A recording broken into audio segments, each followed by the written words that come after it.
Good morning.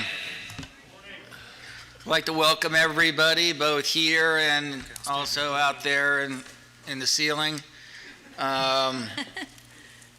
to our March Commission for Independent Education meeting here at Mission Inn on this day, March 30th, 2021. Ms. Hood, roll call, please. Mr. Tessido. Here. Dr. Kinchin. Here. Mr. Williams. He's going to be a little late this morning. Yes. Ms. Mulhern. Here. Ms. Bradley. Here. Dr. Monte. I'm here. Be here tomorrow. Okay, thank you, Ms. Hood. Again, I'd like to welcome everybody, and I truly appreciate the people who are here coming to the meetings. We are certainly socially distant apart from each other, and I think it's been working out well. We've been doing this now, the last 3 or 4 board meetings? 6 months, yeah. Before it was virtual. Even though it was virtual, I still had to travel to Tallahassee. Still can't figure that out, but so be it. Again, just appreciate y'all being here. And Mr. Santoro, would you like to lead us in the pledge, please?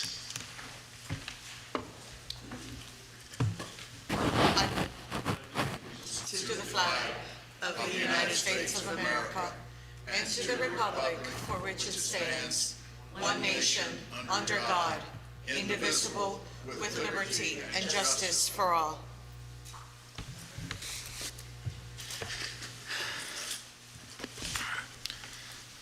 Even though Mr. Santoro is here, we're still not going to do the introduction of visitors.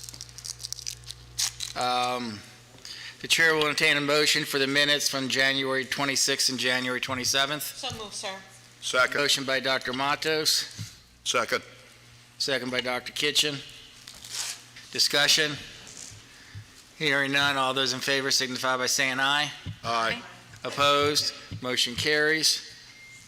Reports, Mr. Ferguson? Yes, sir. First of all, the Student Protection Fund report, if you'd accept that for the record. You won. Come on. Move to accept Green the light's on. report as presented. I'll second that. A motion by Ms. Bradley. I have a second by Dr. Matos. We're in discussion. Hearing none, all those in favor signify by saying aye. Aye. Opposed? Motion carries. The only other thing, Mr. Chair, is for those that are ACICS accredited, as you know, or I hope you know, they were denied. The Department Secretary has upheld Nasicki's decision to deny their reaffirmation, and so I think we'll have about 18 months for ACICS schools to seek other arrangements, and also the commission, I'll recommend that we do the same thing we did last time and continue with the schools, we only have a few that are still ACICS accredited. We'll continue to treat them as accredited institutions until the very end. So with that, if there's any questions, don't hesitate, contact us. The other thing I'd like, Mr. Chair, if I might, is with staff. Go ahead, sir. For those of you who have not met your program specialists, I'm sorry they're not here, but we're still restricted travel-wise. But with us today, of course, is Jenna Parton, who is the General Counsel for the Commission, Risa Rudolph, who is Assistant Executive Director. We have Joey Smith, Brandon Eldridge, Michael Santori, and Victor Sori here from the office. If there's anything that you'd like to get to the office, please mail it in, send it in, UPS, FedEx, however. It's hard for us to take stuff here. If there's anything you need that you'd like for us to send, if you'll get with someone here and tell us what it is, we'll get back. We'll certainly try and get that to you. I would tell you Ms. Hood, who is my assistant, if you'll give her whatever information is you'd like, we'll make sure you get it back. We have a new on-site evaluator that is not here. She, with everything going on, is what it is. Miss Arcilla Garza, you'll be meeting her. If you haven't, you'll be seeing her. And also, I'd like to say that those of you who work with Miss Sarah Collins, she has gone with the Department of Economic Opportunity to the IG's office. So with that, you're going to miss her, but that was quite a step up for her. So we're very happy that occurred. If you have any questions or concerns, please let us know. I will tell you, we have been staff. We've been very limited in the office with staff. We still about 2/3 out. Hopefully, we'll start working folk back in as they get vaccinated and as things calm down. Hopefully, we get back to normal here by the summer. That's my expectation anyway. I will say this, there's been a lot blamed on COVID, rightly so in a lot of instances, but then on the other hand, there's some issues that perhaps were not COVID related, and we'll be dealing with those also. That's all I have, Mr. Chair. Well, thank you, Mr. Ferguson. Any questions, commissioners, for the executive director? Hearing none. Legal counsel report. I'm sorry, sir, did we accept the report? Did we vote on acceptance of the report? We don't. Oh, okay. Legal counsel report. Good morning. No report per se, but I do have 3 final orders that I would like the commission to approve. So we would need a motion to approve the final orders and a second. So moved. I'd like to do all 3 at a time. Yes, please. Okay, so we'll do this as a grouping. So I have a motion by Dr. Matos, Yes, sir. and I have a second by Ms. Bradley. Discussion.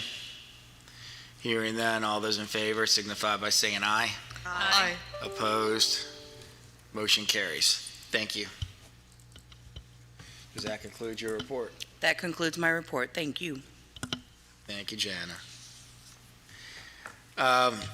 We'll get started. Degree institution licensure issues.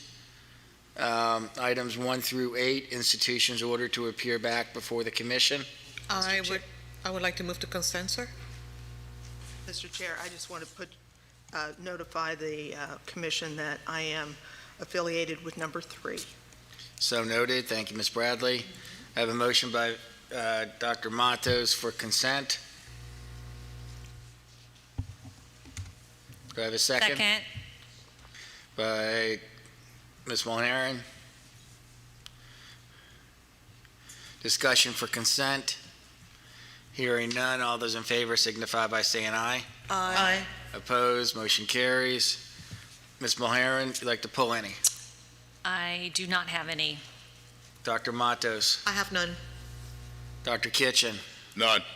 Ms. Bradley, I have number 8. number 8. I have number 5.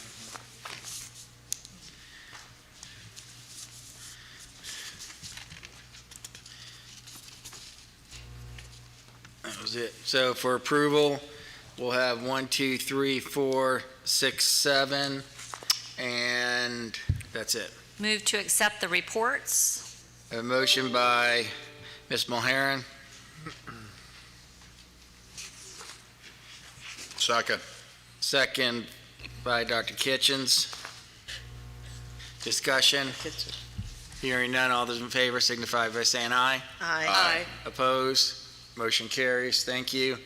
Number 5, HCI.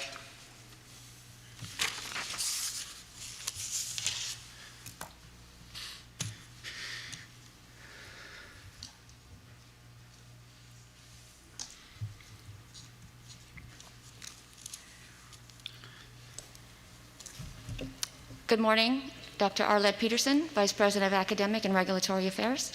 Good morning, Dr. Peterson. Pedro de Guzman, CEO. Welcome. So how's it going with HCI, with your pass rates? Our pass rates for our Fort Lauderdale campus decreased from 2019 to 2020. We ended with a 60% in 2020. However, our fourth quarter was 100%. And so we are seeing that some of the things that we've implemented, such as the high-stakes exams, completing VATI within the appropriate time frame, has allowed us to get our students tested earlier. With the West Palm Beach campus, our overall rate increased from 2019 to 2020. In our teach-out program, we ended at a 56.38. Prior to that, we were in the 40s in 2019. Still not great, but we are working with our students to get them where they need to be. We are going back to our graduates and encouraging them to test, providing them with the necessary reviews. And our new program code, we ended 2020 at a 72.2. We see great potential there, and we believe our first quarter this year will be in over 80%. So I think we're heading in the right direction. Okay, it was a very detailed submission. Appreciate that, but it's always important to put in there what you want the reader to see immediately, and then go with the details. Okay? But it was a good submission. I was just concerned. I'm looking at one that has a 46.15 pass rate. I believe it's West Palm Beach for the last quarter of 2020. Is that still the old program? Yes, it is. Okay. And how many more students you have left in the old program? We have 4 students left, and they're scheduled to graduate May 1st. Okay, and then with the new program, have you had any testers yet? Yes, we have. And what's the pass rate on that? You said 70%? 72.2. Is that documented, or is that based on your record keeping? It is documented. I have a copy of it if you would like. Do they know about the correction? So what occurred there was we had students in the teach-out program who were testing under the new code, and we had to have the Florida Board of Nursing make the necessary adjustments. So I do have a new copy of the adjusted report from the Florida Board of Nursing. Okay, does CIE have that? Yes, I sent it to Brady Line. Okay, thank you. Nothing further? Mr. Chair, Go ahead. may I just piggybacking, good morning. Good morning. Piggybacking on what Mr. Cressida was just asking you about the students testing under the new number and teach-out students, I was under the impression that you had students from the original program who were moved into the new curriculum, and then they would test under the new curriculum. Are you saying that there were some students who mistakenly chose the new number and they should have been testing under the old number? No, the students who are under the old curriculum are under the old code. All of the students who are under the new curriculum, they're under the new code. So those students that moved over to under the new curriculum, they are shown under the new code. Okay, so why did you need an adjustment with the board? When the students under the old code went to take the test, there are 2 codes that come up under HCI, and they selected the new code instead of the old code. They selected the wrong code? Yes. I see, okay. Okay, makes sense. Okay. Motion, please. So moved, sir. Motion by Dr. Matos, Second? second by Ms. Mulherin. Is there any further discussion? I'm just Hearing going to none. echo on the fact it was a very, very detailed and good report. Thank you. Hearing no further discussion, all in favor signify by saying aye. Aye. Opposed, motion carries. Thank you. Thank you. Thank you. Number 8, Yes, sir. I would like to move to accept the report. a motion by Ms. Bradley, Second. second by Dr. Kitchen. And what I wanted to point out is that the report that references the AS program summary is attached, and it is a nursing assistant. So it's just a mistake in the summary sheet. Okay, so noted. Other than that, I had no issue. Okay. We have a motion, we have a second. Is there any further discussion? Hearing none, all those in favor signify by saying aye. Aye.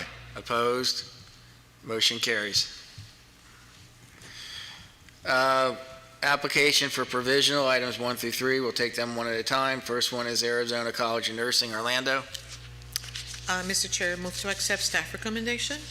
I have a motion by Dr. Matos, Second? second by Ms. Mulheren. Is there anybody here? It's Orlando, and we don't have anybody here?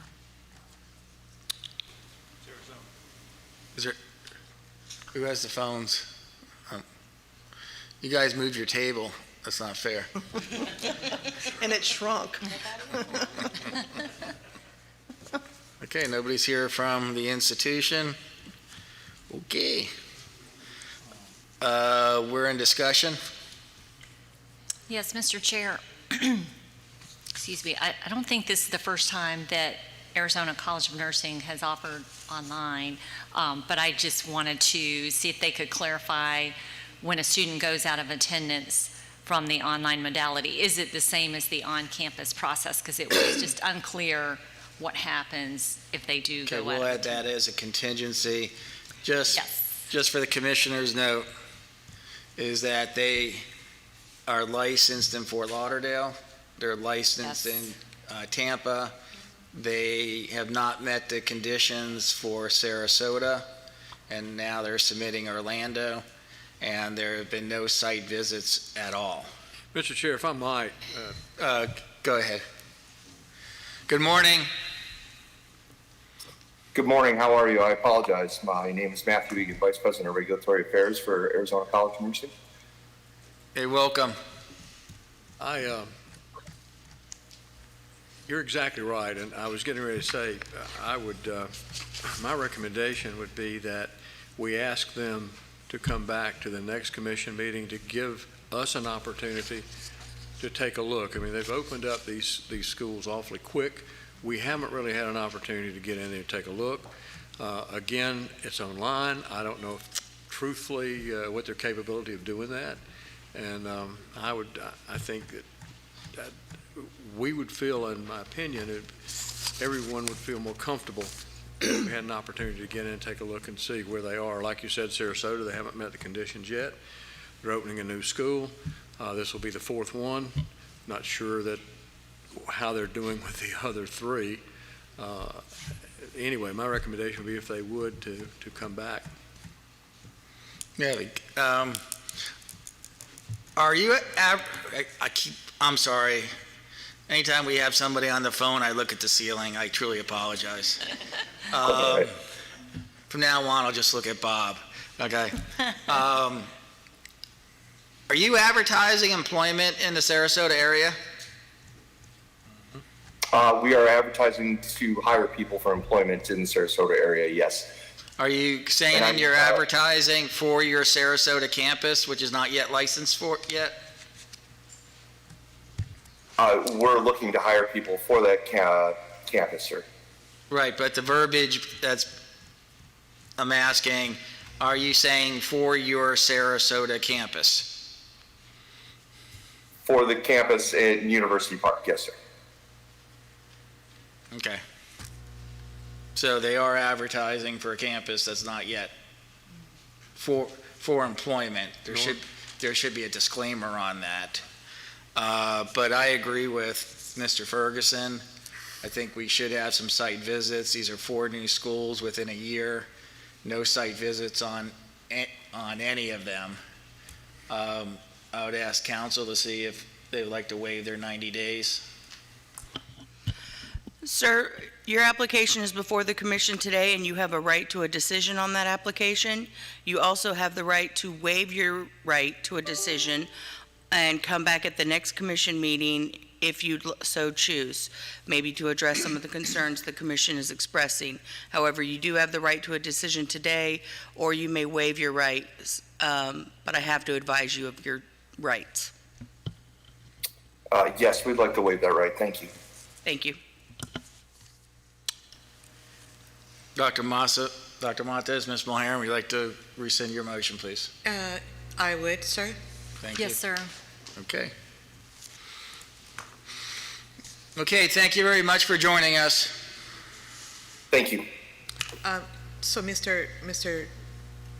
I add something that the school really needs to address very seriously? In their application for the nursing program, in the matrix for the clinical sites, all of the clinical sites that they are recommending or they are exposing for this specific location, 99% of them are out of state.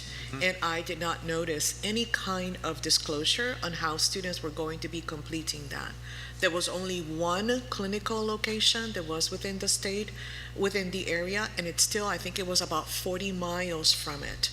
I was going to express my concern in approving the institution based on the fact that all of those clinical sites were going to be out of state, and there was absolutely no disclosure nor a plan presented to the commission on how the students were going to complete the program. Okay, so we can include that review as, Part of the on-site.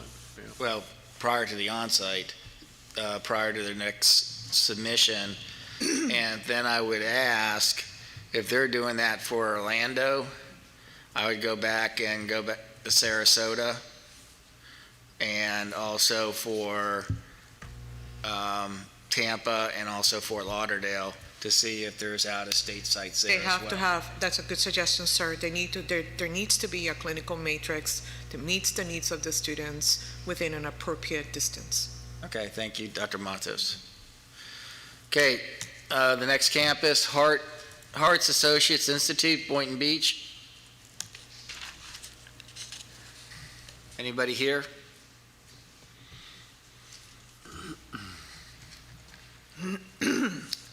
Move to accept staff recommendation.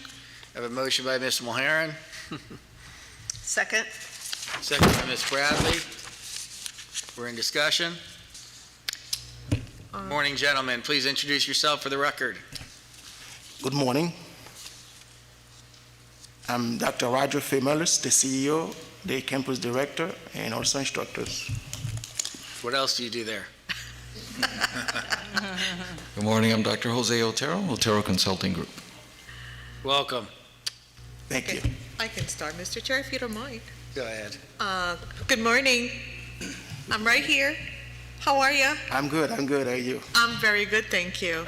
I have a couple of comments here, so let me open my first one. Much for financial. In your clinical matrix for your, I believe it is going to be your PN program? No. Your nursing program. You have one location. Yes. And I know that you have an asterisk to it, it's 157 miles from Boynton Beach. The site is in Port Charlotte, Florida. You said here that students would be transported to and from the clinical site in a facility van at the school's expense.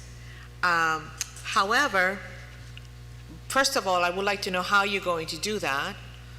Second, my comment is that there was no disclosures for students, and I don't know if the commission has received any disclosures that will be given to the students upon enrollment to the program based on that distance for that specific clinical site. And may I note that clinical site is for med-surg, and med-surg is a very important component of a nursing program. Can you, Yes. care to indulge us, please? Can you explain? Yes. Thank you. Yeah, the clinical site, it's a little bit far, so we know that, we're aware of that. So we're working with some transportation company to facilitate the student to get there. While in the meantime, we're working also to look for other clinical site. Actually, we already get 2 new clinical sites after we submitted this to CIE. We have a clinical site in Boca Raton at FAU, Florida Atlantic University, For what competencies, for what skills? for OB and maternity. And also we just have a contract with Care for med-surg. Okay. So that's a 2 new clinical site that we are getting. So we already have the contract with them. Okay, so I would like a contingency to update then the clinical matrix to reflect what the institution representative just shared with us today. Yes. Thank you very much for that No problem. clarification, sir. We are very aware of that. So how important that med-surg is. As an instructor, I know how important it is. I've been teaching, with different universities and colleges in South Florida. I know how important that it is for the student. That's why we're trying our best to provide, a clinical experience to the student. Have associate right now, we are running a NCLEX programs. We see how important that it is, the weakness that the student they have to the clinical. So we are helping them. We're not approved yet. Our site is already available. We're helping students because we have a good simulations, mannequin set up already. So we're helping them. Right now, with the COVID, we have students. We help with the NCLEX exam. They are all over the nations. They're helping them passing the NCLEX. Good. So Very good. we are aware of. Very good. Well, we're just working hard on that. we'll concentrate on the clinical sites for now, okay? Thank you. Also, in your document, I have a question about the clinical site. before please you do, move sir. subjects. I was going to shift my topic for the next question. Where's your clinical site on the West Coast? For Charlotte, Okay, with what facility? Bayfront Hospital. Bayfront Hospital. Okay. Yes. And where do you have in your budget the expense for transporting those students? As we mentioned earlier, our NCLEX review is very successful. So we have fund available.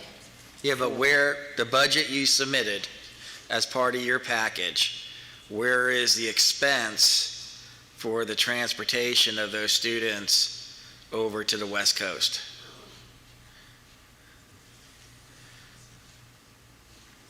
Or was that accidentally omitted? I would say so. Okay. So that's with, yeah. Okay, so I'd go back and update your budget for the next year to include those expenses. Okay.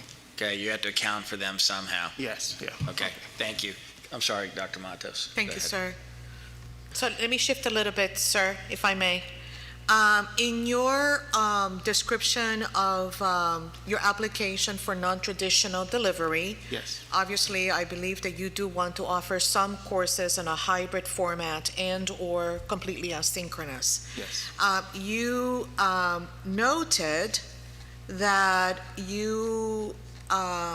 some of those courses are going to be facilitated through Course Key.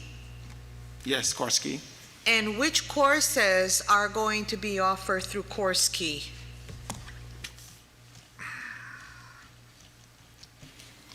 Because Korsky, that is a third-party provider of courses. yes. So which courses? Do you have a contract with them already? Yes, I do. I do have a contract with Korsky. Okay, so I would like to also add a contingency to submit that contract with Course Key so that we can have record of which courses specifically are going to be facilitated through the And platform. most likely it's the general education.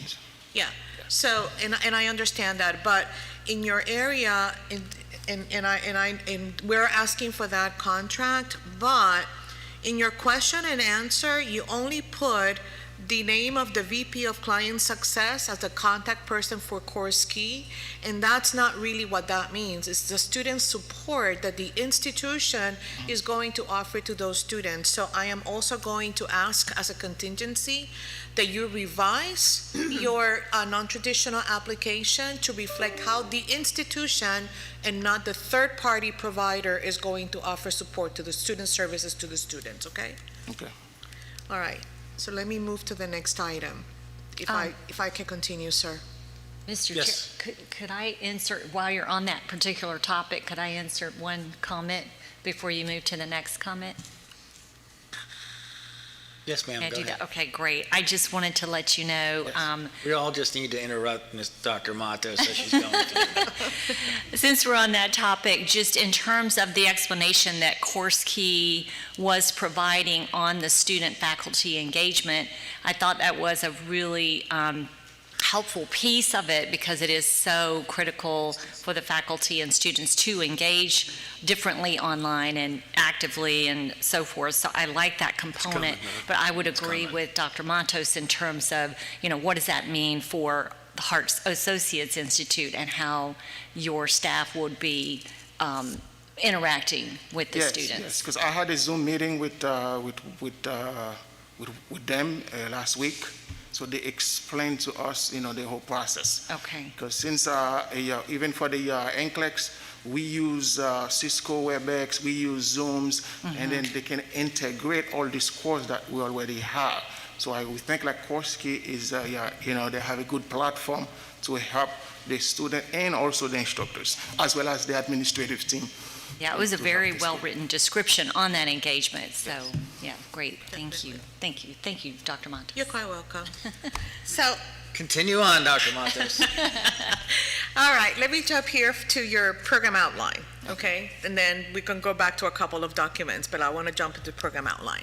In your application for your program, and specifically your Associate of Science in Nursing, your program outline denotes that program also has a bridge component, and how can I say, an option for licensed PNs to do their Associate of Science in Nursing program.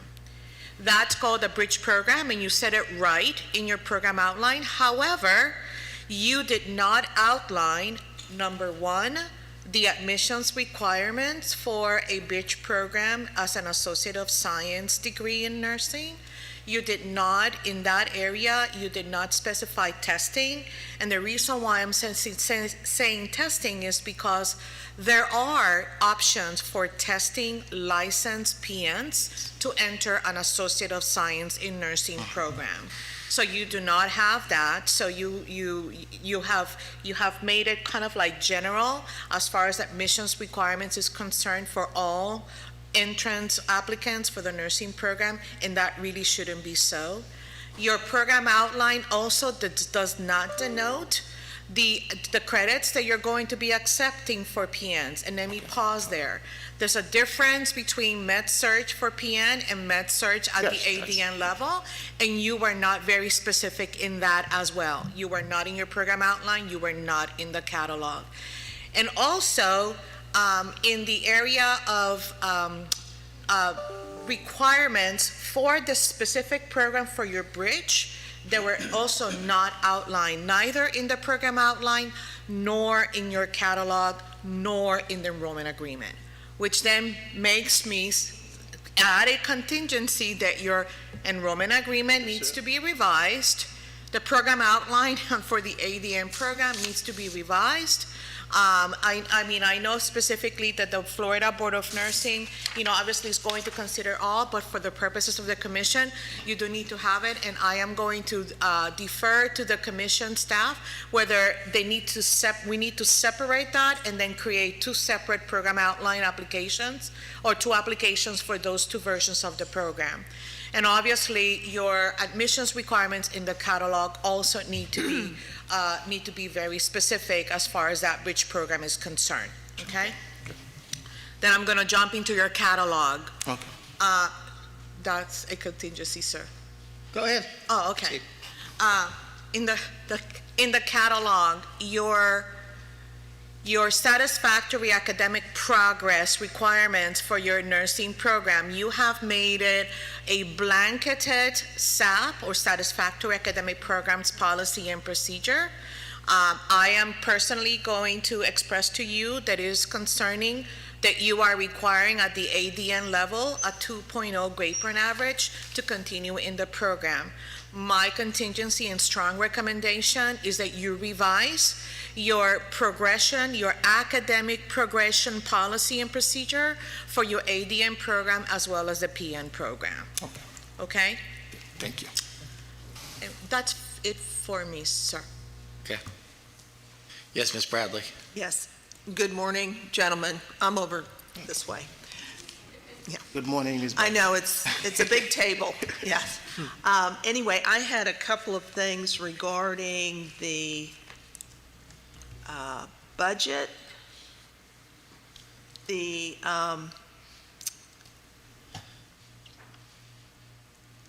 my notes, here we go. You in your business plan and so forth, you describe a campus security alert system. Have you already committed to that? Is that something that you have already invested in? We are committed to that. Okay, and I did not see, and to Mr. Cressito's earlier question, I did not see where that was budgeted in the documents you prepared for us.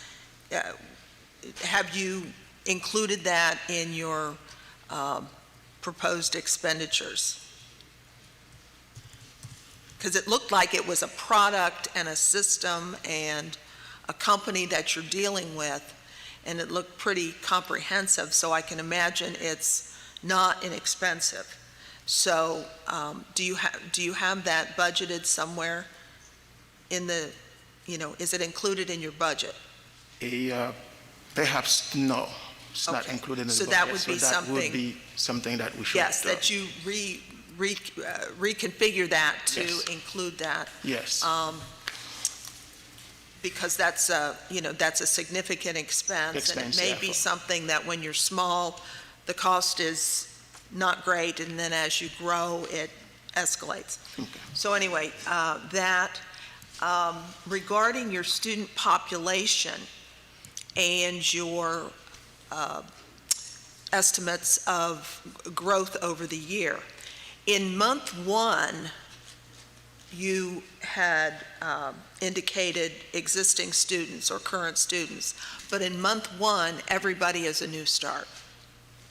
So, because you're starting from zero. So every student who shows up in month one is a new start, okay? And then also, I did not see an allowance for withdrawals or terminations. You will have students who, for whatever reason, need to withdraw, or they fail, and you have to withdraw them from the school, or other things that come up. So you need to budget for withdrawals as well. Okay. Because even though nobody likes them, we all have them. So you have to be realistic with that as well. And I think those were the things that I had. And that's all contingencies. Okay, at this point, it seems that we have tons of conditions. Yeah, and especially in the nursing I program. don't know if you're all in favor, or you want to have them waive his 90 days to fix all this. Mr. Chair, I would prefer if the institution would waive the 90 days, specifically because, I'm sure that you're very passionate about starting your nursing program, but that nursing application needs work. Okay. I mean, it's just a continuation of everything that's on here. The thought process with the budget, the items Ms. Mulhern brought up, the 52 items you brought up. I don't think it was 52, but there was just a lot of items that were brought up, the ones by Ms. Bradley, and I don't know if Ms. Mulhern and Ms. Bradley are willing to rescind their motion, and counselor can offer them the waive of their 90 days. I'm okay with that. Sir, you have a right to a decision on your application today, or you can waive your right to a decision and come back at the next meeting, maybe to address some of the concerns the commissioners have. However, you do have a right to a decision today, and I need to know if you would like to proceed with their decision on your application, or if you would like to waive your right and come back at the next meeting. Waive my right. Thank you. Just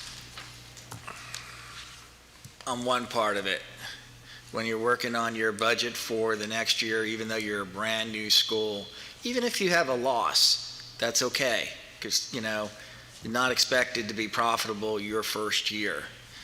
But your budget is nothing more than your business plan expressed in a quantitative format.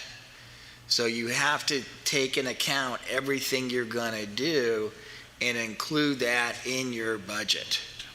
Okay, and that's just one teeny weeny part of this, but you know, it just helps you along the way in managing your school properly, that you are meeting your business plan. Okay? And the numbers will back that up. Okay? Okay, thank you. Well, I thank you all, so I Can I- think can all I- the suggestions were right. Can I so- add one comment to that? Yes, go ahead. When you do your budget, also take into account, are you going to be paying for the testing? You will be paying for the testing for students who take the entrance exam, correct? Yes. Okay, so make sure that you include that. You have two versions, And number two, there is an entrance, a standardized test for licensed PNs to enter a nursing program. I strongly suggest that you include that in your application, since you're going to have a little bit of more time to massage it. Okay. Okay? We take the Say consideration. thank you. Thank you.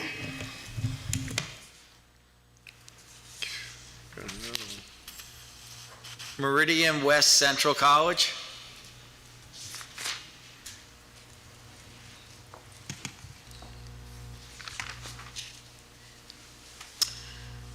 Move to accept staff recommendations, sir. I have a motion by Dr. Matos. Second. I think that was the second by Dr. Kitchen, or he was yawning, one of the two. Or growling. What'd you say? Nothing, sir. Good morning, ladies. Please introduce yourselves for the record. Hi, I'm Maggie Goldstein. You guys would probably remember me, Blumstein School of Applied Study in New York, and then Meridian West Central College president. Okay, welcome. Good morning. I'm Brittany Goldstein-Cover, Meridian West Central College, Director of Admissions and E-Learning. Welcome. Good morning. I'm Brenda Simmons. I'm Dean of Nursing, Director of Nursing. Welcome. Good morning. Beverly Bonaparte, consultant to this whole development. Thank you. Okay, welcome. Mr. Harris, are you with them? Are you part of them? I am Bob Harris on behalf of Meridian West. Thank you. Welcome. Go ahead, Ms. Bradley. Okay, I'll begin. Good morning, ladies and gentlemen. Welcome. Thank you. I had a number of questions regarding various parts of the application. I'll start with, there were a number of references to out-of-state travel, and we mentioned clinical sites earlier in the meeting. All but one of your clinical sites are very, very far away from your campus. Can you speak to that? Yes, when I submitted the application at the time, every time I call, and we sent out a letter of requests within Sarasota and even Tampa. Everyone was telling us COVID, COVID, COVID. They cannot accommodate us now. Call them back next year. Call them back in September. But I was able to find one in Sarasota, which is a nursing center, and then that nursing center also have a nursing home, a assisted living, and now they have a memory care center as well. So that's the only one for now. We are still looking for others, but again, call us back. But we do have some positives that telling us yes, but they did not sign the contract. In the birthing center, we also have a birthing center in Sarasota. Okay, now what did you say, learning center? Birthing. Oh, birthing center, okay. Well, and you do learn a lot at a birthing center, I'm Yes. sure, yes. Okay, and did I understand that references to out-of-state travel, that the institution is committing to pay? Yes, it's part of, yes. The expenses? Yes, we have. Which could be very costly, because you're talking airfare. Yes. Okay. All right. Well, I have a question to add on to Yeah. that. Since it's nursing, you need a clinical coordinator. Are you going to get licensed in those states? No, we did not get a license in that state because the site that we are using, if we do go to these sites, they are part of the site that we are using. Then if we do definitely go to them until we get one from Sarasota, they are Indian reservation. They are part of the IHS, so therefore, no, we didn't require to get one. I've never heard of that. Either have I. Huh, that's a new one. Yes. So because it's part of an Indian reservation, Part of the IHS, IHS, yeah, and the Indian health system. the Indian, now, is that true for all the sites that you listed? Yes, ma'am. Those in New Mexico and Arizona, yes. I would add that as a contingency for verification that they do not have to be licensed. Yes, it is, because I had submitted a letter to that. Okay. Okay, And I, Mr. Chairman, I will also send you something from a Okay, legal that's point of fine. view to you, to Ms. Parton in the commission. That's fine. Um, Just as long as we can document it and. okay, I have some Go ahead. more. All right,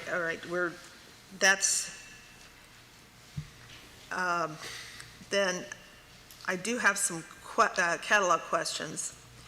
On page 4 of 21, and maybe that's not page 4 of 21, you talk about credit by validation. What does that mean? What is credit by validation? Credit by validation sometimes can be when they have to collect something. So if the student comes in, and for example, like if we have a student where we require that their science courses, if they have it, and coming with the science thing, and it's past the 5 years, it's like 5 years and a few months or 6 years, and we say, oh, you have to take that class, and say, okay, then go collect it, then it will be credit by validation. All right. It looked to me that that's all internal.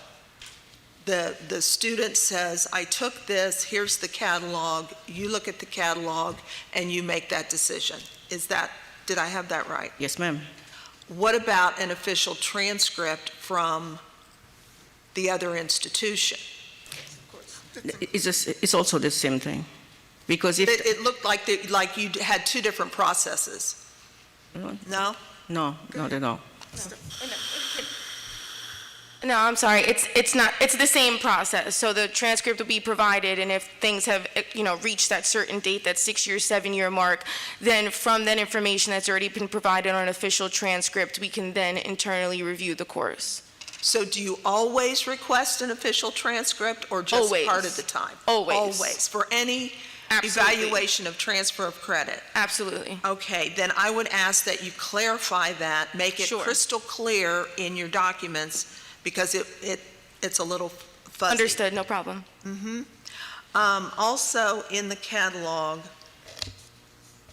this is page 42, you talk about CIE rule and law regarding payment of refunds. And whether, the issue I have with this is that whether the student notifies the institution in writing or not, the calculation of the refund is based on the last day of attendance, and then the refund is payable, in X number of days, typically 30 days from the date you determine the student has withdrawn. What I was missing there is that it was not clear to me that, or what you were stating was that the student must make the request to withdraw in writing, and they don't always do that. Brady has actually already advised us to fix that, yes. Okay. Yep, so we discussed this recently, and we will be updating that to be more clear and along the lines of what you just explained. Okay, terrific, because, sometimes they just disappear, and you still pay the refund. Yeah, okay. And so with that, then the whole process of making a determination of, say for the student that just disappears, that you have a set process for determining when you say, okay, this person is not coming back. So you need a process for that. All right, those were the main items that I had. Okay. Dr. Matos, and I have some questions as well, and Ms. Mulheron. Hi there. Hello. So I'm a little confused, so I need a little bit of clarification. Will the institution pay for travel costs to the clinical sites or the student? The institution will pay. It is factored into their tuition, as well as, I think just to clarify what we were saying earlier, so when we first started submitting our paperwork, we did have a lot of out-of-state locations, but in the last month, we were able to secure 2 locations that were both within 10 miles of our facility, so it now is much less of an expense as opposed to how it was booming. Which areas of nursing were you able to secure those agreements for? So Bay Village in Sarasota, they have acute, they have rehab, they have memory care. It's like a one-stop shop. It's a really phenomenal facility, and we now have an affiliation agreement. They were added on page 31 of the summary about last week. I'm sorry, which competencies again, ma'am? Acute. That would be community health. Oh, I'm sorry. Things like that. Community health? And geriatric. Okay, community health, geriatric. Well, community health, really, you don't need more specific community health because it's an associate of, you have a Bachelor of Science program, sorry. That's correct. Okay, what else? Geriatric. And how many slots for that location?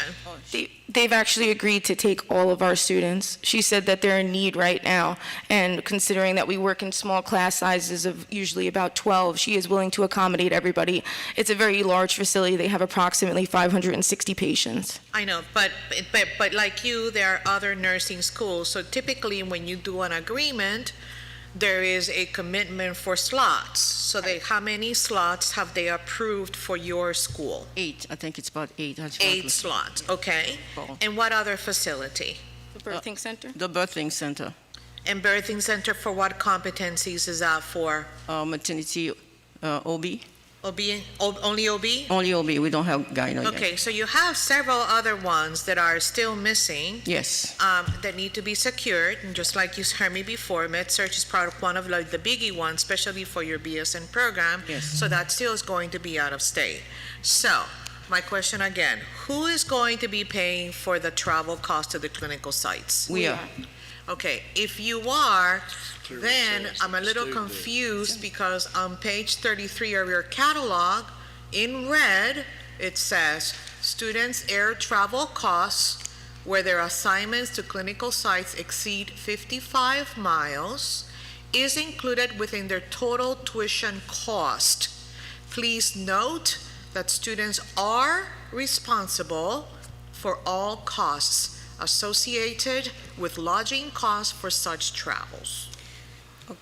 We are paying the airfare to the sites, whether it's Arizona or New Mexico. But that's not what you said. That's not what that says. Okay. I will clarify. So I'm a little confused, and I'm very concerned. Also, I'm very concerned that in your enrollment agreement and in your catalog, you are not fully disclosing what the cost, if the students need to pay, what is it going to be? Or if there's a breakdown of that tuition, the student needs to know what they're going to be paying. Okay, we can absolutely update that for clarity so that it's more clear what's our expense. I still would like, I'm very concerned. Well, they have it. They have student projected expenses in here, $1,305 for out-of-state travel that costs the student. They're charging the student already $1,305. So something's wrong somewhere. That's all, sir. That was my Ms. expression, Mulhern? my concern. Yes, thank you, Mr. Chair. I just wanted to mention, I thought that your online description was very comprehensive and well outlined, so I didn't have any questions in that area. I just wanted to pay you that compliment. Thank you so much. Thank you. Mr. Chair, Thank you, Mr. Chair. I could see you were getting ready to say It something. was, but go ahead. Well, you bring up online. I'm not clear on exactly what part of the ASN program are you proposing to deliver online? Only the gen eds in the Okay. science. Yeah. What part of the BSN program are you proposing? Same thing, simply because they are from scratch. Only the gen ed. Only gen ed? Gen eds and No nursing core? no nursing core. The only nursing core we are thinking of doing something like that will have been nutrition, but it's still, we consider it as part of a gen ed Okay, only gen eds. in the science classes. All right, because And I was a little It does say that confused. in the staff recommendation. Yeah, I was a little confused by that. Oh, okay. Yeah, and that's why I brought it up, because I was not clear on that. As much as I want to see this school be successful, I am concerned about the out-of-state clinicals Yeah, and in I'm also, particular. Let me try to, and I'm also concerned about the limited nursing, nursing sites that they have been able to secure locally and the slots. okay. Okay.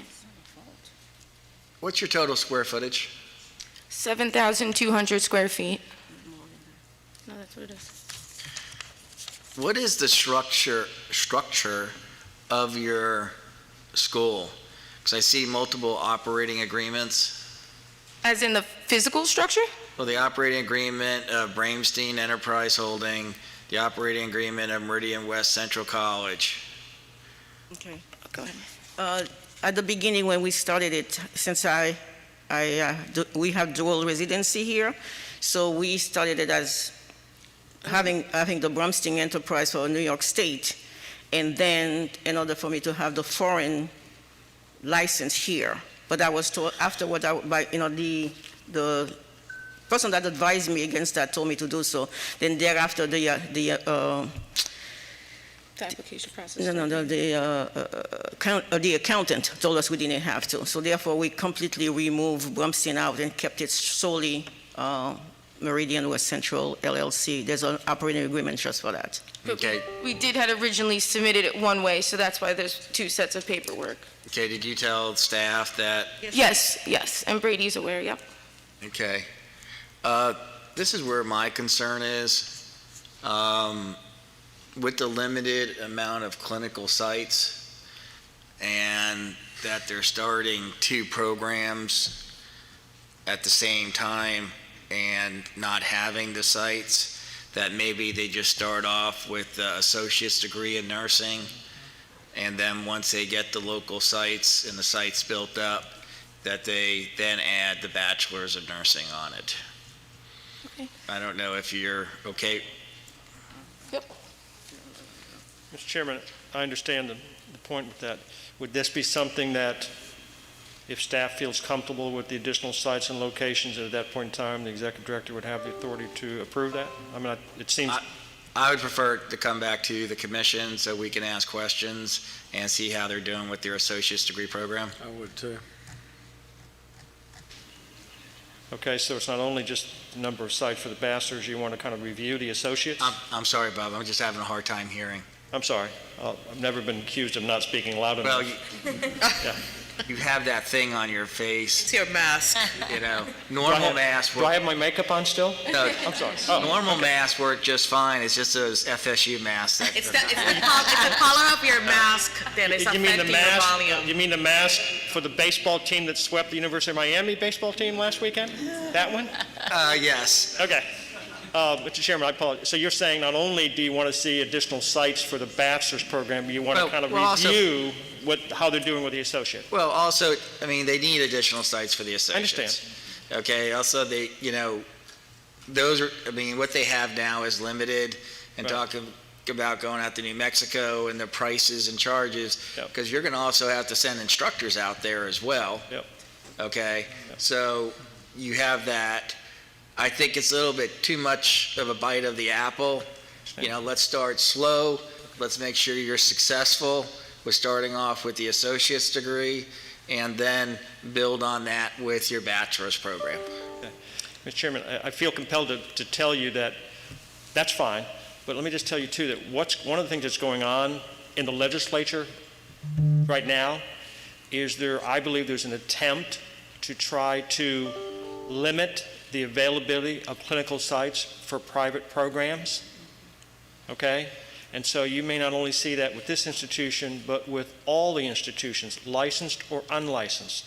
So if you want me to, I'll give you more detail about that, but that effort is going on. I would like to hear more, because I haven't heard that yet. Yeah, it's going on right now, and you'll probably see that over the next couple of weeks. So I'm saying we agree to that, but just understand that clinical sites, they may continue to be limited, again, for both current, existing, and future. So we'll agree to that, but just understand that it may be difficult for everyone. Yeah. What's going on, I okay? mean, there's been such a shift, because when the clinical sites reopened, they said that the clinical students would not be around COVID patients, et cetera, et cetera. Now there are certain hospital groups that are saying, yes, they are going to be around COVID patients. Yep. So, I feel that, we all know there's a shortage of nurses, number one, but I think the hospitals would have a lot of issues if they didn't have the clinical sites for the private sector. And I agree, but just be aware. Okay. So is this connected with the black helicopters? Absolutely, yes. Let's check. So, Mr. Chair, I just want to be But- clear. COVID and black helicopters. I really don't want to talk to him. Oh, okay. Okay. Are you willing to forego your bachelor's program at this time? Yes, we're willing to be given the opportunity to prove our program. We Okay. really believe in what we have here, and I think that you'll be pleasantly surprised when we come back. Okay, very good. Okay. When do we come back? Can I add one recommendation? I think to Ms. that? Bradley was going to go. Well, I then just you. wanted to make sure I understood. So we're approving an associate program with out-of-state clinicals? Well, they have two local ones they talked about. Temporary It doesn't until- cover all the competencies, though. Right, and by the time we return, we'll of course have more. That's been our main focus. Okay, I mean, you're offering gen eds first, correct? Right. Okay, so a contingency, well, I would say a contingency need that they have to have the clinical sites before they're granted the provisional license to cover all aspects of the nursing program. Okay, That's local. Local. Local. And I can. If I can add a contingency to that, please. Go ahead. So I strongly recommend that they revisit their academic progression for the ASN program as well. Okay. And I would also, if in fact there is evidence that they can't get clinicals for whatever reason, I'd like documented to the commission so that we can take a look at that. Yep. I mean, I understand what you're saying, but that's the first I've heard of that, but I'd like to know if there is some. I'll call you about that. And then the other, what accrediting, what have you all thought about accreditation? Have you given any thought to that?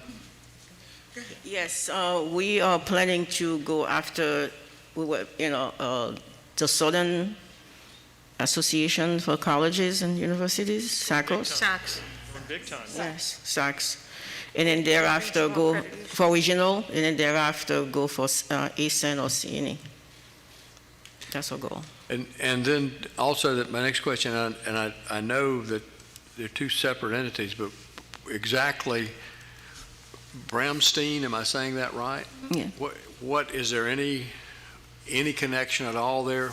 No, we moved it. Just the It's gonna be, same corporate entity, will the same folk own both? She does. You own both of them? Yes. But there's no connection. No connection. no connection educationally, financially, or otherwise. Is Bramstein accredited in New York? No. In order for us to be accredited in New York, you have to offer a program that is about 1,440 hours, and we don't have those.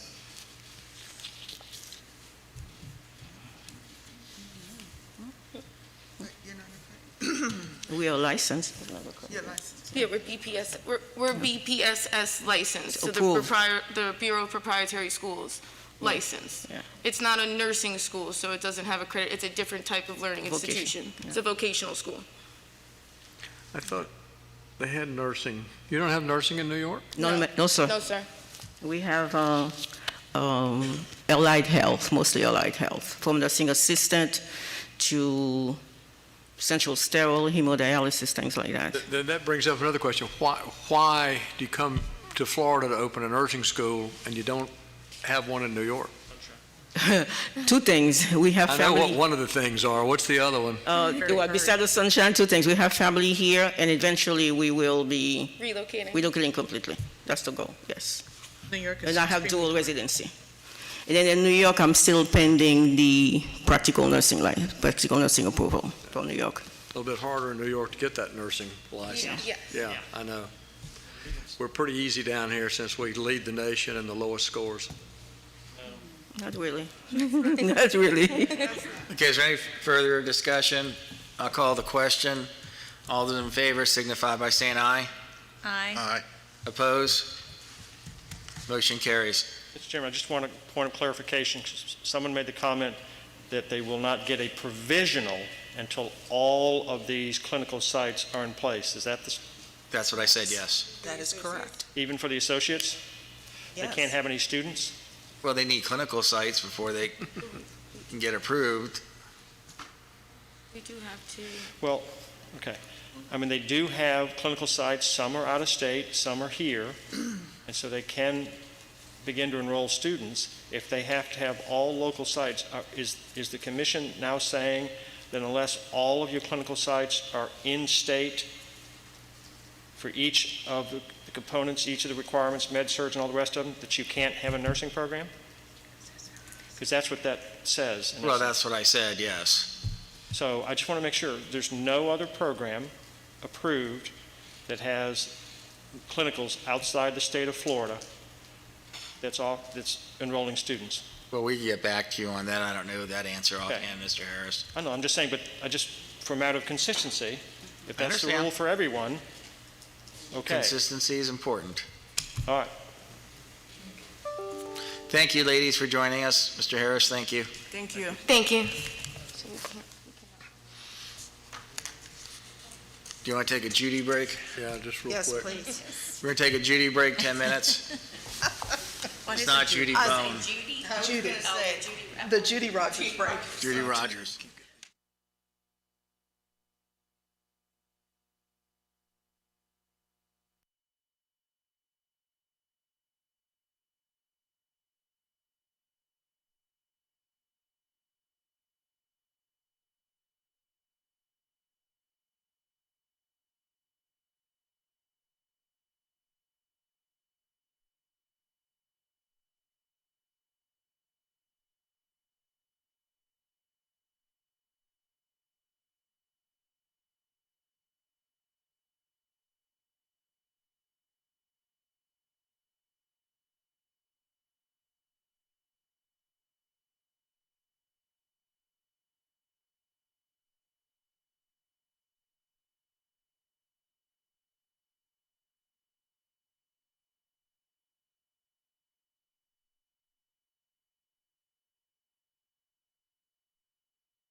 Application for annual license, items 1 through 4.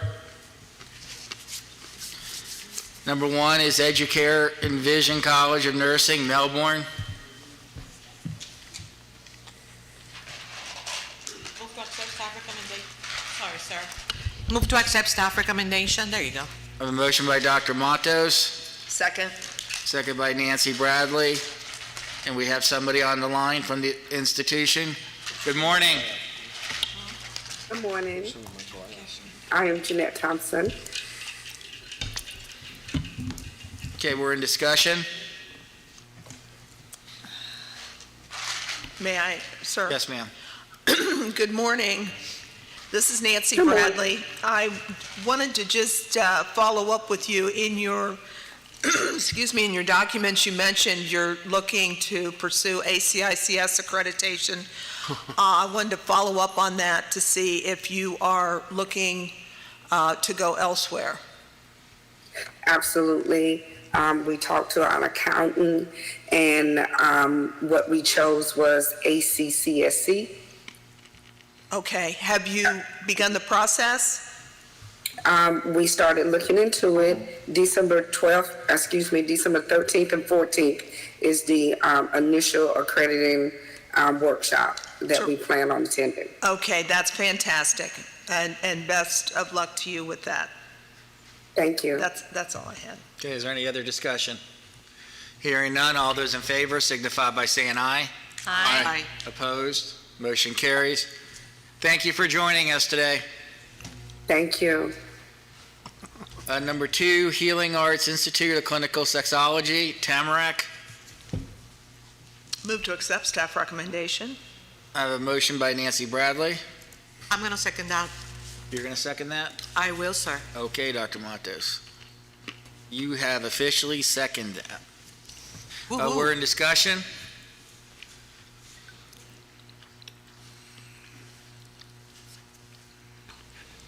And also let the record show that the Honorable Levi Williams, Esquire, has joined us. Hail, Mr. Levi. Hearing no discussion, all those in favor signify by saying aye. Aye. Opposed? Motion carries.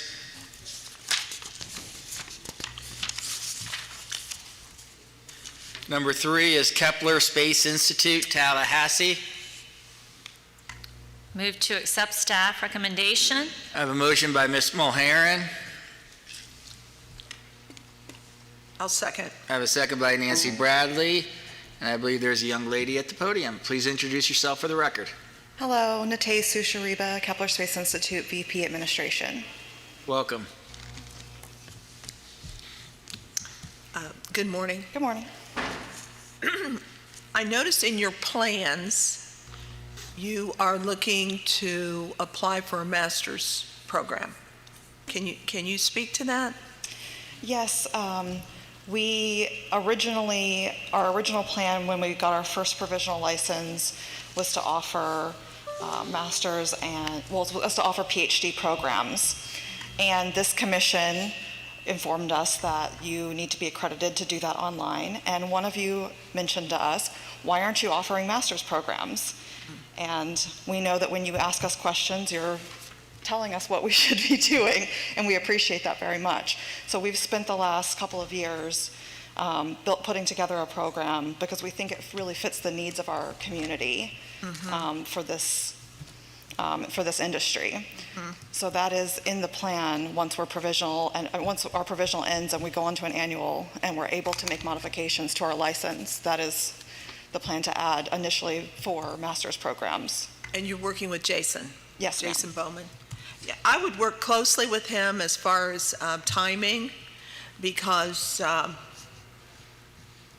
you can apply whenever you want to. There's no The paperwork's already done and been submitted. prohibition on that. Okay. It's sitting there waiting for you guys. Okay. And then I wanted to ask about your current student population. How many students do you have total? We have about 42 students total, and I am happy to report that last week we added a second Florida student. So we are going to be pushing our marketing more closely towards Florida. This student has worked in industry with NASA and other space companies for many years, and I think he's going to be really good in the network. We're very excited to have him. Mm-hmm. Now, are most of your students already employed in the industry? Yes, ma'am. Okay. Do you ever get applicants from just, somebody interested in taking, I mean, I know you have entrance requirements and all that, but. Oh, absolutely. What we're finding is a lot of people who are either just finishing school or in another career and they want to add space into their career. For instance, we have a young woman who works in forestry service to do with climate change mitigation. And so she's interested in seeing how the space community will help to contribute to that. So she's doing one of our certificate programs to add to her ecological educational background so that she can understand what those effects are. So we have a lot of applicants like that. It's really exciting. Very good. Okay, thank you. No contingencies, sir. Okay. I have one follow-up question, sir. Yes, ma'am. Kai, how are you? Hi, hello. Quick question, and probably food for thought as well. Are you thinking about, or have you established in your business plan accreditation for continuing education? Yes, ma'am. We are planning on accrediting through SACS once, obviously getting through the provisional period, getting our programs in place, getting everything fleshed out the way that we want it, and then going into accreditation. Not necessarily through SACS, but you can actually apply for accreditation as a provider of continuing education. Okay. Because you're going to have certificates of completion. I believe, based on your curriculum, that it would really help you boost up your enrollment. That's a wonderful idea. Thank you. So that is my recommendation, not a contingency. Absolutely. Thank you so much. Okay, is there any further discussion? Hearing none, all those in favor signify by saying aye. Aye. Opposed, motion carries. Thank you. Thank you. Number 4, MedLife Institute, Kissimmee.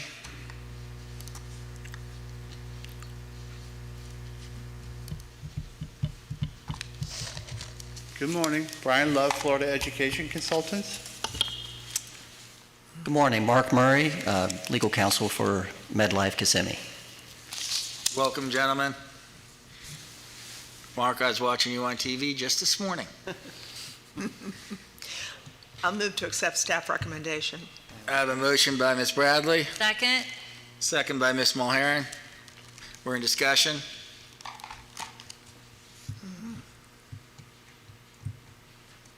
Hearing none, all those in favor signify by saying aye. Aye. Opposed? Motion carries. Thank you. Thank you very much.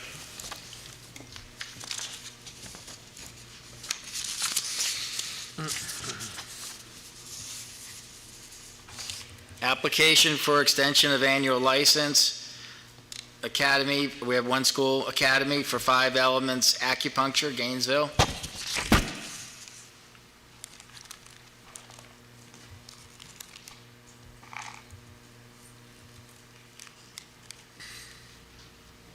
Move to accept staff recommendation. A motion by Ms. Bradley. I'll second that. I have a second by Ms. Mulharen. We're in discussion.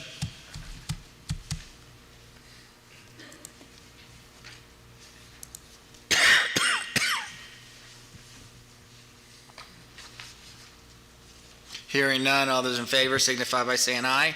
Aye. Opposed? Motion carries. E, application for annual renewal, items 1 through 14. Move to consent. I have a motion by Ms. Mulharen for consent, Second. second by Dr. Kitchens. Discussion? Hearing none for consent. All those in favor signify by saying aye. Aye. Opposed? Motion carries. Mr. Williams, would you like to pull any, sir? Thank you, Mr. Chair. No, but I did want to commend to staff and the Bellevue University team for their thorough submission. So thank you. Okay. Ms. Mulhern? None. Dr. Matos? I don't have any. Dr. Kitchen? None. Ms. Bradley? None.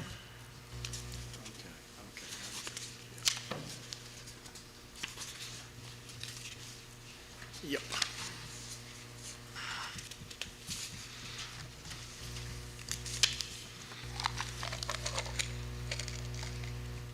And I have none. Chair will accept the motion for approval of items 1 through 14. So move, sir. A motion by Dr. Matos, Second. second by Ms. Mulhern. Discussion. Hearing none. All those in favor signify by saying aye. Aye. Opposed? Motion carries.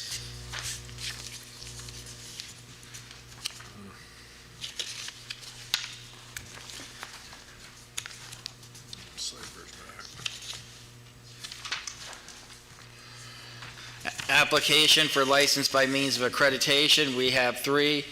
The first one is Sabre College, Miami. Is there anybody here from them?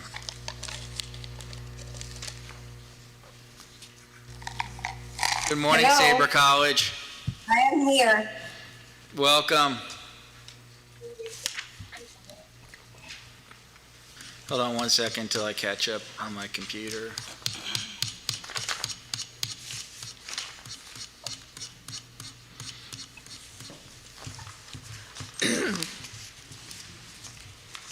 Financials, I think.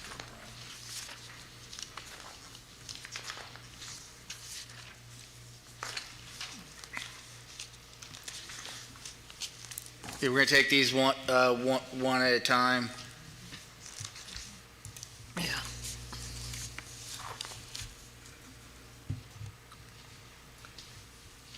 I can put a motion for this institution, sir, if you Yeah, go would ahead. entertain it. I move to accept staff recommendation on Sabre College. A motion by Dr. Matos, Second. second by Ms. Mulhern. We're in discussion. I have a question. Yes? What's your schedule like during the year? Your start schedule? What do you mean? When do you start classes? We work on a semester, but it's a continuous program. All programs are continuous. Okay, they're continuous throughout the year, Yes, okay? Your year end is June 30th, yes. okay? But as I look at your financials, as I scroll to them very quickly, I see you have an accounts receivable of $1.1 million, but I do not see any unearned revenue. Okay, I have the controller on the line, but he says that he is unmuted and he'd like to be able to speak. I'm here. Actually, I just got unmuted. Thank you, Mr. Chairman. Pleasure to meet everyone. My name is Alex Montoro. Here, I'm the controller at Sabre College. With regards to the 6:30 close of AR, we've been working down that AR since that time.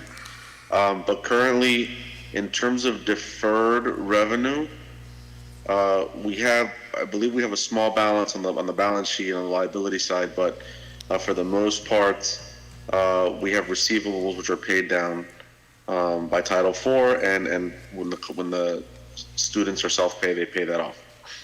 Well, if you're a continuous start student or a school and you have an AR, do you charge by the semester or quarter? Semester. Okay. And when does your semester start? Whenever usually we have, for the our end program, we usually have 4 classes a year. So when we have around 15 students, between 15 and 20, we will start a class. Okay, would you have had students on June 30th? Continuing over into July? Last year, no, we didn't have RN students because we had not been approved for the RN students, for the RN class. We had PTA students, and they started, I believe it was in August, because they were supposed to start in April, and we had to delay them until August, and we started the class, I believe it was in August. Okay, so you didn't have any students in school on June 30th? Yes, we had the old students.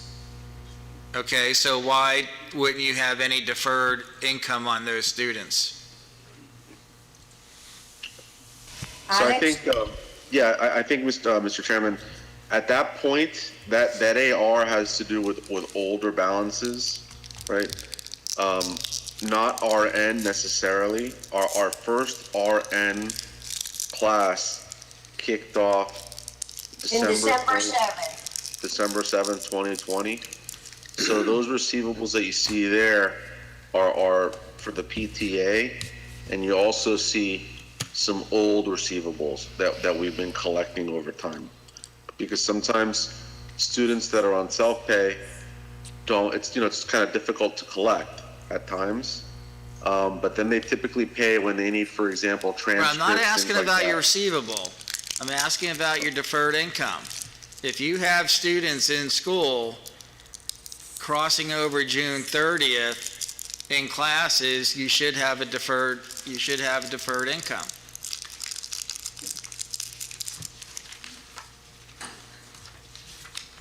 I agree, yes.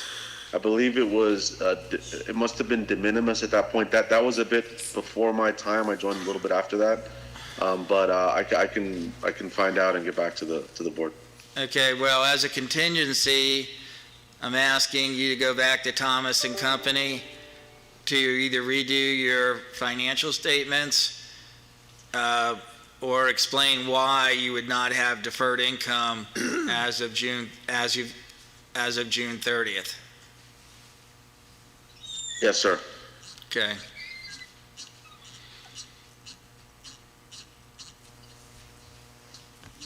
So with Sabre, that's the school that did the large teach out with nursing. And now they're looking to go for application for license by means of accreditation. You can defer them till next meeting. We get that information.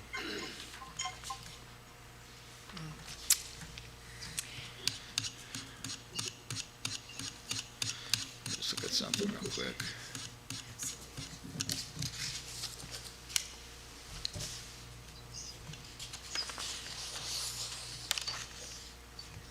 The answer could be, it could be that it was de minimis and it's baked into that receivable, but I'm gonna find out for the board and we'll get back to you, certainly. In the life of accounting, even if it's $1, it should be listed on there.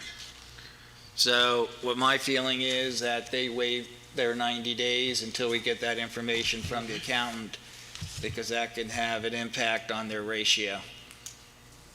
Ms. Mulherin? Yes, and Mr. Chair, I would agree. There are several facility affiliations that have their contracts expire in 2020. I'm counting at least a dozen here.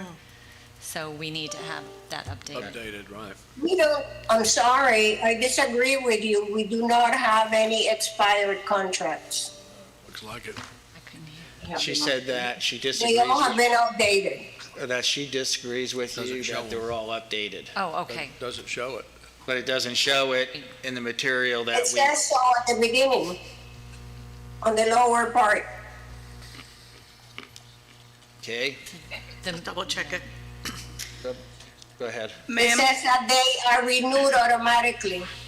Ma'am, at this juncture, you have the right to a decision on your application today. However, you can waive that right and come back at the next meeting and address the concerns of the commission. I cannot advise you which route to take. You do have a right to a decision today, but you can also waive that right and come back at the I next will meeting. waive the right. Thank you. Okay, and Dr. Matos and Ms. Mulheren, you'll rescind your, Yes, sir. okay, thank you. Okay, thank you. Thank you, sir. Okay, the next 20 pages is Southern Technical College. Make it 50. Item 2A, B, well, 2AA, Let's take them all together. AB,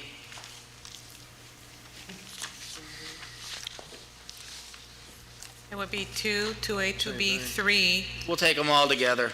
3, 3A, B, C. Okay. That part again. Huh? What was that again? Dr. Kitchen, I am not going to get the chair upset. I know.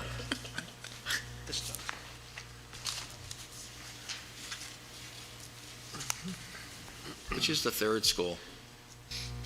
It starts on page 15.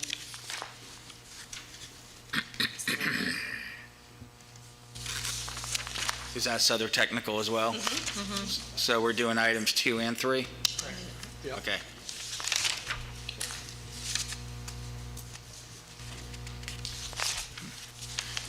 Good morning, introduce yourself for the record, please.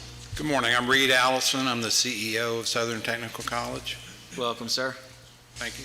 Welcome, Mr. Harris. So I represent the 7 degree schools on the agenda. Okay. Are you based here in Florida? Yes. Okay. All 7 schools.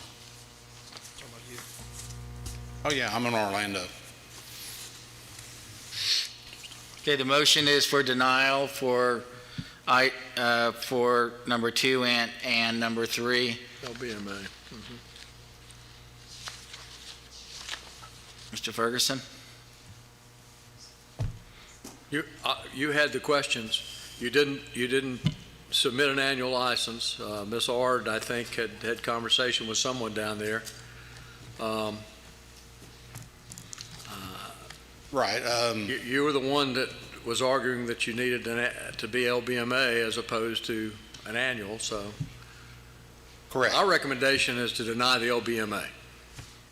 Right, and for us to file an application for an annual license. Yeah, I understand you argued about that, so. Go ahead.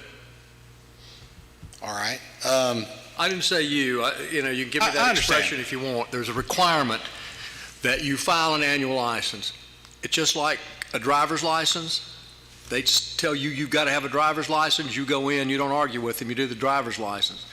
Ms. Ard explained to you, or to someone, if it wasn't you, perhaps you being in charge, you should have been the one that was on the phone with her, but obviously you weren't from the expression on your face. I've not talked to Ms. Ard. Okay. Well, then you're in charge. Why didn't you? If you had an issue with us denying your LBMA, let me tell you, right now, sitting here today, I'd just as soon deny your license because of fail to comply. Standard 10 says we can do that. So, with that in mind, what is your argument that you should have it should be LBMA? Well, with all due respect, I've been with Southern Tech for 3.5 years, and during that time period, we've been provisionally licensed. The primary reason is our financials didn't meet the Florida requirements, so we were put on annual provisional licenses. Our financials for 2019, we got the audit report, I guess, last April, and so for the first time, we met the financial requirement. So when we were looking in the fall and our time came up to renew our license, we looked at the rules and we felt like we met the 5 stated requirements to get an LBMA, and so we submitted the application. I know there was been some back and forth between my staff and the state staff, and I apologize that I didn't contact Ms. Ard directly. Certainly would love to talk to her or whoever her boss is or whoever the boss's boss is, or you, Sam. We're certainly not trying to not be diligent. We've looked closely at the requirements. We've got counsel engaged that purports to know the rules, and he's advised us that we meet the requirements. And so, with respect, I ask the commission to consider approving our LBMA application. Okay, If you don't want to, I understand that. Oh, And that's- yes, you do It's not hold a our will. license, and It's not so a matter of if we will. need to back up and do something else to stay in business, I'm It's not happy a to matter of consider want, whatever it's a those matter options of- are. of- I apologize that, Let me we've ask gotten you, sideways. your but go ahead. ABHES and your ACICS, your renewal date was, for ABHES was 2/28/20, and for ACICS was 12/31/20. What have you done there as far as renewing your accreditation? Yeah, the current status for ABHES is it's been renewed through February 28th, 2026. You sent that in to us? Do we have that? When I got the staff summary sheets last week, I obtained it. I can certainly forward it to whoever I need to. Yes, I will make sure we send that today to Ms. Ard, but that's in hand. The ACICS approvals ran through 12/31/20. They are in the process of renewing those. We're on the agenda for the May meeting. Stuff got delayed at ACICS due to COVID reasons last year, and so our normal site visit in the fall didn't happen, and it was all virtual, and we were the first people that got a virtual visit, and it's just taken a while for them to process stuff. But we are currently accredited by ACICS. The first three schools under item 2 are ACICS accredited schools. The 4 schools under item 3 are all ACCSC accredited schools. And just in case somebody was going to ask a question, our 3 ACICS schools are in candidacy status to go to ACCSC, and we started that last summer because we could sense that we might need to move from ACICS, and so that was a good call, but that's our current status. But we have accreditation, and we're on the May meeting for ACICS, and we've already obtained ABHES. You have ACCSC accreditation On the 4 schools listed under item 3, Orlando, Auburndale, Brandon, and Sanford. Well, and also I'm, from what I'm seeing, and unless you've submitted to us, in fact, ACCSC has asked for, I think, an improvement plan for what's your HVAC diploma program. So ACCSC has asked for improvement plans, and I know that ACICS had asked also.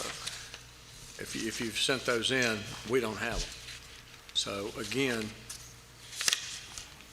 All right, well, I will contact Ms. Ard today and ask her for whatever her open item list is that you have that I don't. My recommendation is that you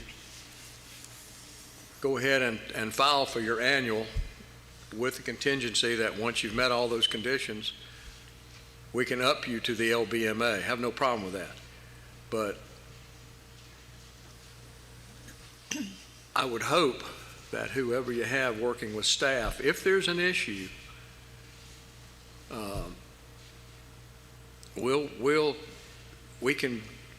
we can work through the issues. But to just simply, and maybe I'm making it too simple when I say that whoever on your staff says, no, we're not going to do that to one of my staff members, we don't play that way. We help all we can. In fact, sometimes we get ourselves in trouble because we're trying to help out schools. So if we're trying to assist and we get that, no, we're just not going to do that, then we're not going to do that.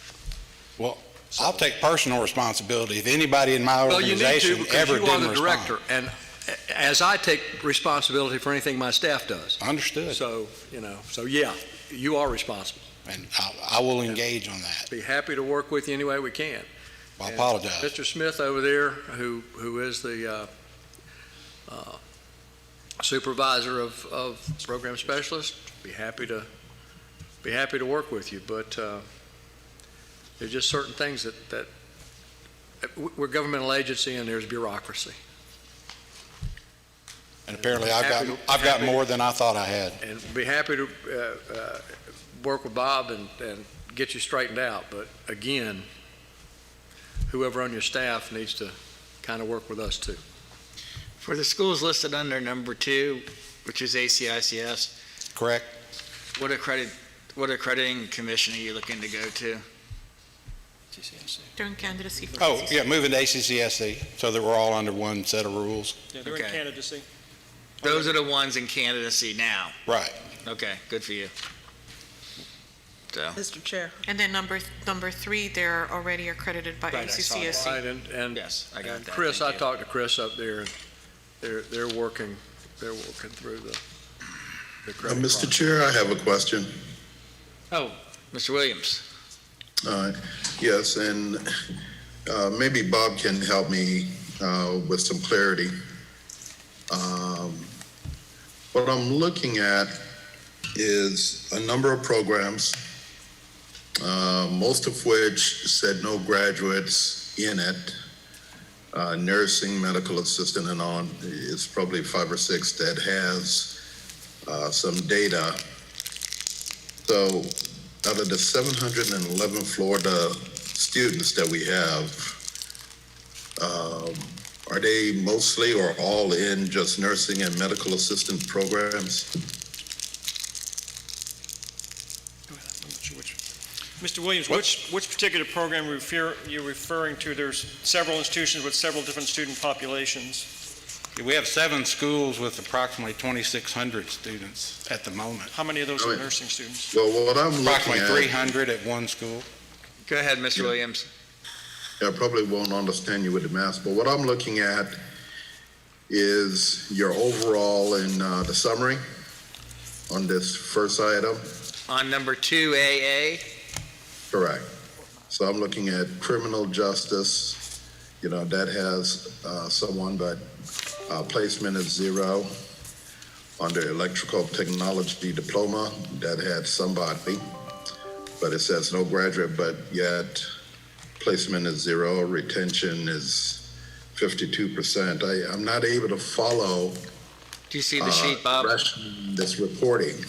Of course, health information is 0, healthcare administration is 0. Interior design, I just skipped it. Management associate is 0.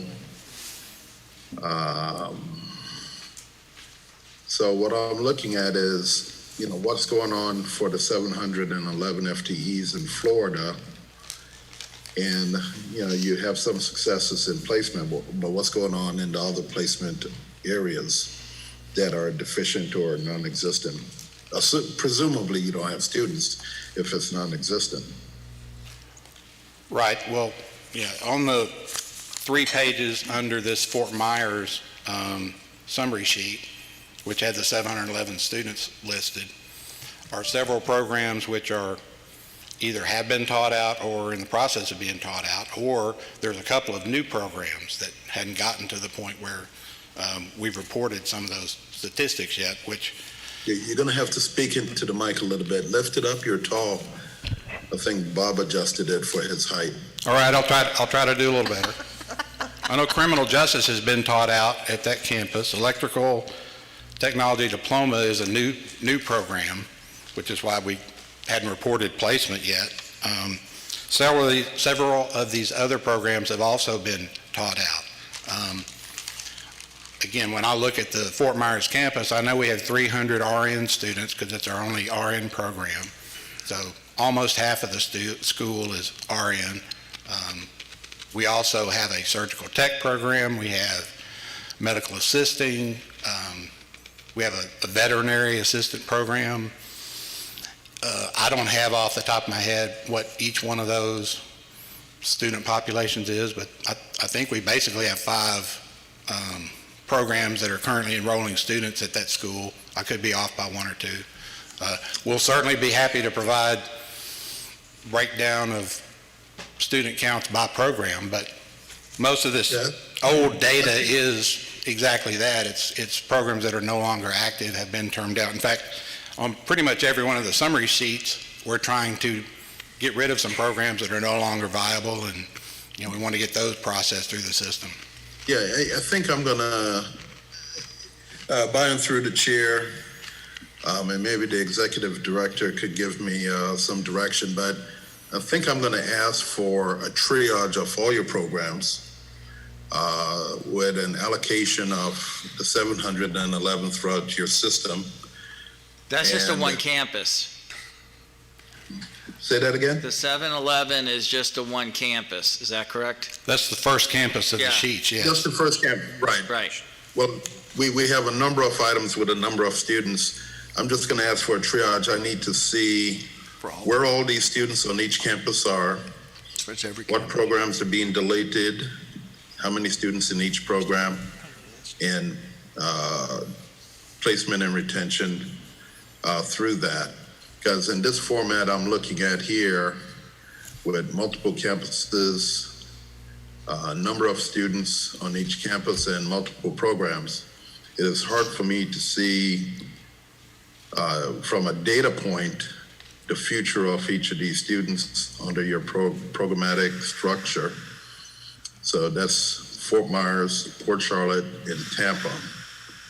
That's at, let me see, well, that's, yeah, Mr. Chair was in, well, it was kind of hyperbole.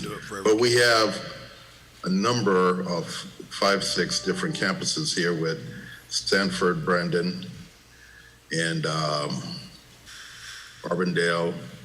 So, yeah, let's break that down. I need to be able to see it more concise than in this format that we have it here. Is your plan to keep some of the programs that you don't have still licensed, or? Well, I mean, our plan is certainly to keep every program we're enrolling students in. Right, but I'm talking about the ones with the NAs in them. Well, the ones that we're not currently enrolling students in and have been taught out and we have no students in, for sure, we want to terminate them. And Okay. any that are teaching out need to be terminated when they're taught out. Right, because on our sheets, it doesn't say if it's taught out or not, or it just says NAs. I've seen the sheet, I agree with you. Yeah, It's and I not think the that's best what, information. Mr. Williams is referring to. I will update that information and give it to the staff. I assume that's the proper. A couple thousand students. Okay, thank you, Mr. Williams. Thank you, Mr. Chair. Thank you. Mr. Chairman, can I ask a logistical question, if there's no more questions? Yeah, does it relate to that? Go ahead. No, not relating to Mr. Williams' question, just where this is going. Well, Ms. Bradley had a question first. I did have a question. In our materials, we have your LLC agreement, and it lists the board members. Pedro de Guzman is listed. Is he still a part of your board? No. Okay. Then we're going to need an updated, you must have then either redid your LLC agreement or change of board, or however it is you have. Should have a new LLC, Have dude. some- Yeah, he left November 1st, 2019, and Yeah. you know, we notified the state and Well, this is- updated the E-car and. This is your document, though. This is the institution's schedule of second amended and restated LLC agreement, but it is dated March 2016, which is, you know, There Pedro was is a just more up here current. with the school he's working for now, so I figured it had to be updated. And then I just wanted to make a comment regarding the population and all of that accounting, that the processes that you utilize for ACICS and ACCSC are different. So sometimes that can be confusing with the whole retention rate versus graduation rate. Agreed. And so forth. So it's understandably difficult when you're looking, it's kind of apples and oranges on some of that, but that's why one of the first things when I review, I look to see, well, who's the accreditor? And then you have a sense of how to look at those numbers a little bit differently. Sure, they're different. And if I might add to that, none of the accreditation matters if you don't have the license. We don't issue federal financial aid, accreditation does. But without a license, there is no accreditation. So at some point, you got to remember to keep us in mind too when you're submitting stuff. I'm assuming that your accreditors have an updated LLC that's not 2016. I can tell you that the state does not have it in terms of this commission. Well, I'll ensure you have it and that they have it. Mr. Harris, you wanted to address the commission? Yeah, just very quickly, a logistical question. The recommendation was to deny the application for LBMA and apply for an annual. I understand that. The issue of whether you need to have an annual before you get an LBMA has been a constant issue. If you look at the requirements in the law, God forbid you would do that, and the rules, when you look at the list of things that you have to apply for to get an LBMA, one of the things that's not listed there is have an annual license. But my question to you is this. Knowing that they're going through this process that Sam has talked about already this morning, the ACICS, the ACC, whatever accreditor, and now the schools are all on the list, it doesn't help if the institution has a denial on its list. It would help if perhaps this was deferred and that the application, they can submit an annual license, it's the same kind of materials, you're going to get the same information, you're going to get some updated information. But if this could be scheduled perhaps at the next meeting so that they don't run into a situation that other schools are going to run into, and that is ACCSC is withdrawn their transitional program to go from ACS to them, and that scares me, and it makes me think that there might be some issues. And so the sooner they can get to an annual license, an appropriate annual license, and then to the LBMA, it would help so that they don't get caught up in the whole issue about what ACICS schools that ACC is going to accept. Okay, let me answer that, Bob, real quick. Thank you, Had they, whoever on your staff, had they have worked with us, today, I can't speak for the commissioners, but I'm pretty sure had whoever worked with us, today you'd walk out of here with the annual license, and then at some point you would have an LBMA. Had someone on your staff worked with us. That's the only way I can answer that, Bob. I understand. And, the provisional license, quite honestly, Yep. we can't extend a provisional license technically twice. That's it. And that's what I'm saying. Sometimes we're our own worst enemy trying to help schools out. And be happy, I said this at the beginning, be happy to work with you, happy to figure out how we can work with you to get what you need, where you need to go. And again, just simply stating a fact, when I talk to Chris Lambert, I can say, hey, they were denied they were denied an LBMA. I can say, we denied them. Or had they worked with us and say, hey, Chris, they're getting an annual license here. We're working through all this. So it'd be easier if you come back next meeting, let us get you an annual license. I'd be happy to tell Chris, hey, we're giving them their annual license, no issues. We would like you to tell them the second thing. There are 400 employees and 2,600 students and me, we would love that opportunity. Yeah. And again, I apologize that we got sideways. Again, you're the guy with a fuzzy hat. And whoever, if there's an issue and your staff's not telling you, then shame on them. But if we can, any way we can help, and like I say, sometimes we're our own worst enemy in terms of trying to work through some of this stuff. So we appreciate it.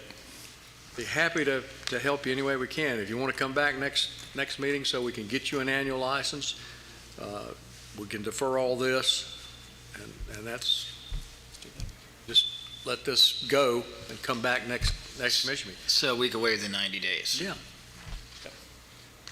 Bob, you know the spiel. Do you want to waive your 90 days? Yes. Okay, thank you, gentlemen. Thank you all. Thank you.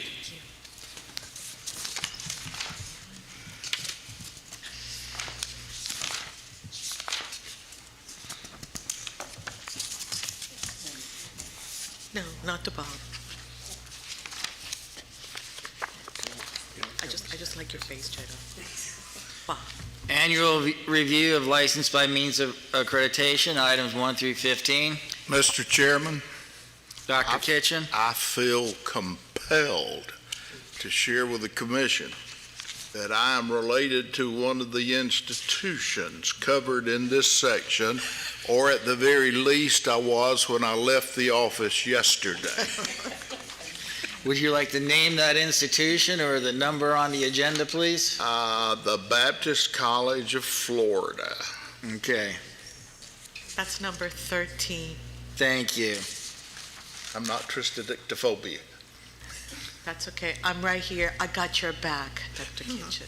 That's the scariest thing I've ever heard. Do I hear a motion for consent? So moved. A motion by Ms. Mulheren, second by Dr. Matos. Discussion? Hearing none, all those in favor signify by saying aye. Aye. Opposed, motion carries. Mr. Williams, you like to pull any?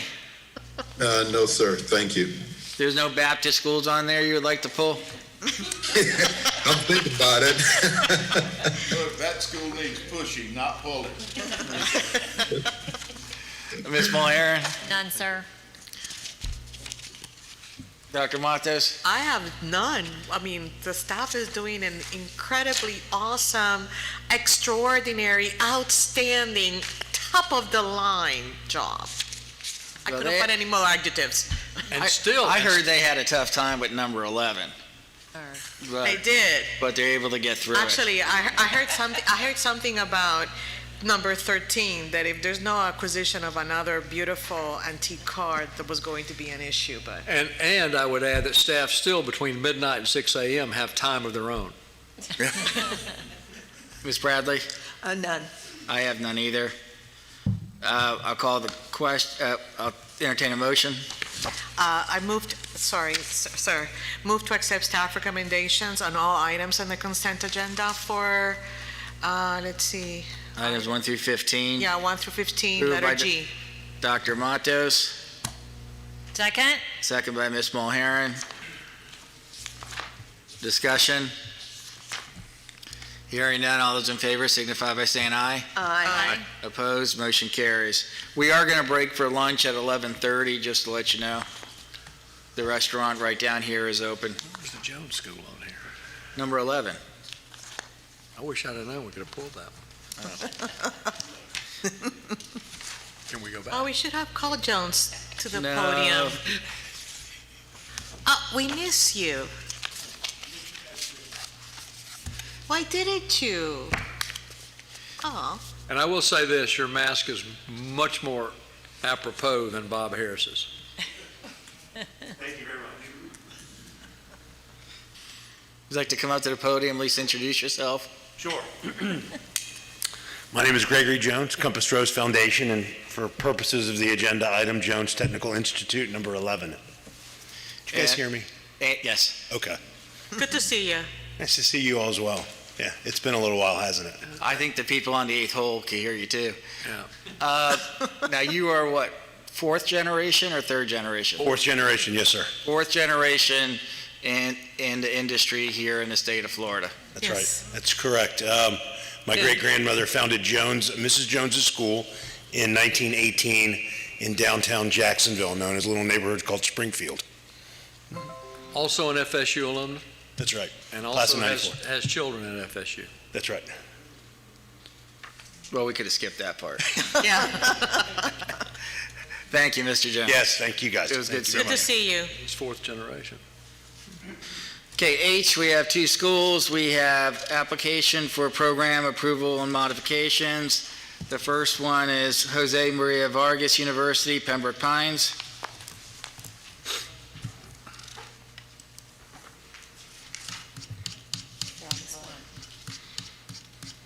Move to accept staff recommendation.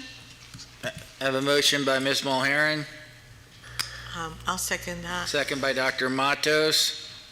I have a question, Mr. Chair. Hold on 1 second. Let me just get there, please. Of course, sorry.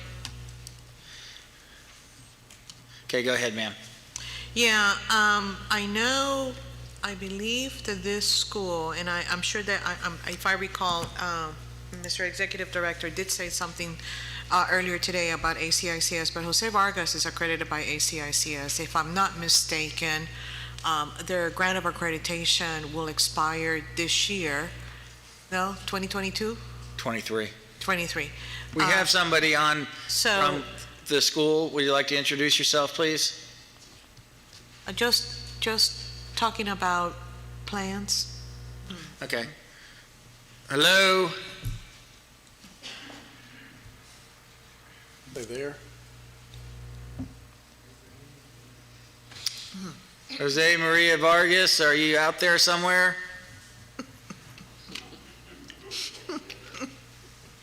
Phone home?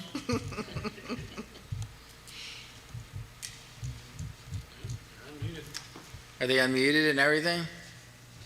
Is there any questions? Oh, you there? Yes. Okay, can you introduce yourself for the record, please? Yes. My name is Lelis Ortiz, and I'm the VP of Academic Affairs. Okay, welcome. Dr. Matos has a question for you. How are you? Hi, good on you. I too look at the ceiling when I'm speaking on the phone. This is terrific. I know that you are accredited by ACICS. I know that your grant of accreditation, I thought it was 2021, 2023, right? Yes, that's correct. So I am sure that you got the news. So what are you guys thinking about doing? So in December of 2020, we attended the ACCSC initial accreditation workshop, and we submitted last week our initial application for accreditation with ACCSC. Okay, very good. And did you inform the commission of such plans? No, we had not, because we were in the process of submitting that. So I would recommend, just because obviously, in the world of higher education, we all have heard the decision or the stance from NASICI on ACICS. I would recommend that at least you send the commission copies of your attendance to the accreditation workshop for ACCSCs, and then keep them informed, please. Will do. I mean, schools should just have a standard rule. Anything they send to the accrediting body, they should send to CIE. We say that constantly. I mean, but we're not important. But that's being on the safe side, and we have to be in that mix as part of the triad. And schools can't work independent, because if something screws up with their license, then that can impact their accreditation, can impact their Title IV funding, if they're at that level. So, I mean, that should be a standard rule, is you send something to the USDOE, you send something to the accrediting body, copy CIE. Because CIE also talks with the USDOE, they talk with the accrediting bodies, and you want everybody on the same page. So. I concur. Okay. Mr. Mr. Chair. Ms. Mulheron, then Mr. Williams. Okay, thank you. My question was around the Orban Einstein platform and the Vargas portal.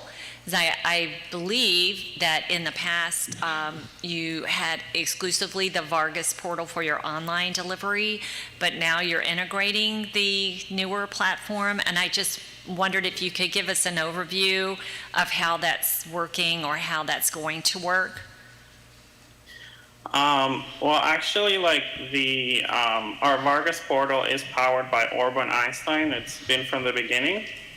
So it's just we just put the name Vargas portal, but it's everything's through the Orban Einstein. Okay. Okay. And all of your classes are hybrid, not 100% online. Is that correct? Yeah. So now we don't have 100% online. Okay, but your learning resources are 100% online. Yes. Okay. want to make sure I was clear on that. And I think if we could just clarify the attendance policy, that would be helpful too, not only for your students and faculty, but for us on the commission to know what you expect of your online students in terms of attendance. Thank you. Okay, yes, we can clarify that. Thank you. Okay. Is there further discussion? Just. Oh, Mr. Williams, I am very sorry, sir. It's okay. It's okay. Max Headroom here.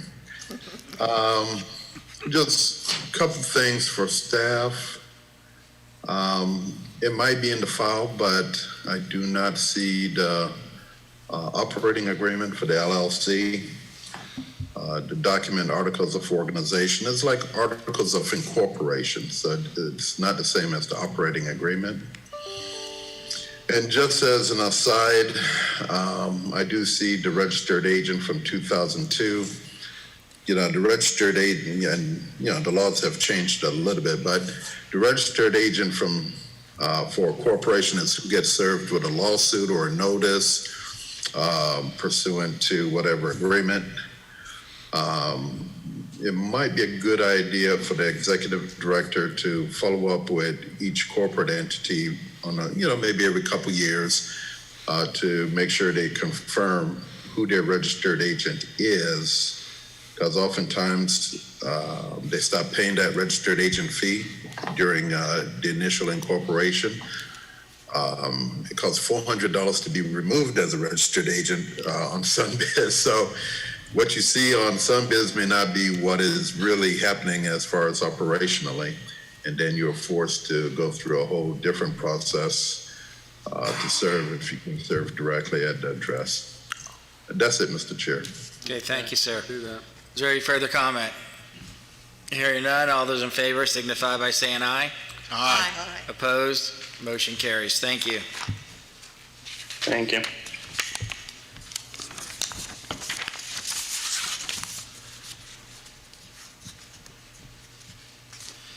You all just want to break now for an hour? Be back at 12:30? Might be quicker for everybody, beat the lunch crowd. Yeah. Okay, so we'll take a lunch break at this point in time. Thank you.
Okay, I believe we're on L, motion for extension of provisional licensure for 1 year, Miami Technology and Arts University, Miami. Is that right? Oh, we're on I? Aye, same thing, but it's aye.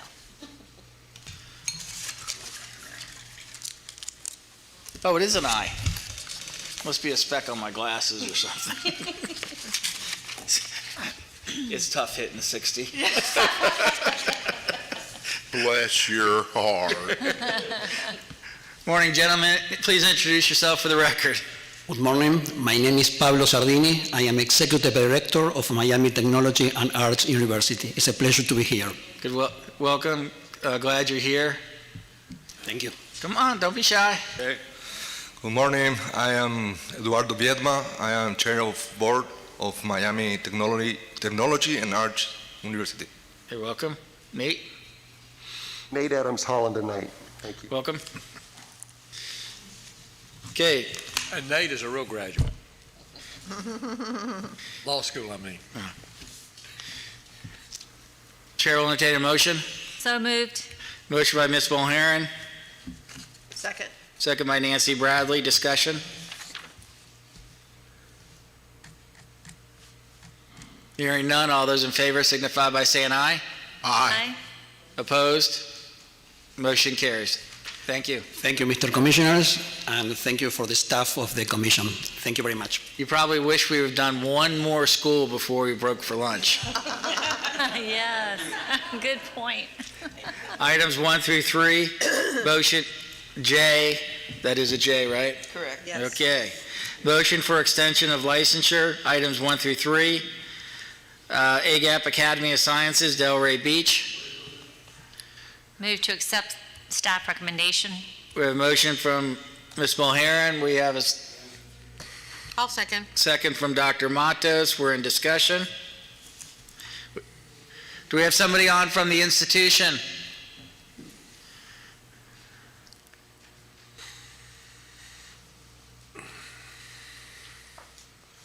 Okay, let's continue.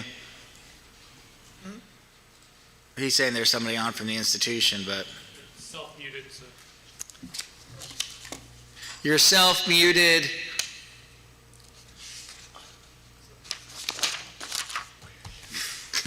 Sorry, Bob. It's just habit by now. I'm not going to fight it. Okay. Is there any discussion on this school? Hearing none, all those in favor signify by saying aye. Aye. Opposed, motion carries. Number 2, Ambra University, Orlando. Move to accept staff recommendation for I have a approval. motion by Ms. Bradley, Second. second by Ms. Mulheron, and I don't have to look up this time. I just go look straight. Welcome. Introduce yourself. I am Francisco Neto, Executive Director. Welcome. Thank you. Discussion? Hearing none, all those in favor signify by saying aye. Aye. Opposed, motion carries. Thank you, sir. Thank you for being here. Number 3 is UNAD Florida Sunrise. Move to accept staff recommendation. A motion by Ms. Bradley, I'll second. second by Dr. Matos. Discussion? Hearing none, all those in, Is someone here? Was someone on? No? I just heard a voice. I heard a voice too. I heard a You're hearing voice. voices. I hear those occasionally myself. Now, I just. I see dead people also. Just to clarify, they'll be back in May. These people will, it's all extension through May, so they'll be at the May meeting? Yes, maybe. Okay, because I did have a question here. Yeah. Why is it taking, what was the problem with getting their financials for 2019, that they would need this extension? But I guess we'll find out in May. Okay. And there's nobody on the line, is there? Nope. No. Okay. Discussion? Hearing none, all those in favor signify by saying aye. Aye. Opposed? Motion carries.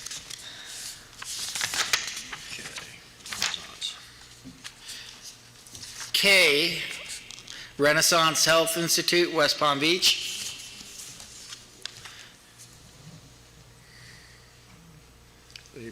Anybody on the line? Good. Questions? Are they there? Oh, okay. Please introduce yourself from Renaissance. Good afternoon, Commissioners. This is Christian Jean Lewis. I am the campus director here. Welcome. Thank you for joining us. Thank you. Good afternoon, Commissioners. My name is Noldi Jean Lewis. I'm the president of Renaissance. It's good to see you all again. Welcome. Thank you. Okay, go ahead. First of all, can you tell us what your relationship is to Ideal Professional Institute? We don't have a relationship with them per se.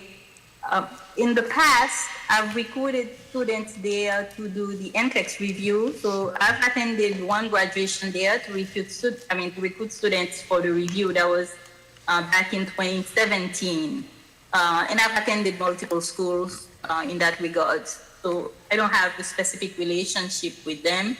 In terms of transfer, when we had the urgency to transfer 2 students, I've approached different schools and I was, they weren't interested in getting the transfer. So I contacted them and they did agree, but there is no, I don't have an agreement with them, nor do I have a specific relationship with Ideal Professional.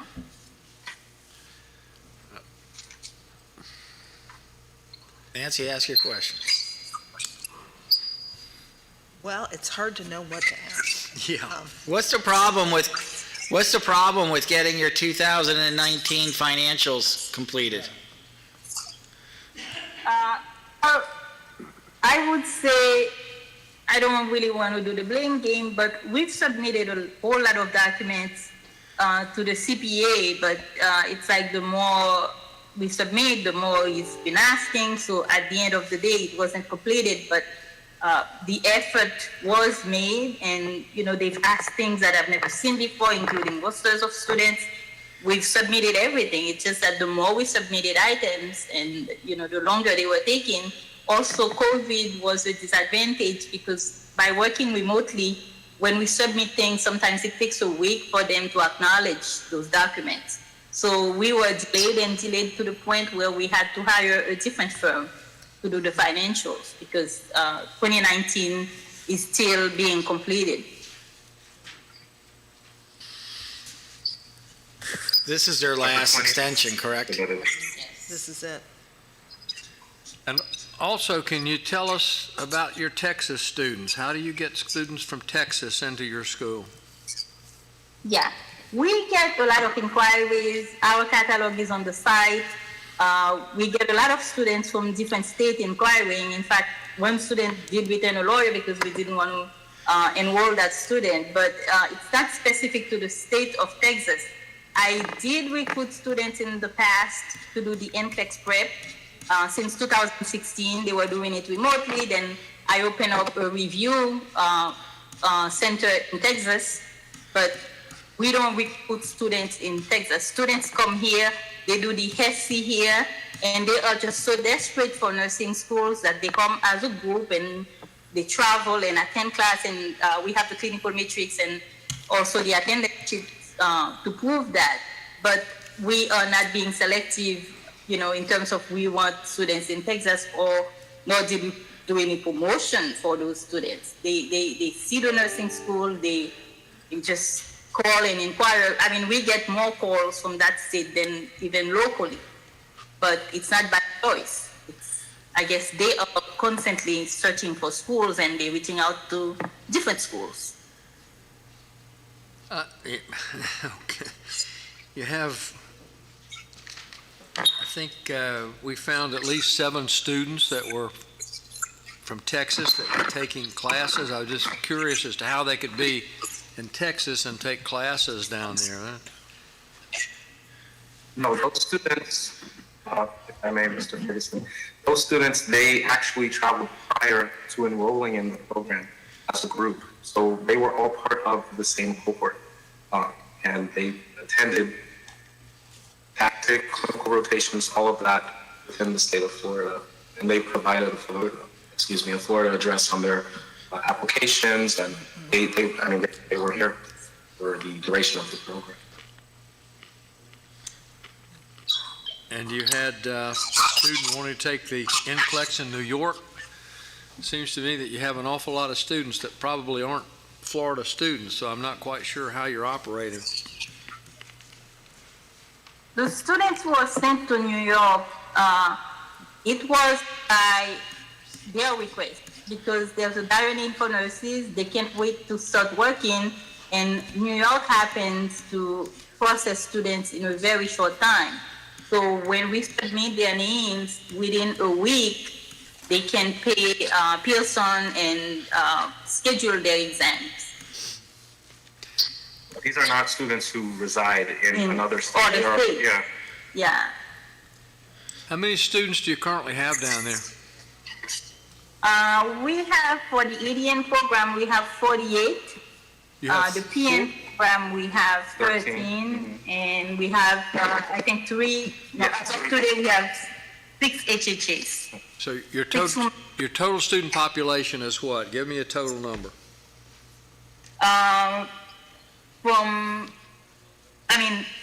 Currently, that's what we have. Yes. And we have a few pending to sit for the board, but they are graduates.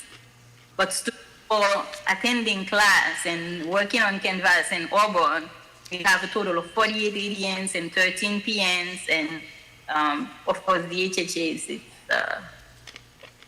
we bring them in for lab. So when our... Sorry. That's 67 total for all the 3 programs. How many? 67. 67. So I guess the other question I would have is, when our evaluator came on site, why were there none of those 67 students there? There were no students present. Yeah, since I think COVID, since April, we've changed to online, and it was approved by your entity. Because of COVID, we don't have students here. The instructors were here. I don't know if she mentioned that. We had 2 of the instructors who were lecturing live, but we don't have students on campus because of Canvas. Because of COVID. And it's been like that for months, since April of 2020. Yeah, we haven't had any students on campus. We're using ATI for simulation, and we don't have students physically here to COVID. Well, What they have to do, it's just amazing that you only had 2 students set for the NCLEX. Yeah, we submitted multiple graduates, but again, it's up to them. We do an NCLEX prep with them for 6 to 8 weeks. But in terms of scheduling the exam, it's in their hands. But those who to take it right away, they took it in December. So I'm expecting to have a whole lot more sitting for the exam, anytime now, but their names were submitted. We are just waiting. The student may not feel ready, for multiple reasons, but they were prepared and their names were submitted.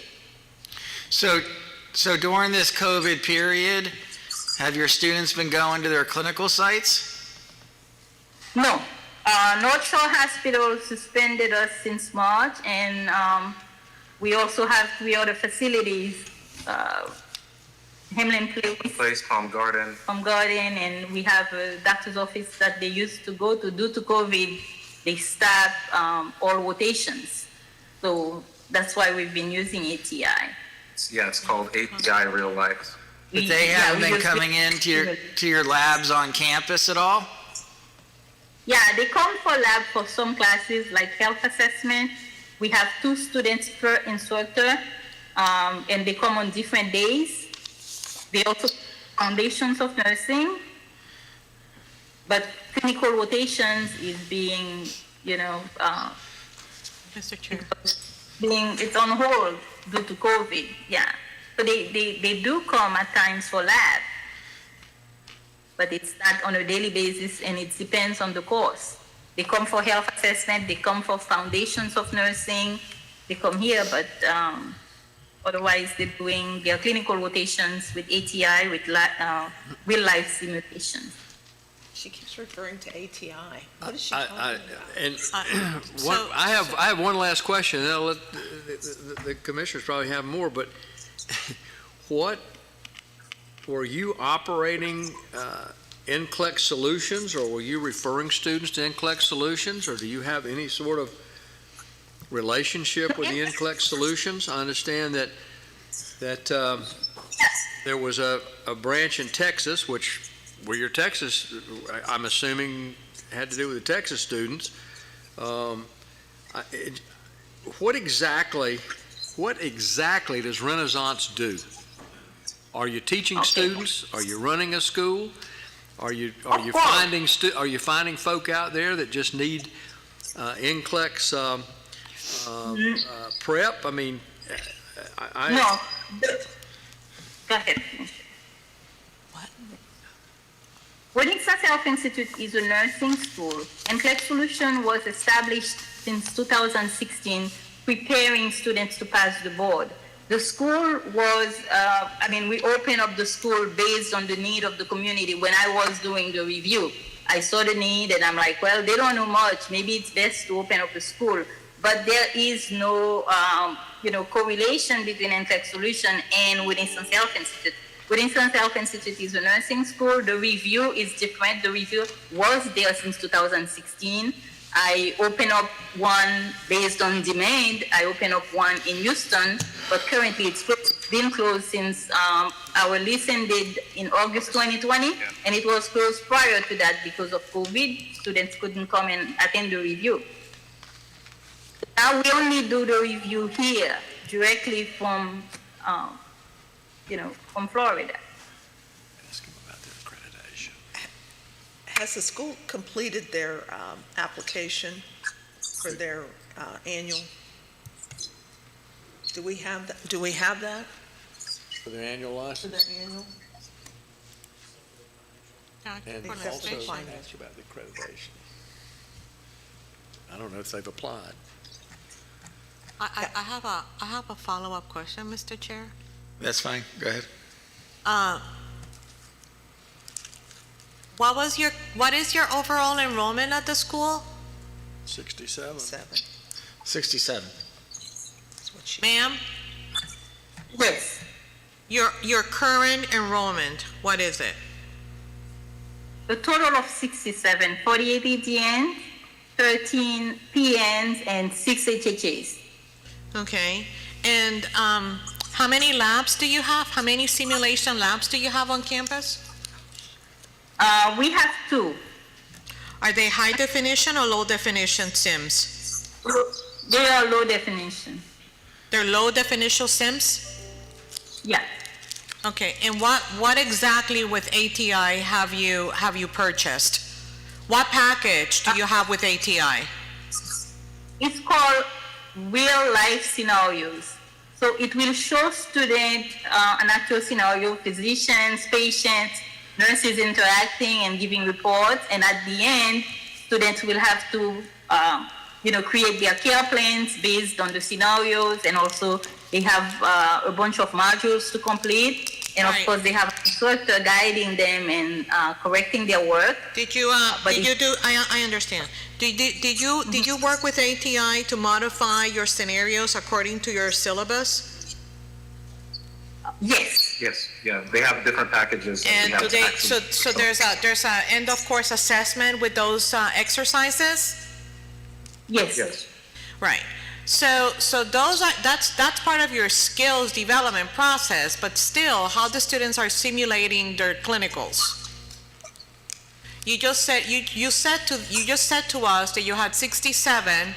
On the on-site visit, you said that there's nobody allowed on campus, but then you said that students are allowed on campus to do clinical lab.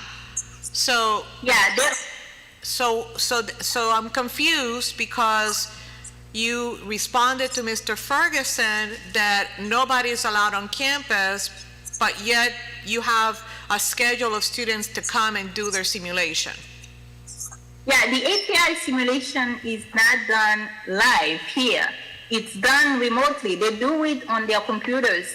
They don't come to do the clinical simulation here. They come to do their lab hours. Yeah, but you still are required by message, I'm not gonna say by mandate, but by message from the Florida Board of Nursing has allowed you to do simulation, continuous simulation, meaning you do it with your sim dolls or simulators in your clinical lab. So you still have to bring them to campus. Yeah, I can forward to you the hours that those simulation account for. I mean, the description from ATI, each simulation, how many hours they are accountable for, and it does match with our program outline. But it's that there is no physical contact because it's online.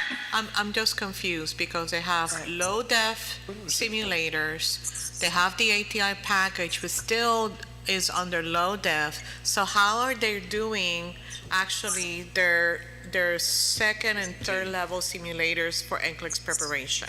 They haven't done anything. Well, that's it, Mr. when they Ferguson. come, That's all. Well, How did they get accredited so quick? They're not accredited. I'm confused. we started the process of accreditation. We had the first, when was it? When we had the... ABDAS, we attended the workshop, that was September 17th of last year. Yeah, we were just waiting for a passing rate, but now we are at 100%. okay. So you're saying you're accredited by ABHES? No, I said we attended the workshop to begin that process. We were waiting to have a passing rate at that time. As of September 17th, during that first meeting, we had not had any students sit for the NCLEX yet. Now we have. Here, I'm looking at your status sheet here, and it says that you're planning on applying for accreditation September 2020. Did that happen? No, because we didn't have a passing rate yet. We were waiting for students to sit for the board. We had the workshop, so we initiated, the accreditation process, but we didn't have a passing rate in order to submit the actual application. Right. When is their annual review up? It was up. It's up now, isn't it? Well, this is the third extension, so. Oh, this is the extension on this. This is the third one. Okay. I thought it was just because of the financials. Yeah. Oh, I see. So if we vote to extend their license, That's it. this is it, but they will come back to May if they make it to May. I know that's what you're thinking. And then we look at them completely with their annual, Everything. we give them a thorough, We'll have everything in May. Well, hopefully, you'll have what you got now, probably. Well, this is not a regular I know. If you extend it application. till May will be the last one, and they'll have to meet everything. We'll have everything. I think right now, I know they've got all their regular license things that they need to submit, but I think we need a thorough listing Absolutely. of all those 67 students. Where are they in the program? Where they What came program are from, they in? where are they now? Where are they now? Including attendance. And I advise you to be here at that May meeting, please, in person. Yes, yeah, we will be there. This one was unplanned. We were added late. That's why the Director of Education couldn't be there and ourselves. But we will be there in May. Would you please repeat for me what we need to present? You say the attendance sheet for all. Your program specialist will contact you. Okay, thank you. Might I add that Chair would like to have a motion, please. So moved. Motion by Ms. Mulheron, I'll second. second by Dr. Matos. First, Mr. Chairman, Dr. Kitchen. they'll be back this May. What we have here that we're voting on is an extension to next May. No, Okay, so we're not voting on what's on our screen. no, we're voting for May of 2021. So they have to present Everything. their everything annual will be license here. then. Full If not, application. bye-bye. All right, good enough. Okay. Thank you. Is there any further discussion? Hearing none, all those in favor signify by saying aye. Aye. Opposed, motion carries. Okay, thank you. Thank you.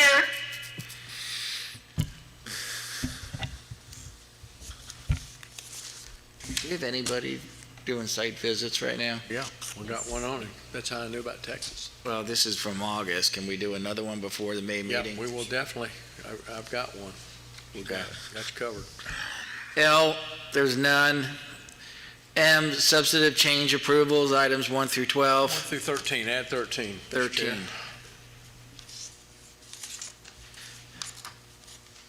Like to take these one at a time or consent? If you consent, they can pull with it. Consent. I have a number of them pulled, but consent is good. Let's do consent and then pull the ones we need. Okay, I move to consent. We have a motion by Dr. Matos, Second. second by Ms. Mulheron. Any further discussion on consent? Hearing none, all those in favor signify by saying aye. Aye. Man, Levi looks just like me.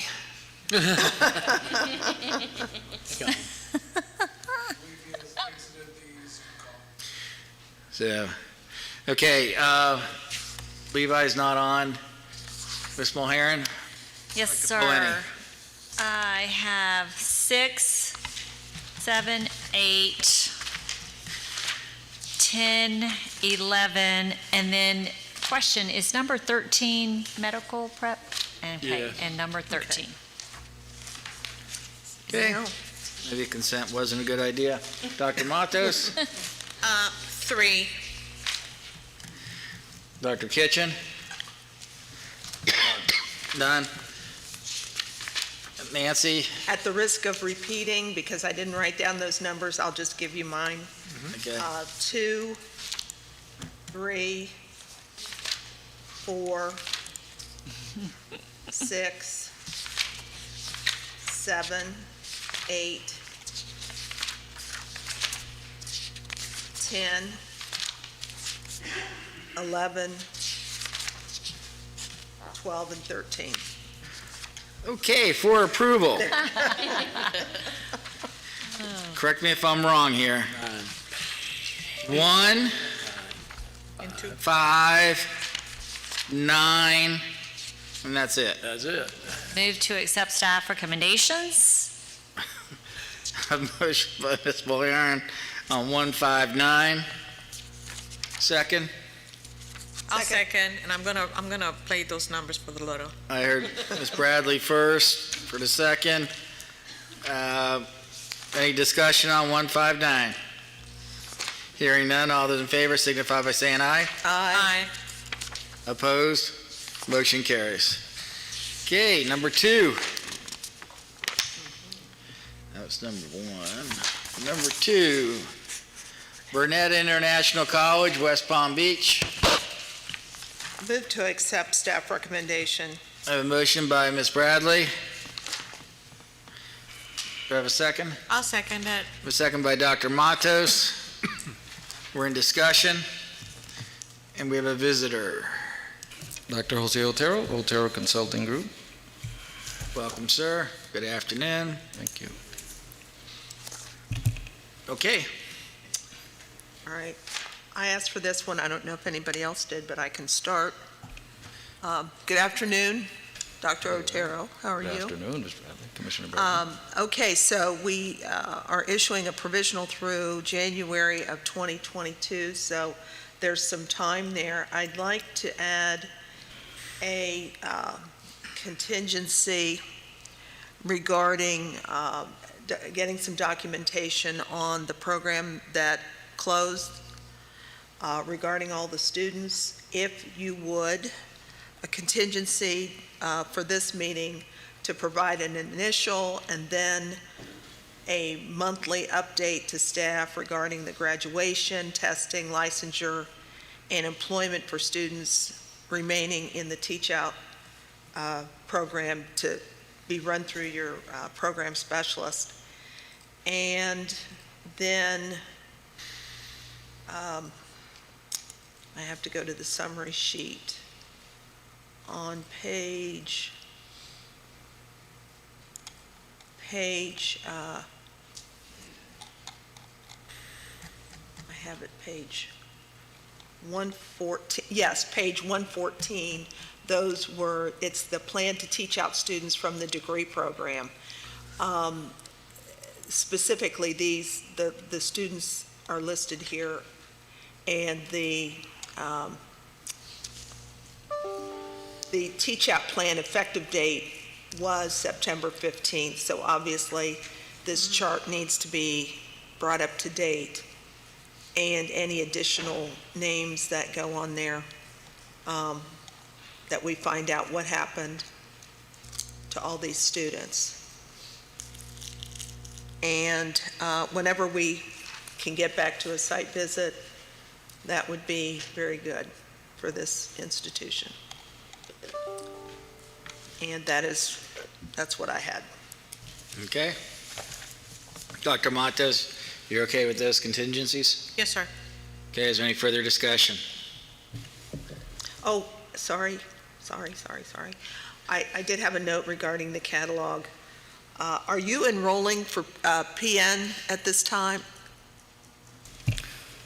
I'm sorry, I don't have that Are they information. enrolling for practical nursing? I don't have that information in front of me. Okay, well, I couldn't tell.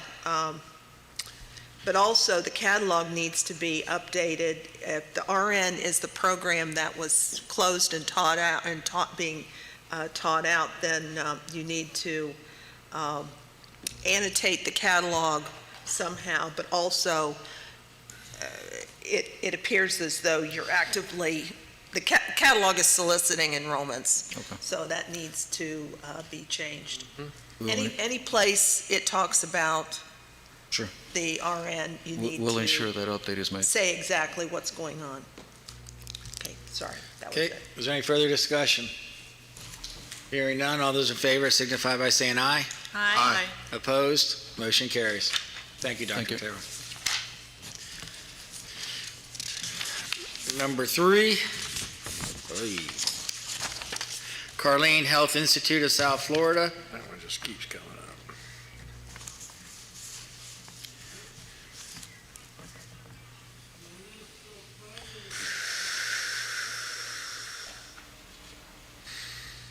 I hear voices.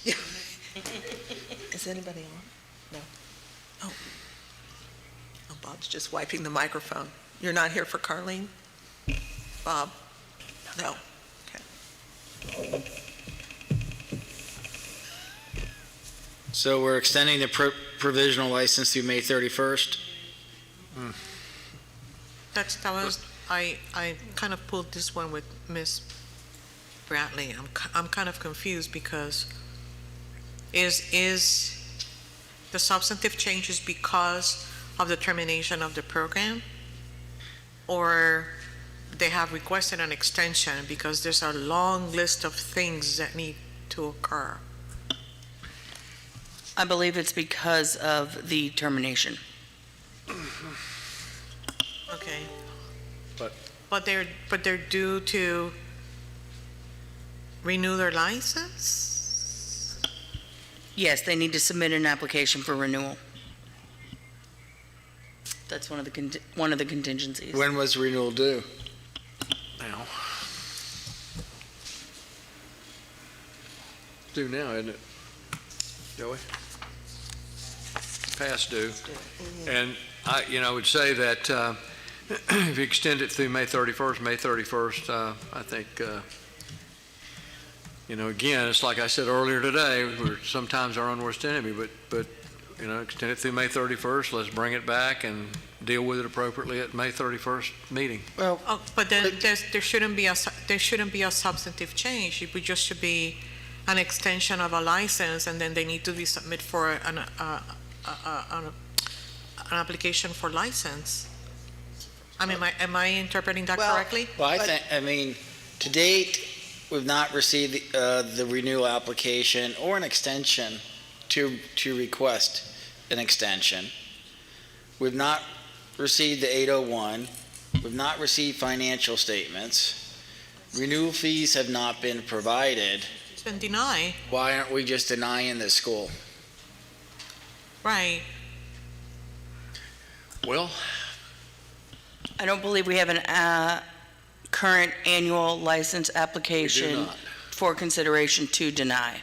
I see. So So right once they now, s- so- they hold it annual. Correct. And if they don't submit the contingencies, then they'll fail to comply with the clerked order, or they'll submit an annual application, and we can review that and determine. May 31st. But they have a license. What license do they have right now? Annual. Okay. But So it's they sub- have an annual license for which a substantive change has occurred. Right. Okay, and the substantive change is the termination of a program. Right. And then that puts it on provisional license. Right. Mhm. So our vote today is just to approve the substantive change for a provisional license. Correct. So everything else really should not be there, because they need to go through the process. Separate from that, their annual license is due for renewal, correct? Past due for renewal. So you're saying, Counselor, if I'm driving down this 19 here and Howie's Finest pulls me over and my license is expired, is he not going to give me a ticket? Yeah, he's going to give you a ticket. He's going to give you a ticket. He'll probably take me to jail. now. Possibly. But To be arrested? I just don't understand why we can't go for denial if they haven't done anything. Because we don't have a current application to review to deny. Because they haven't done one. Correct. But our licenses technically don't expire. Yeah, technically. So it's expired, so bye-bye. But they don't technically expire. It We have to take affirmative action under Let me Chapter say- 120. So the cop is gonna say to you, sir, you have an expired license, so you have a choice. You can drive with me to the DMV to get a new license, or you're gonna stay here and call your wife. Well, on your driver's license, it has an actual expiration date, is the difference But, for our purposes. but if we extend this to May 31st, you're going to get to the same spot. And we get there legally. So again, so our vote today is just to approve a substantive change to provisional license. And, Yes, and okay. bring them back May Okay. 31st. We will follow a staff recommendation to make sure we do it legally. Right. Don't drive with an expired license. Right.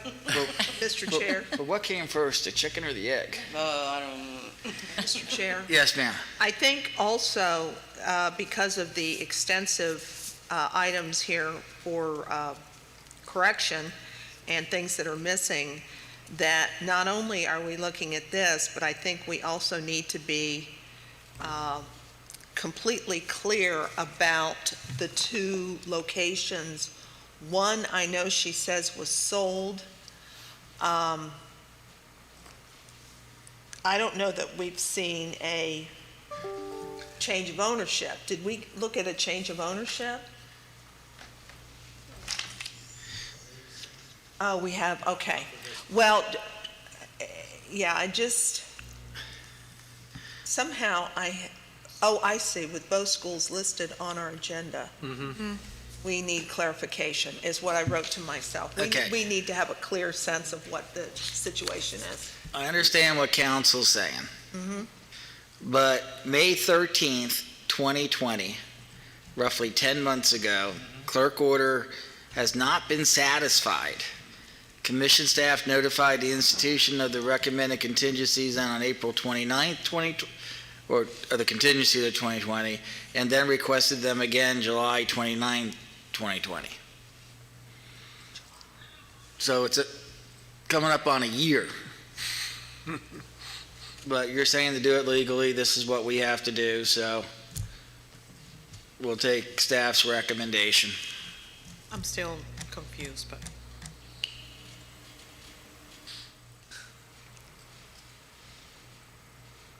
So again, the vote today is to approve a provisional license for, technically speaking, a license that has expired. But our licenses don't expire. They are in continuance. Right. Okay. Chair will entertain a motion. I don't know how to word it, sir. So moved. So moved. To May 31st. I'm sorry. Approve provisional license? I don't know. I accept staff recommendation. Accept staff recommendation. A motion by Dr. Matos, Second. second by Ms. Mulheron. Discussion. And so come May 31st, then we could do a Well, denial. Before May 31st, the commission meetings is May. Right. Make sure that somebody's here from the school. Consider, yeah. Right. Okay, all those in favor signify by saying aye. Aye. Opposed, motion carries.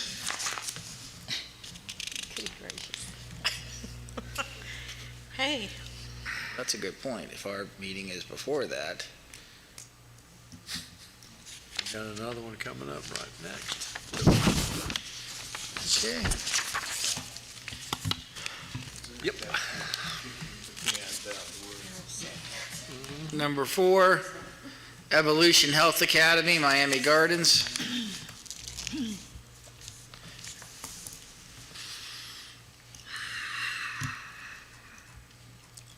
Go straight to the comments and recommendations. Anybody on? No, you know there's not going to be. No.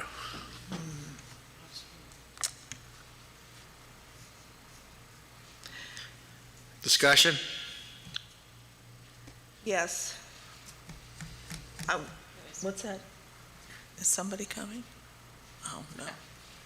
So we do not have a school representative? No. We do not. And you probably won't in May when you do this one too. Well, because we're extending the, Should be extended. we're taking the provisional through July of '22. No. So there's a number of things here. We need to do, this one needs to come back in May. Who did this one? So can we May 2021? Right. Next commission meeting is my recommendation. Bring this one back. Mm-hmm. Next commission meeting, not May 31st, but next commission meeting. Commission meeting. May I add to the contingencies? Of course. Okay. All right. First of all, their improvement plan is dated February of 2020. Mm-hmm. So there's quite a bit of updating and accountability for what's been going on. What's that? It obviously didn't work. Yes, obviously. One of the things they mentioned was increased space and more equipment. If we could get in a site visit before May. We will. Okay. Actually, That would yes. be great. Yeah, we're going to put Mike on the road. Okay. Yep, he's excited, I can tell. They talk about which confused me, they talked about a transition PN to RN, but yet that part of their, that was the heading on this page of their plan, but yet it refers to an improvement in PN test scores. And are all of the students they're talking about they're grads, because I think they also have an NCLEX prep arm to their business. So I think there's a lot of clarification, updating on students. Perhaps we also, Mike could also look at the student head count and what's been happening since we last worked with the school and last had them before us. Would you like to include that in your motion? All this is in the Yeah, motion, absolutely. yes. We don't have a motion yet. Okay, yes, Okay, please. a motion by Ms. Bradley. Do I have a second? Second. Second by Dr. Matos. Discussion? Hearing none. I have a question, sorry. Go ahead. The practical nursing program, so the program is approved, so we are requesting a train out of the program and to be deleted from the catalog?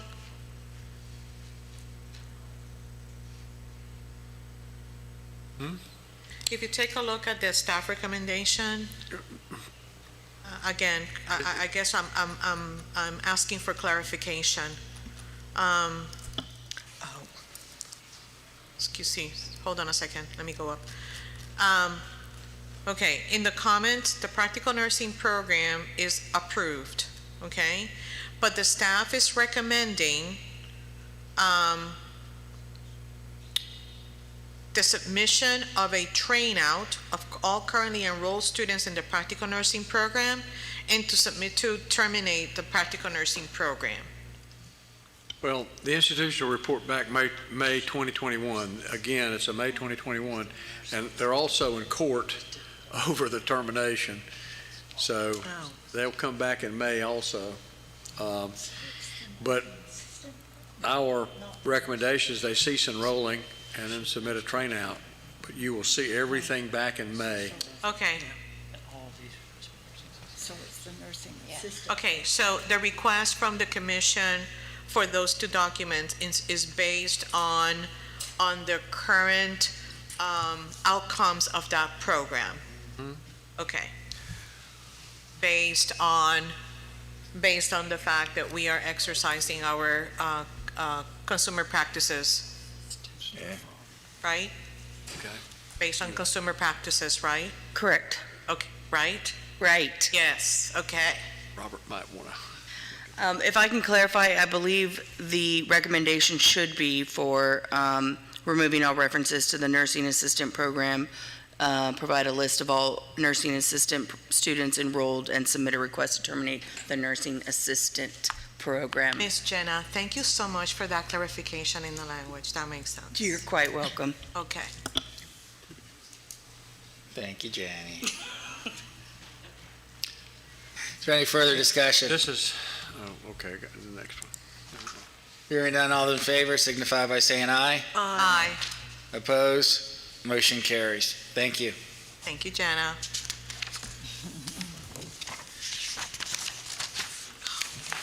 Number 5 was okay, correct? Yes. Yes. Number 6? I'm sorry, Mr. Chair. I know that number 5 is okay, but as a point of reference, Gwinnett Institute is also accredited by ACICS. So I'm sure that we're taking care of those schools, and I'm sure that Gwinnett Institute is going to be included in the listing of their plans for alternate accreditation. You got to keep in mind, the secretary has not made a final decision on That is correct. ACICS yet. I guess we have been proactive in the past, so I'm sure that we will continue to be that way. Okay, number 6 is Ideal Professional Institute, Miami Gardens. Gee, Mike, you could visit a lot of schools in Miami Gardens. Well, this one, the recommendation is deny the application for annual license, but also I would remind you that a previous school, this is where they were transferring students, their nursing students, if you remember. I think is she on? That's why I asked what the relationship was. Good afternoon, folks. Hello? Ideal. Are they on? Yeah. Okay. Please introduce yourself for the record. I apologize, I didn't realize you were on. They're on. Let's look at the sky. Attorney Gregory, O-C-H-A-L-E-K, on behalf of Ideal. Good afternoon to the board. Good afternoon and welcome. Thank you. Thank you, Mr. Chair. I pulled this one and was going to say based on the materials that I have before me, I support the staff recommendation and just wanted to have an opportunity for staff and the school to talk about the denial before we move forward with it. Do we have? Well, if I may be heard? Go ahead. Yes, go. Thank you. I was expecting Miss Miriam Lubin to be here. I believe she's trying to log in now. Miriam, are you there? Okay, maybe not. Do you have anybody else? I'm asking staff if there's anybody else waiting to get in.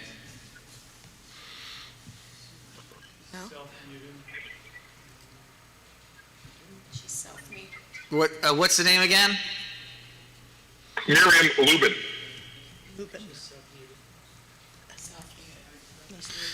She's self-muted. Got to unmute herself.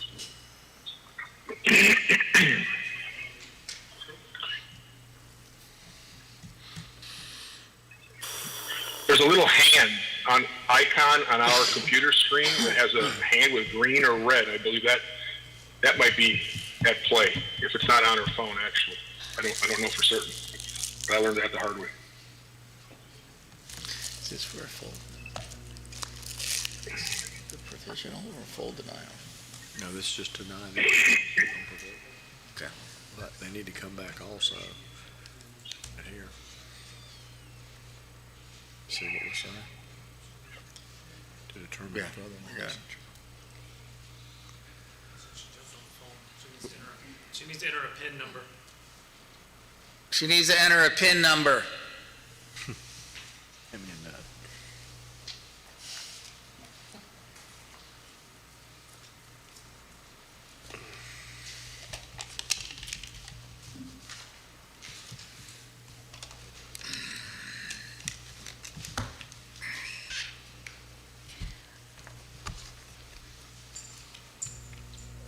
In the meantime, Mr. Cressito, Yes, ma'am. I noticed that the school is currently provisional, and so we're recommending the denial. Does that mean they would go back, they would be going into a teach out, or would they remain? No, they have applied for annual license, and we're denying I the see. annual license to keep them at provisional. But Keep them at provisional. But also, the other thing is you'll notice down there in the remarks, the institution will report back May 2021 to determine further licensure. Right. They'll be okay. back in May. Yeah. Like you said, Ms. Lynn, it's going to be a busy May. Yes, a very busy May. Okay, well, it sounds like the institution is not able to chime in. Just wanted to make sure that they were also clear of what was occurring. Okay, you'd like to make a motion? Motion to accept? Well, may I be heard? I have a motion by Ms. Mulheron. Do I have a second? I'll second that. Second by Dr. Matos. Discussion? Can he speak? Hearing none, all those in Oh, favor? Shalik is here. For all those in favor, signify by saying aye. Aye. Opposed, motion carries. Okay, I would suggest that you be here in May. It's going to be an important meeting for you. Well, what May 2021 or May 2022? 2021. 2021. Well, yeah, okay, well, I understand, okay. Just I'd like to have a year in there to be certain. The only thing is I didn't get a chance to confer with the board and raise some objections regarding this, just because I looked at this and I find that it doesn't. First of all, you reference in the comments appeared at the September 24, 2019 commission meeting, and yet Exhibit 1 is not that reference. So there's a discrepancy. The notice also doesn't indicate what the board is going to do. I mean, at best, we're guessing, so the notice was not perfected. It says provisional moving to annual substantive change, other. I don't know what that means. I'm trying to give my client advice, and I'm flummoxed by this notice. It's vague. I don't understand that. So I don't know what the board just voted on because I didn't hear all of it. It broke up a little bit.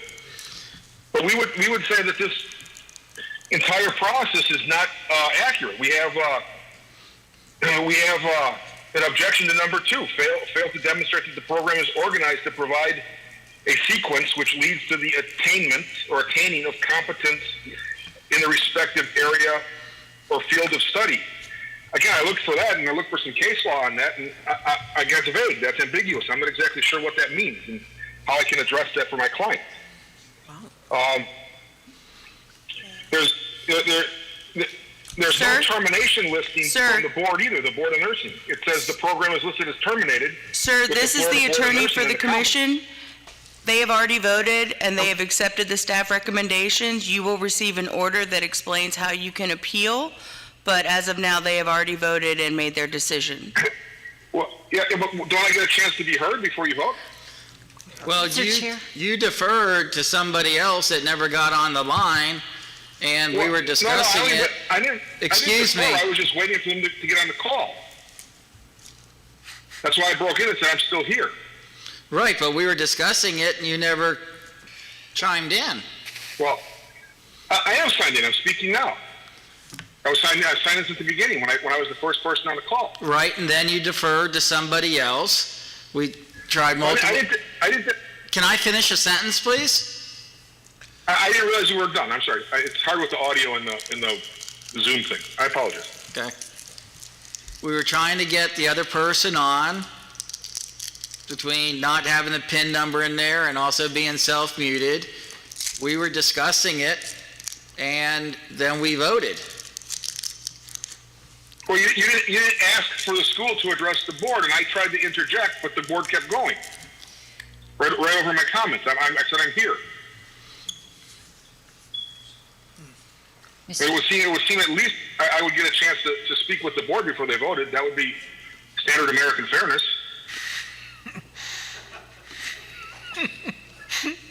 Well, it's not funny. It's an African American school, a Haitian school, and we'd like them to at least get an opportunity to address the board.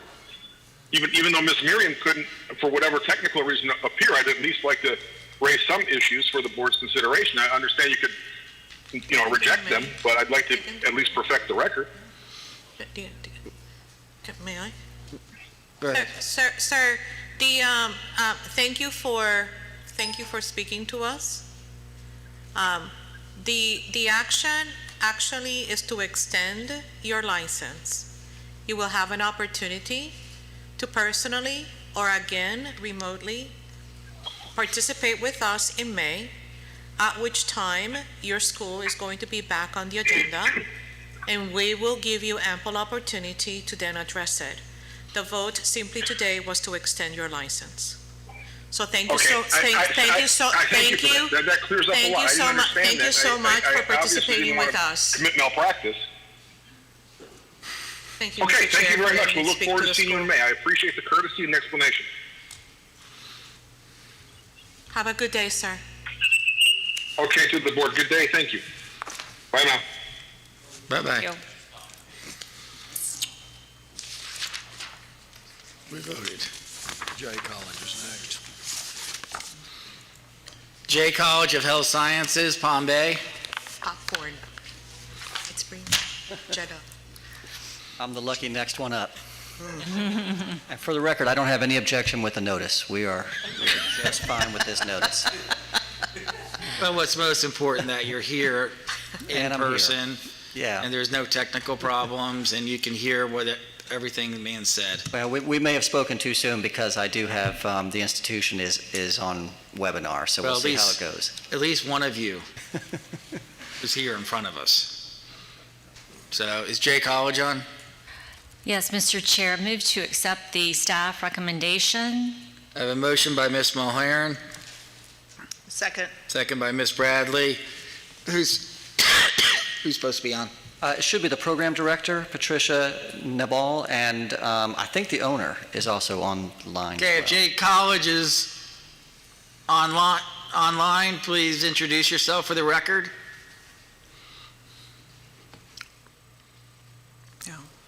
Are they self-muted? Should be on, right? Check my phone, maybe. Victor's shaking his head over Just there. trying to figure it out. Can you hear me? This Mark? is Yes. Patricia Naval for Day College of There we Health go. Sciences. Can you hear me? Yes, now we can. Okay. I thought you were going to call a friend or something, or, I was going to start No, I'm texting. logged in 3 different places. I'm hoping one of them is coming through to you. okay, welcome. Good afternoon. Okay, and who are you, sir? Dr. Ejike Astebunam, CEO of J College of Health Sciences. Okay, welcome. Good afternoon, sir. Thank you. Mr. Chair, I Go ahead, pulled Ms. this Mulhern. one. Yes, I pulled this school as an opportunity to make sure that the school understood the staff recommendation of denial, as well as give the commission an opportunity to chat about it if we felt it was necessary. But based on what I'm seeing, that's why I made the motion to accept the staff recommendation, as it does appear that it should be denied at this point. So just want to open it back up to you to have that opportunity to add or update us or provide information for us. Okay, and I don't think we have anything additional to add right now. We understand that what the extension is, and it's a short-term extension, but unless the program director or Dr. E, if you have something to add, now's your chance. I also did understand the staff recommendation that it is for, but there is a provisional extension being given until May for the next meeting. Is that correct? Am I understanding that correctly? Yes. Yes. You're supposed to look at the ceiling. Okay, and when you that's to talk. provide all of the documents that are listed in the summary. I always look at the speaker. I'm just glad they took me off the screen. Okay. Thank you. Is there any further discussion? No. Hearing none, all those in favor signify by saying aye. Aye. Opposed? Motion carries. Thank you. Thank you. Thank you. Thank you for being with us. Thank you. Thank you for being here in person. Thank you for having me. It goes a long way. Thank you. Thank you.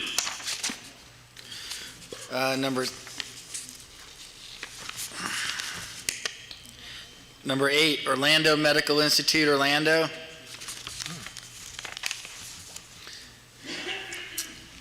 Move to accept staff recommendation. A motion by Nancy Bradley, Anybody there, Brad? Somebody's on the line. Second. second by Ms. Mulhern. Do we have somebody from Orlando Medical Institute? They're there. Hello. Hi. Hi. Would you like to introduce yourself for the record, please? Oh, yes. My name is Abigail Marquez. I'm the Vice President of Orlando Medical Institute. Welcome. Thank you. My legal counsel's on the line, too. I don't know if he's muted, but he's on the line, too, somewhere. Is there somebody else on the line? Yeah, I think he's trying to figure it out. Oh. Recognize that. Can you hear me? Hello? Hello? I can hear you. For the record. Thank we you. cannot hear.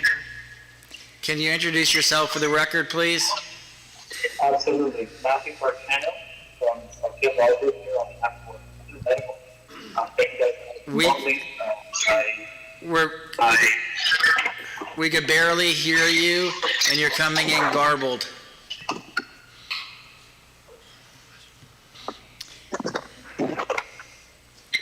Mr. Chair. Ms. Marquez, we cannot, Ms. Marquez, Yes, we ma'am. cannot hear your colleague.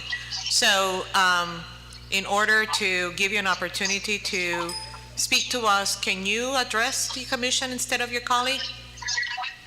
Yeah, I can try my best, absolutely. Okay, thank you. Mr. Chair. Mr. Chair, I pulled this one as well. Again, just wanted to make sure that the school understood the staff recommendation to deny, and if you had any updates for us or if you had any questions, and also an opportunity for the staff to chime in on any updates. Go ahead. I'm Go sorry. ahead. No, at this time, we went over it, me and my legal team, we went over the matter, and we understand the situation and how to rectify. Okay, thank you. Mr. Chair, I have a question. Go ahead, Dr. Matos. Ms. Marquez, good afternoon. This is Dr. Matos. How are you? I'm good. How are you? Good. I have a quick question for you. I know that you have lost your institutional accreditation through ABHES, and your paramedic program, and obviously your EMT too, because of paramedic, is accredited by CAHAB. So what are the consequences right now? What kind of dialogue have you had with CAHAB regarding your loss of institutional accreditation? We got a notification. Our currently enrolled students fall under our previous accreditation. So the concern would be when our next semester starts in May, which we've already been in contact with COAMPS and CAHAB, and we're in that process of receiving our LOR, which is our letter of review, so that those paramedic students have the ability to take national registry and get their state license. But correct me if I am wrong, and honestly, I'm a little rusty, but does CAHAB also issue, do you have an opportunity to seek institutional accreditation with CAHAB? No, that's not a standalone. No, ma'am, it's not a standalone. We have the ability to, we were a 1A school. We have the ability to apply as a 1B school. So we kind of fall under an umbrella of another institutionally accredited school so that it doesn't affect our students, which is what we are doing with COAMPS and CAHAB while we, go ahead. An umbrella? Right. Umbrella of schools? What other school are you under the umbrella with? We're applying to be a 1B school, which what that is we have a school that has signed a consortium agreement with regard to the curriculum. We don't have any issues with our curriculum. We lost our accreditation because of finances. So this other school signed the consortium. We submitted the paperwork to CAHAB and COAMPS, and that's under review so that we can receive a letter of review so that our paramedic students in our upcoming classes don't get affected with the non-accreditation status. Has the commission received copies of this documentation and the consortium agreement and all that? No, I don't believe so, no. Is the other school licensed by CIE? Yes, they're in Florida. And what effect all of this has with your approval through the Florida, the Florida EMS board? What effect does not having the accreditation do with the Bureau of EMS? Yeah, but the students need to take exams. Graduates from the EMT and the paramedic, they need to take exams. Right. I'm sorry. I asked again. Yes, sorry. Hi, how you doing, guys? I'm Felix Marquez. I'm the president and CEO of Orlando Medical Institute. I could just better clarify and answer all this for you guys. Does everybody hear me okay? Yes, perfect. Okay. So we lost our institutional accreditation through ABHAS. COAMPS, which is a committee under CAHAB. Hello, can I be heard? I believe we finally connected. Title IV company, approved through Title IV, I should say, so we didn't go through CAHAB. We are seeking another institutional accreditation at this moment. COAMPS, which falls under CAHAB, just requires us to submit a LOR again because when we were institutionally accredited, we were a standalone, which they call a 1A school. So we could just submit for our COAMPS, which is our programmatic accreditation. Because we lost the institutional, they don't have a bridge to go to a 1B. So we had to reapply again for COAMPS, which is under CAHAB for the programmatic accreditation. So we did that. We submitted our LOR. We waited for our approval, which we should receive shortly. Once we get that approval, the letter of LOR, we'll have 6 months to submit our self-study. They do a site visit towards the end of the year and will be fully programmatic accredited. Now, that allows our students to take the national registry. Now, the Florida statute, the Florida law, as well as the agreement with National Registry states any student, whether they graduated or not through an accredited institution to 2023, will be able to take the National Registry exam and receive a Florida state license. So we're just getting our LOR to get our COAMPS accredited again. So by 2023, our students will be eligible to certify as well. As far as EMTs, I know she mentioned EMTs. COAMPS has no regulation on EMTs, just a paramedic program. I understand the that. EMS doesn't require it right now because in 2023 is when it goes into statute. Does that make sense? It does make sense. My question is, however, that one of your staff members did speak to a consortium agreement. If there is, is there, or you're in the process of uniting forces, for the lack of better wording right now, with other institutions, we need to have a copy. And if some of that has any repercussions in your pursuit for new programmatic accreditation with KHAP, with COAMPS, we also need to get a copy of that. Absolutely. And yes, I do understand that EMTs don't need to be, but when you have a paramedic program, KHEP does take a look also at the EMT. I'm sure you know that too. No, they don't regulate the EMTs, just the paramedics. The State Bureau of EMS is the one that regulates us for the EMTs. But we in the process, we'll get that consortium. And once we hear back from KHAP with the letter, the LOR, the letter of review that they submit to us, we will submit that ASAP. That's up to you guys. I think my attorney is now unmuted. Yes, thank you. There were some complications with the technology.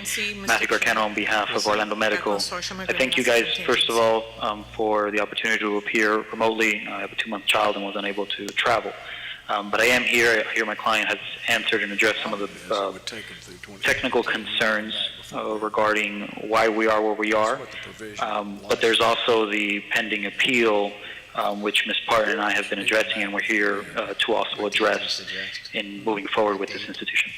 What date are you suggesting? Mr. Chair. Go ahead. Good afternoon, team. This is Nancy Bradley. I have a couple questions for you. The attorney just referenced an appeal. What appeal are you referencing, sir? So we are here. There's an appeal pending in the 5th District Court of Appeal. We are here because in the 2019 financials, there was a submission that was denied improperly. It was appealed, and between the communications with Ms. Parton and I, they have conceded to our position, and we are here to move forward from there. However, since the order, there has been complications on moving forward. So the goal, and Ms. Parton can elaborate further, is to grant provisional status from this point forward so that we can clean up the record and move forward. But as of right now, there is a denial of my client's program that is pending appeal, and we are here to address that as well as moving forward. I can give you the case number is 5D201360. There was a clerked order where we denied their license because they failed to submit financials. They appealed requesting DOA, and I dismissed it as untimely. So he has appealed the decision as to whether or not it's untimely and the underlying facts. And to avoid going through an appellate procedure for that issue, they provided the financials and an updated application, and we're here. And so we're here with this, and they're working through the other piece of it with the... Yes. We have been, several of the recommendations are things that with Parton and Mr. Bradley Leon, we have been working together. Most have been met, but we have been working with everyone, including the Commission and Department of Education, on cleaning up matters and going forward to fix what seemed to have just been a hiccup early that cascaded into the events it did. Okay, I did have another question. Are any of your enrolled students, your paramedics, or is any cohort at risk of not being able to test? No, not at this time. So everybody that's enrolled now is okay? Yes. Yes, and in the future as well to 2023. And you mean new starts? Correct. The state law says that agreement about accreditation with National Registry doesn't go in effect to 2023. Okay, so you have up to that point to continue to enroll in paramedic, and those students would be eligible to test. Is that correct? Correct. Okay. Yes, ma'am. Okay. And in the meantime, you're working on these other things? Right. Why don't we change it, Ms. Bradley, Ms. Mulheron, why don't we bring them back for the July meeting? Yes. Just for a status update and see where everything is. I was going to ask for that same thing. Yes. Okay. That's a good solution. Sorry, can you be clear, July of what year? This year. July of this year. And what will be the follow-up? Because from my understanding, it's because we have this appeal, which will be voluntarily dismissed pending what occurs here today, my client, the institution, will be able to move forward. And that was the discussions with the Department of Education. That's why the recommendations are what they are, that we'd have until the January 2021 meeting to have everything ready in the 2020 submissions, at the end of 2020 submissions. So to reappear in July, I'm trying to be as efficient and as effective as possible. I don't know what would be the follow-up on 2020 unless we were to belate the appeal pending that decision as well. No, after today, the appeal is a moot issue. She will have her license, and then she will need to come back in July and update the commission on all the standards that are required to maintain an annual license. It'll be her opportunity to move to an annual license if she meets the qualifications. Correct, and these qualifications will be the same under the recommendation, under the current recommendations you provided, Ms. Parton? They'll be the qualifications that are required to receive an annual application. When she submitted her application for annual licensure, she didn't meet the qualifications based upon her finances. Correct, or the matter corollary to the pending appeal that the financials weren't accepted. Well, understood. I understand, and we'll be working together. Pleasure to informally meet again, Ms. Parton. But if that's the recommendation for July, we'll either get everything ready or seek extension if need be. But we accept the recommendation. And would the 2020 financials be due as well? Yeah. Okay. That's good. Okay, is there any further discussion? Hearing none, all those in favor signify by saying aye. Aye. Opposed, motion carries. Thank you for joining us today. We appreciate it. Thank you. Thank you all for having me, and thank you for the complications that I had with technology earlier. Okay. Have a good day. Take care. Bye-bye. Bye-bye.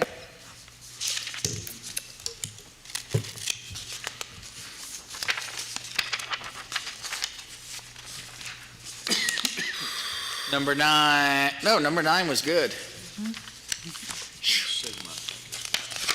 Number 10, Sigma Institute of Health Careers, Oakland Park. It's 13, what are the ones? Move to accept staff recommendation. Hello. I'm sorry, did somebody say something? Ms. Mulheron? I move to accept the staff. I apologize. Thank you. Okay. A motion by Ms. Mulheron, do I have a second? Second. Second by Ms. Bradley. Introduce yourselves for the record. Yes, sir. Myralisa Arbello, representing Sigma Institute of Health Careers. And Mark Murray, legal counsel for Sigma Institute. Or are you representing? I'm representing him now. Okay. We're both representing. Do we have anybody on the line? Okay, you weren't expecting anybody, were you? No. Okay. Mr. Chair, I pulled this one. Same reason, just that it is a denial. What I see before me, I would support the denial, but wanted to give the school the opportunity to understand and make sure that, unless you had some updates for us to consider. Well, no, we understand what's being asked and what's being said, so we're going to go ahead and work on that. We do want to come back in July for consideration of the annual license. Okay. Thank you. I don't have anything further. Okay, is there any further discussion? Yes, sir. Go ahead. Good afternoon. Hi. I know that when you come back in July, you will need to bring a comprehensive report. Yes. You have both your ASN and PNs are both in Yes. Teach Out? They are in Teach Out. So we need all the documentation on the students, what's Yes. going on, what's happened, who tested, who passed, Right. who's working. Right. And then also, I guess any update to any improvement plan for the students that are still active. By July, they will all be trained out. So Okay. we'll be submitting that to Brady Lyon by June. Okay, terrific. Thank you. Thank you. Okay, is there no further discussion? All those in favor signify by saying aye. Aye. Opposed? Motion carries. Thank you. Thank you very much. Good to see you all. Thank you. Good to see you. That was 10, right? Okay, 11, United International College, Miramar.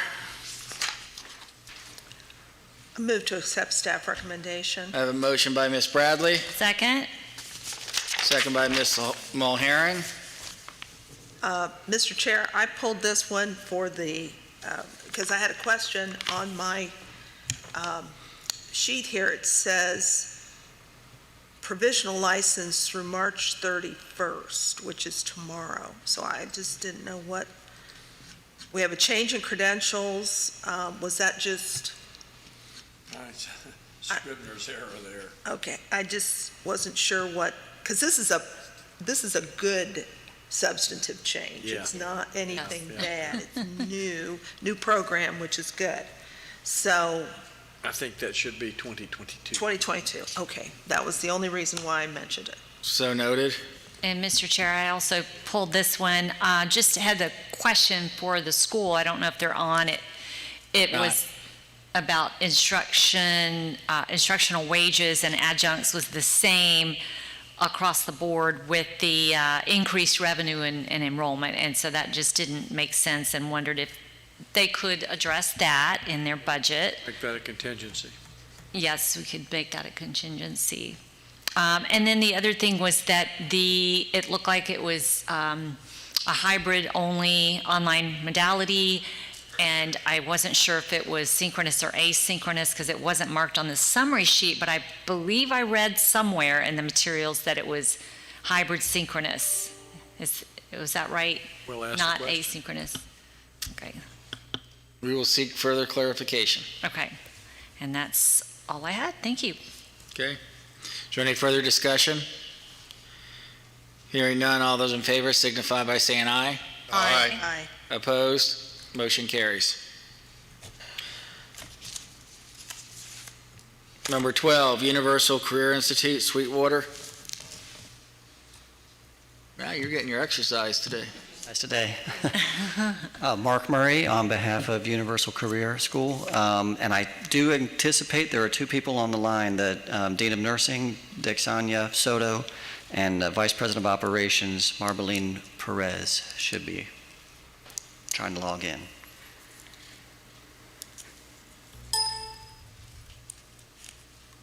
Not yet.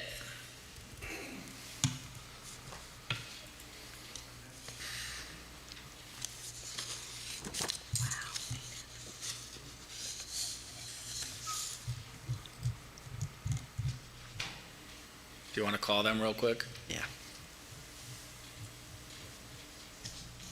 Scores. Jeez. The date is supposed to be July. Incredible.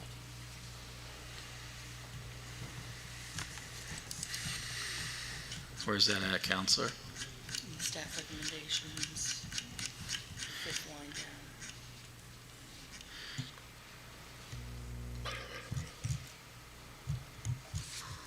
Enforced through July of 2021 versus September? Yes. Okay, please note that on your summary sheet. It's not through September 16, 2022. It is what? July 2021. July of 2021. Anybody yet? For the report back? July? No luck on my end. Oh, yep, I just got a text, said that everybody's there and they're waiting to get in. It should be either Dexania Soto, S-O-T-O, or Perez, Marbeline Perez.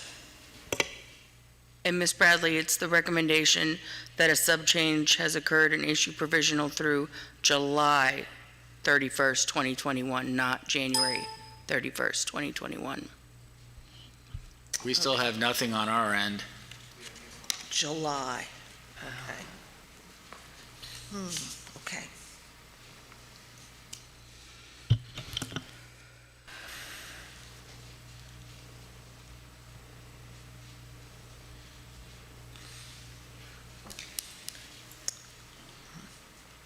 Did your clients have any issue with this, or? No, I think that they recognize that they've got a whole lot of work they've got to get done. Okay. Chair will entertain a motion. So moved. Motion by Dr. Matos. Second by Ms. Mulhern. We're in discussion. Well, they're coming back in July to present, so their progress report, they should have a lot of details regarding their institution. It's a rather large institution, so population. Yep. And testing and all that. We'll have all that. All that good stuff. Okay, I'll go ahead and call the question. All those in favor signify by saying aye. Aye. Opposed? Motion carries. All right. Thank you. Thank you. Number 13. Should have material on it. Oh, yeah, we have material. Medical Prep Institute, for those on the commission, we're not here in the day when this is what we receive for every institution. We had to carry around 3 or 4 big boxes. Right. And by the end of the meeting, you would see the aprons skirting out with all this. I remember. I mean, try to get on a Comair flight to Tallahassee with 4 boxes that weighed more than 4 people. So. And Peter, I remember Bob Harris was always the first one getting under the table to grab his stuff that he wanted to save from his clients. He was recycling. What's that? Recycling. Recycling, yes, getting the recycling. Uh-huh. That, you know, what's that show? The Young, the Big Bang Theory. The Young Sheldon. Yeah. Well, that's Young Bob Harris. Young Bob Harris, So, yes. okay, welcome. Y'all want to introduce yourselves? Good afternoon, Brian Love, Florida Education Consultant. Asmir Koraykic, Campus President. Welcome. Dr. Jean Collins, Dean of Nursing. Welcome. Eric Evie, Director of Compliance. Welcome. Jessica Miller, Associate Dean. Welcome. And Mark Murray, Legal Counsel. Welcome. And Jennifer Ziso, owner. Oh, there was somebody else out. Jennifer Ziso, owner. Okay, she was hiding. If you don't mind, let me, if I could start. Go ahead. And then, anticipating Ms. Mulhern first, how about your online delivery programs? Which courses are you offering online? We have 3 modalities: residential, online, and hybrid. Online, fully online, is our RN to BSN for students who have already graduated, entering the school as RNs, finishing their BSN. Okay, for hybrid is the Associate of Science in Nursing. Our hybrid education is a mixture of on-ground and online learning. It all depends on what they're doing. Like for didactic learning, we have students doing coursework online. However, they also have synchronous learning we have webinars. We use Zoom application and we use Nearport application. With the Zoom application, students we have standard classroom hours like we would in a ground class, where the students actually attend classes in the Zoom, we actually have in each syllabus rules for what attendance is when you're attending classes through the webinar. The student's supposed to be sitting at a desk, they're supposed to have their microphone on, they're supposed to have their camera on, they're supposed to be participating. The teacher uses a Nearpod application where they can get real-time feedback from the student. If they do a pop quiz, the students can answer and the teacher can see which student answered, what they answered, and direct questions to the students. That is the hybrid portion. And then students come to the campus for clinicals and labs. That is hybrid. And then we have our residential courses. Right now we have not had residential since COVID. So all those students have been doing hybrid learning. We submitted the paperwork for the for that as well to the program specialist when it was asked for. For ground students, our day shift would have students from 8:30 to 4. And then they would have 12-hour clinicals. For evenings, we had students from 6:30 to 10, and then they had 8-hour clinicals. It was a part-time program. Okay, for your online program, are you using a platform for that? For online, yes. We have a Sycamore learning management system. However, because we're actually in the process, we applied, because remember we lost our accreditation. So we reapplied for accreditation. We were approved, we explained what happened with the previous accreditor. We were approved through a workshop. We went to we were approved to actually start the accreditation process with another accreditor. We went through the workshop, 4 of us attended the workshop. We were scheduled to submit our second application in May. So we've been working on that and working through some changes through the school. So one of the things we've been changing is our learning management system. We have a Canvas, we are in the process of actually putting together the Canvas system, which we started implementation with Audubon. Because one of the things we want to make sure is everything, all our policies, because we're writing policies right now. Erica's been busy with the different departments, with compliance, and some consultants doing policies because we want to make sure all the policies are embedded in the Canvas, and Canvas has the ability to do that. Okay. So we're switching over to... Okay. Sorry. Can I just make a recommendation? Yes. Recommendation to you? Give you a glass of water or anything? No, I'm sure. good. You okay? I'm just a little nervous. Don't be nervous. You're doing very good. Yeah.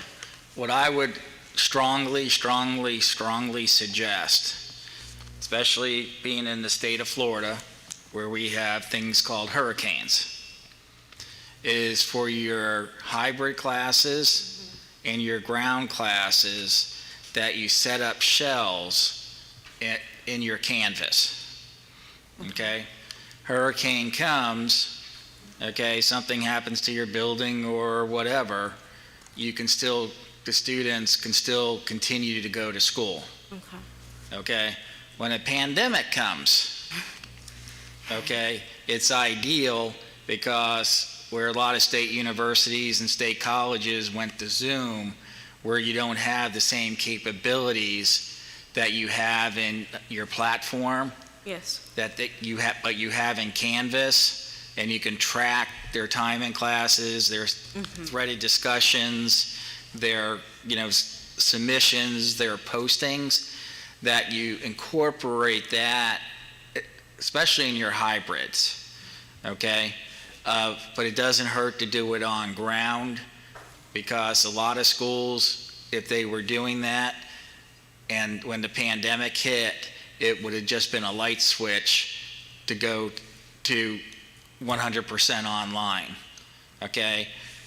The year after the pandemic, a lot of schools are doing the hybrid, and you can certainly use your Canvas to assist in that way versus using Zoom, okay? You could build up a lot of things in your Canvas with demonstrations where students can go back to it in case they, what percent on campus do they have to do for your hybrid? For the hybrid, it's mostly the clinicals, like let's say for fundamentals, they have 36 hours of lab and 39 hours of clinical, just for that class. Okay, Those are the ones they would have to attend on the campus or at the clinical site. Okay, so but in a week, per se, what's the percentage of them being on campus? It depends. Like for the hybrid students, 25%, 30%? we would have students coming in on the weekend. Like Okay. once a month on the weekend, they would come Okay. to class. And they would do 3 12 hours of clinical shifts or. Okay, this is just a recommendation. This is just a recommendation. You've been licensed since 2010, okay? This would definitely improve your overall foundation and structure of your institution. If you're using it for your totally online, then incorporate it into your hybrid as well as your on ground.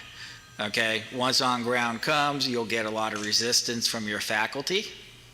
Yes. Okay, but put your foot down, say this is what has to be done.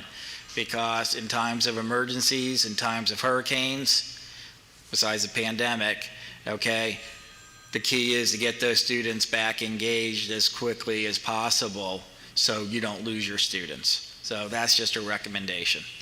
Thank you. Okay? Okay, a little more to the point, though, after all of that. How are you preventing cheating on that? Because that's one of the areas that you have brought to the board's attention that you didn't bring to our attention. And I apologize. And while you've gotten some free consulting there, tell me about your cheating. Because we have a lot of complaints from students who said that you just dismissed the whole class rather than the few cheaters.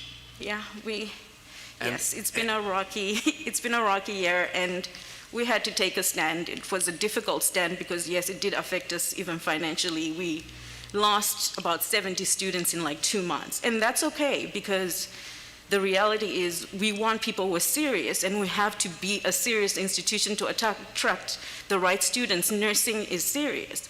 So one of we have done quite a few things to ensure that you cannot completely eliminate cheating in the age of the internet. That's what we've discovered. But we can do as much as possible to eradicate as much of it as possible. What we've done with all our classes now is, one of the things we've introduced oral exams for every class. With oral exams, a student goes in, they have an instructor asking questions, another one who's documenting their responses, and they're having to explain and answer. It's not just ABC, they're having to explain themselves and explain their information and how they would clinically apply that information. We also added in a proctoring system. The proctoring system we added in now, we have access to see the student on screen. We also have access to see the test they're taking. We are using a lock screen application where once the student goes in, the screen locks. If the student tries to leave that screen, it flags it and closes the test. So they cannot just leave and go and take the test. We have also put together a proctoring team. We actually have a proctoring team where we have people sitting, when we have exams, we have at least 4 people in the Zoom room who are busy watching the student, the screen, their body, their screen, and then the test, and noting anything that pops up, because the system itself pops up and tells us, is there a third-party application? If there's a third-party application, it tells us that somebody may have actually routed in while the student is taking the test. Because what some students were doing is they were using an application called Splashtop. With the application called Splashtop, someone would be logging in somewhere else, and then they would be logging in, and you'd think they're taking the test. Well, it was actually someone else taking the test.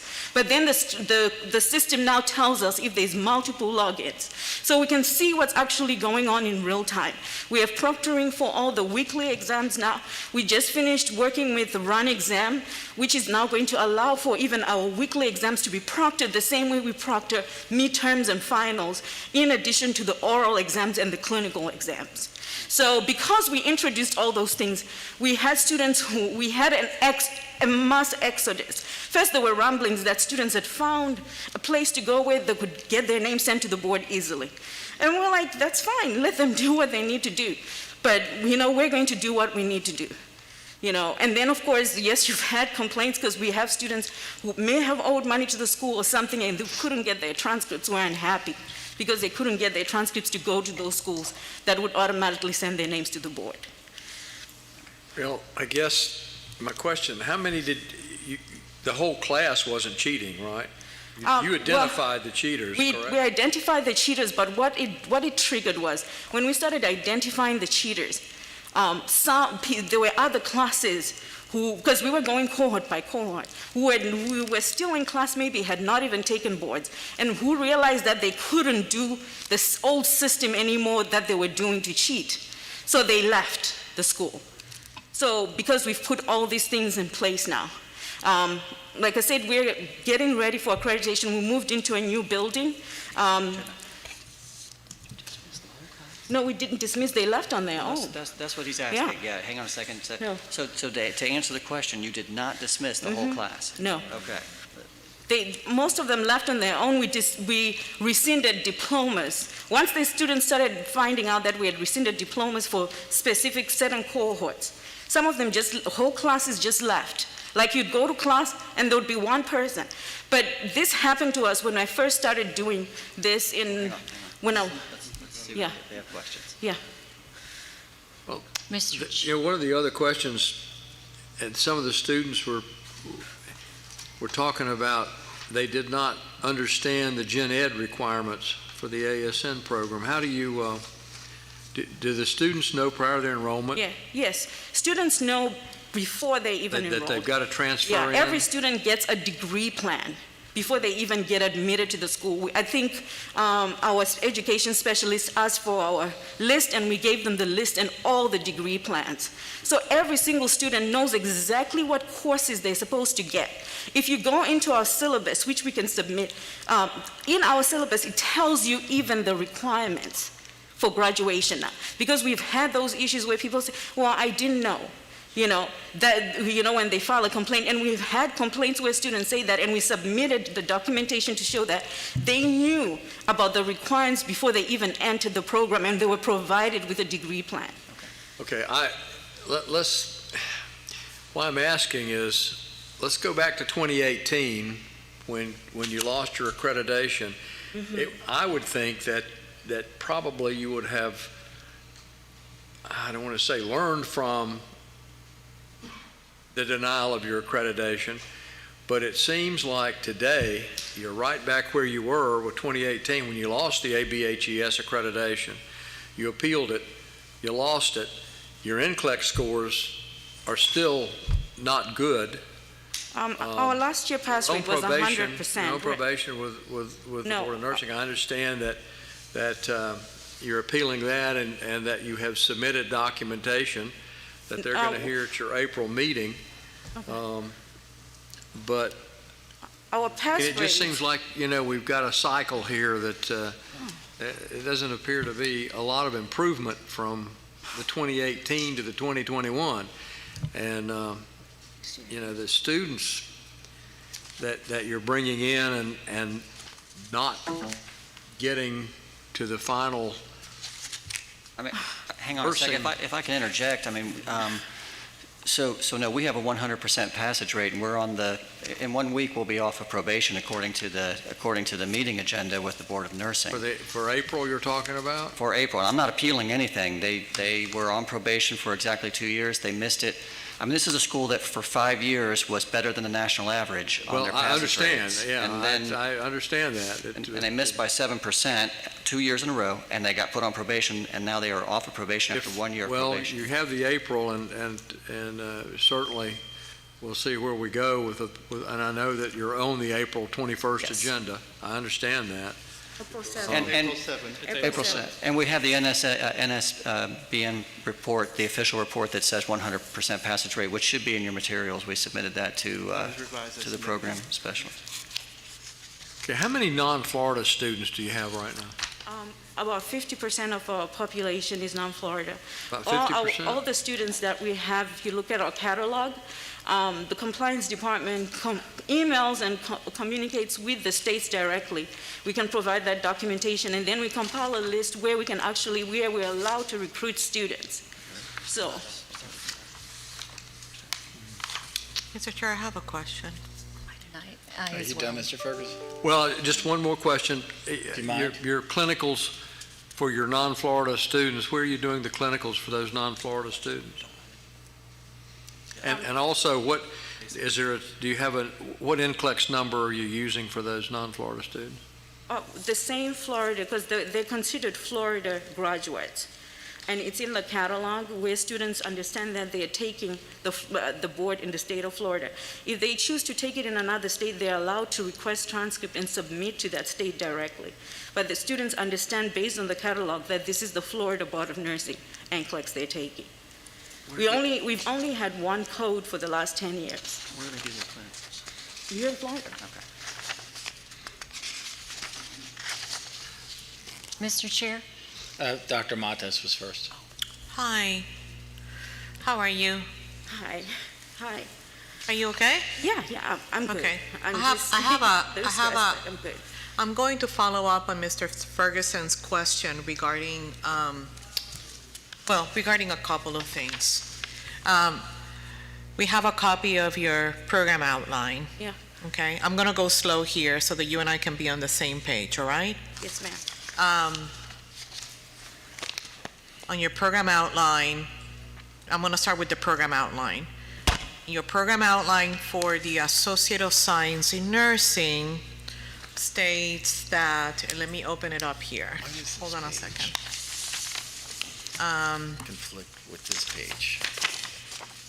It actually states that students need to be a graduate. Let's see where it is here.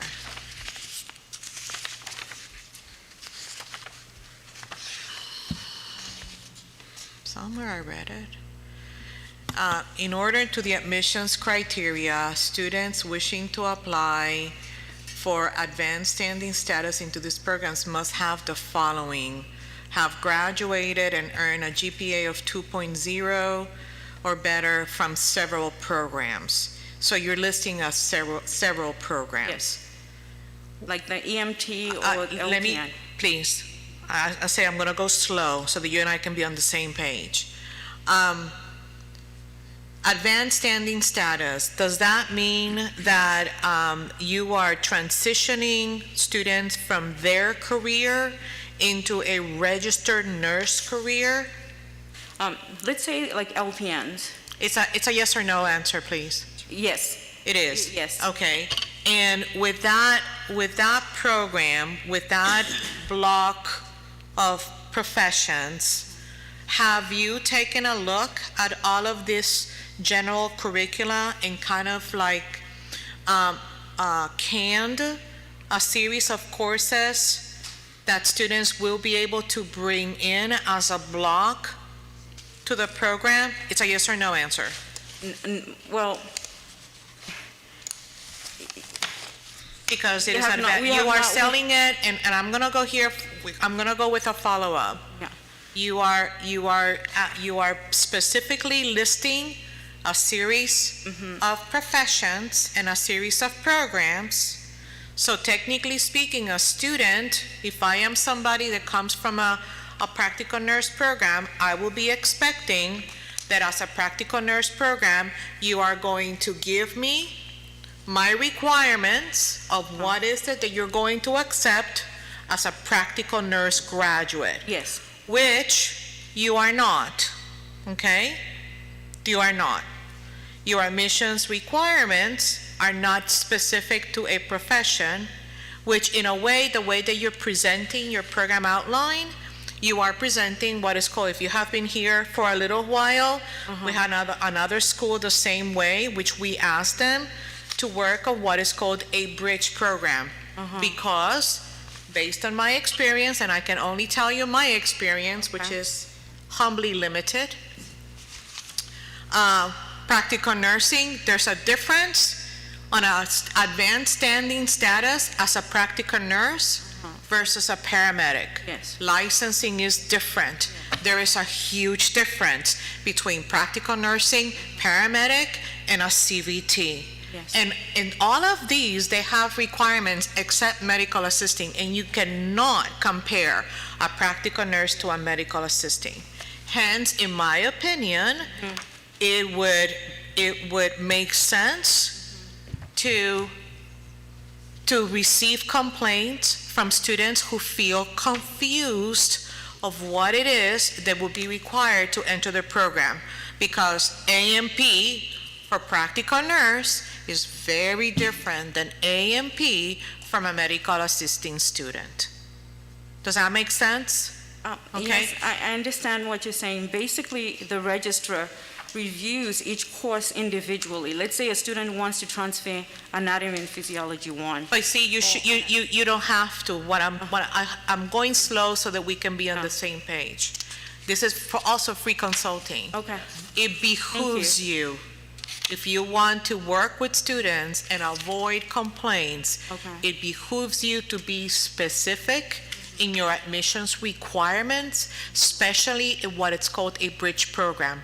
Furthermore, your program outline right now, in the listing of the textbooks, you only have one textbook on bridging, and that is the one textbook on LPN to RN. You cannot blanket that textbook and cover those topics for example, somebody as a paramedic. But there are books that do speak to transitioning from one profession into the RN world. And then obviously you need to reanalyze with your academic person. Who else is it? Somebody here. Okay. That individual, and sit down and then take a look at your curriculum. You have a generic Associate of Science in Nursing program, and then you have what is called a bridge program.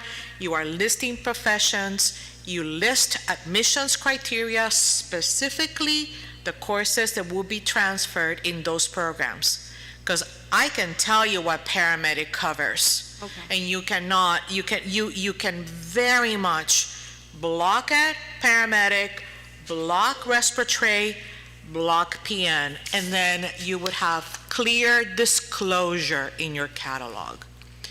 Also, your textbooks. You talked about proctoring in place. I'm looking at your textbooks. How are you measuring, if you are talking about ABHES and everything else, how are you tracking end of course and end of program student learning outcomes? We have, like right now, we use ATI and we also use Lippincott. ATI has comprehensive exams as well, comprehensive exams that we can review, and even exams that are custom made in there. You can actually track the outcomes for students to see where they are. So do you know that you need to disclose that in your catalog? Because that is measurement of end of program student learning outcomes. Okay, we'll take that under. They need to be disclosed in the catalog. Okay, we'll take that under. So with that, I'm gonna go into the next topic here for indulge me. You have a sim lab? Yes, we actually just moved into a new building. Awesome. And in that new building, we have a 1,200 square foot sim hospital. We actually have high fidelity mannequins that cost us $249,000. Okay. So those are being installed right now. So Please let her finish. Yeah, so your sim, your inventory of equipment does not denote your high definition mannequins for simulation. So I'm going to ask you a follow-up question based on what Mr. Cosito actually asked you. So that, again, I'm going to go slow so that we can be on the same page. This is free consulting. When you submitted your application to the Florida Board of Nursing, usually the application in the Florida Board of Nursing says to you, give me your hours of lecture, give me your hours of clinical, and also give me your hours of lab and simulation. You can break it down. Do you remember what percentage of lecture versus clinical did you have? It's been like 6 or 7 years. I would have to go back. Okay. And when we started, we didn't have high definition simulators, so that was not included.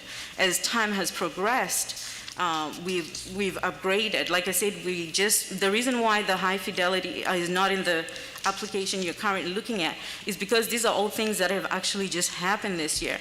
Like we actually had we were approved for high fidelity mannequins about 2 weeks ago, and then delivery just came in. So after that, they come in and they actually install. They do a professional installation of because it's like a sim hospital. Right, I understand that. Yeah, but- so that's why they are. So with end of course assessments, EOCs, I call them EOCs, end of course assessments.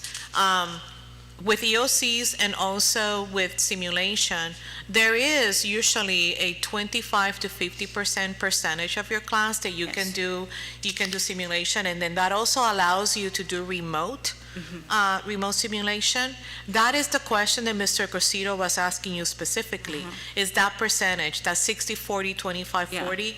If you don't have the answer, I strongly suggest that you do find the answer and you document it, because people will ask you that. Especially if you have to go in front of the Board of Nursing again, that will be a question from specifically one member of the Education Committee they like to ask. Okay? Thank you, Mr. Cosito. Ms. Mulherin. Yes. Good afternoon. I pulled your school, so I have quite a few items, but in the interest of time, I'll keep it very brief. And it's kind of hard to see you because Mr. Williams here is in my way and on the monitor, but I can't tell him to move. He wouldn't answer you because he's not on He's there. not on right now anyway. So anyway, in your non-traditional education explanation, it's normally provided in a format that's the same as other schools provide it, and so it was a little bit more difficult for us to go through it when we're used to seeing the your orientation, your attendance, your platform, and those kinds of things. So if you could resubmit with that, it would help.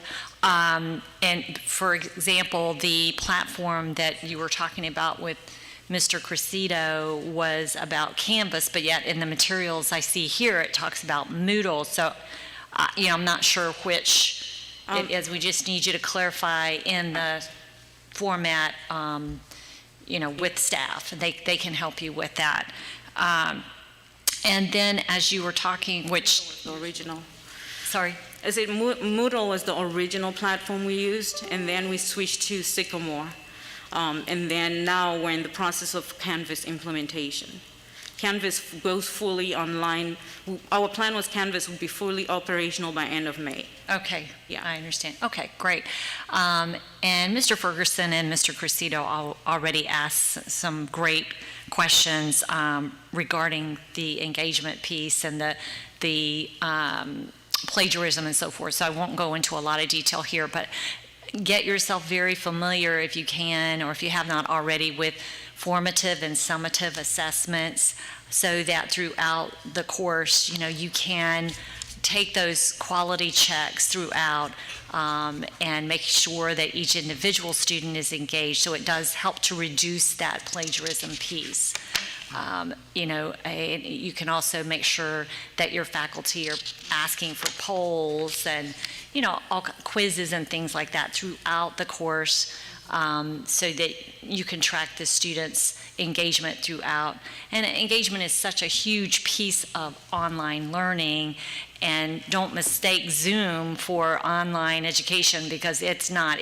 Remote instruction is a life raft for everyone in 2020 and beyond, because of the situation that we got in with instructional continuity not being there. But now, as Mr. Crescido mentioned, really being able to provide that continuity and plan for it better with pandemics, hurricanes, and so forth, it's terrific to be able to plan for that much more comprehensively. But nonetheless, just one comment about Zoom. As you were talking, I was recalling, I think I read it in I can't remember where it was, in the Chronicle or Inside Higher Education or one of those publications, that Zoom is now, even though you have someone who can watch the students through Zoom as you're either, they're taking a test or whatnot. Students are now learning how to videotape themselves as if they are taking the test, right? So they might have a videotape of 3 minutes of themselves, and it looks like they're doing what they're supposed to be doing, but they could actually be leaving their desk or looking something up online or whatnot. And then these instructional specialists that's watching the class may not pick up on the fact that it is a video. So be aware of those kinds of things as well that are certainly finding their way into the plagiarism aspect of remote instruction. So that's the online piece. Quickly, there were several RN licenses that are expiring in 1 year on your faculty list, 1 month, sorry, on your faculty listing, so make sure to get in front of that and get those updated. And then the other piece I had is really more for the commission. I have a concern with the name change to medical college because it's not. Yeah, we haven't done that. Okay. So that's my other. Actually, the recommendation has got to be until, at least till they appear for the nursing board, it's going to be for a provisional license. For provisional license until they come off probation, which if it's next month, great. Recommendation today would be for provisional license. When they come off provisional license, then they can go to annual license, and then at annual license, we'll do a name change. I see. Okay. That's fine. We're Thank okay you. with that. I have one more comment, and I've been waiting. Ms. Bradley, and then Dr. Matos, then I have a question. May I? Thank you. I want to go back to something we talked about at the beginning of this discussion, and that was with the oral exams. And I did not quite understand exactly how that works. With the oral exams, what we do is for every class, let's say they have fundamentals of nursing, they have midterm oral exams. Our classes now run on a 16-week period. So in the 8th week, they have midterms. 8th week of the course is midterms. Yeah. During the midterms, they have the computer exam that they take their midterm, and then they have the oral exam. They have both? Yes, they do both. They do 2 exams for orals. The oral exam is an exam where they come into the Zoom, there's a specific Zoom room setup. There's 2 nurses in there. One is asking questions on the content that's been taught for the last 8 weeks. There's a specified number of questions the student get that is in each syllabus, that they're told that for midterm, these are the number of questions that are on your oral exams, and these are the sections. And that's the same thing for the final oral exam. Okay, okay. Yeah. Now I understand better. Now, the students, is this a practice that you are doing with all your classes? Yes, we have implemented it in every class. Have the students signed off on this to say they understand they will have an oral exam? We put it in the syllabus, so every syllabus they have to sign an acknowledgement. Okay. Yeah, when we changed the policy and added orals, we put out a policy, and we sent it out to all the students. They just did that. They just did that, okay. All right, because it's important, students don't like change. So when you make a change, you need to let them know well ahead of time. One thing I do want to mention, I know you guys were asking a little earlier, the number of students that left at that time, verbal was the reason that they walked away because they're afraid of it. Mm-hmm. Okay. And then another question about an earlier discussion regarding the out-of-state, out-of-area students and how they're doing their clinicals. They still come here. The way we had it set up was students would always come here every month for clinicals. To Florida. To the campus. Yeah, to the campus or to go to the clinical site. And the clinicals are all in? Yes, they would come here and do clinicals in Florida, yes. Okay. And so, therefore, your existing on-ground faculty are the ones out there with the students? Yes, we had ground faculty here in Florida. So do any students do clinicals away? away from camp? I mean, Currently. out of the area? No, currently, no. Not currently? Have you had any? In the past, yes. Well, a while back, maybe 2 years ago. We had them doing preceptors if they had a preceptor that they needed for, and this was just for leadership. I'm sorry, could you repeat This was that? just for the leadership portion where the student it was like a clinical competency where the student would do just leadership, and they would pick what specialty they want to do specialty in, just for leadership. So it was a preceptorship. But when it came to things like, when it came to fundamentals, they had to come on campus. For pharmacology, they had to come to camp. They have to come to Florida. For med-surg, they had to come to Florida. For maternity, they had, and then that clinical competency portion, which had a leadership portion where they could follow a nurse leader. They could pick for those few hours and do a leadership clinical. Okay, another question, something you just mentioned was the high-fidelity simulation equipment that you say you've already purchased it, or you're going to purchase it? No, we've already, you've used the orders, did you send them? You have it? Yeah, we have it. We have the orders already. Is it installed yet? No, they're actually scheduling, Dr. Collins? You were scheduling, what did they say about it? With the next couple of weeks. The next couple weeks? The delivery already happened. Yeah. Just right now, we're just waiting for. Okay, and the reason why I'm asking that, so you have your out-of-state students, how will they benefit from this new simulation equipment? The way we have our classes now is, if they're in a 16-week program, the last 4 weeks are clinical, and the last 2 weeks, they all come here. So every single student will travel to the campus? Yes, because all our classes are in cohorts. So when the cohort moves together and they do the same things together. If a student fails out of the cohort, they can apply to transfer if they're still eligible to transfer. Because you cannot fail more than 2 courses. Mm-hmm. Okay. All right. Thank you. Dr. Matos?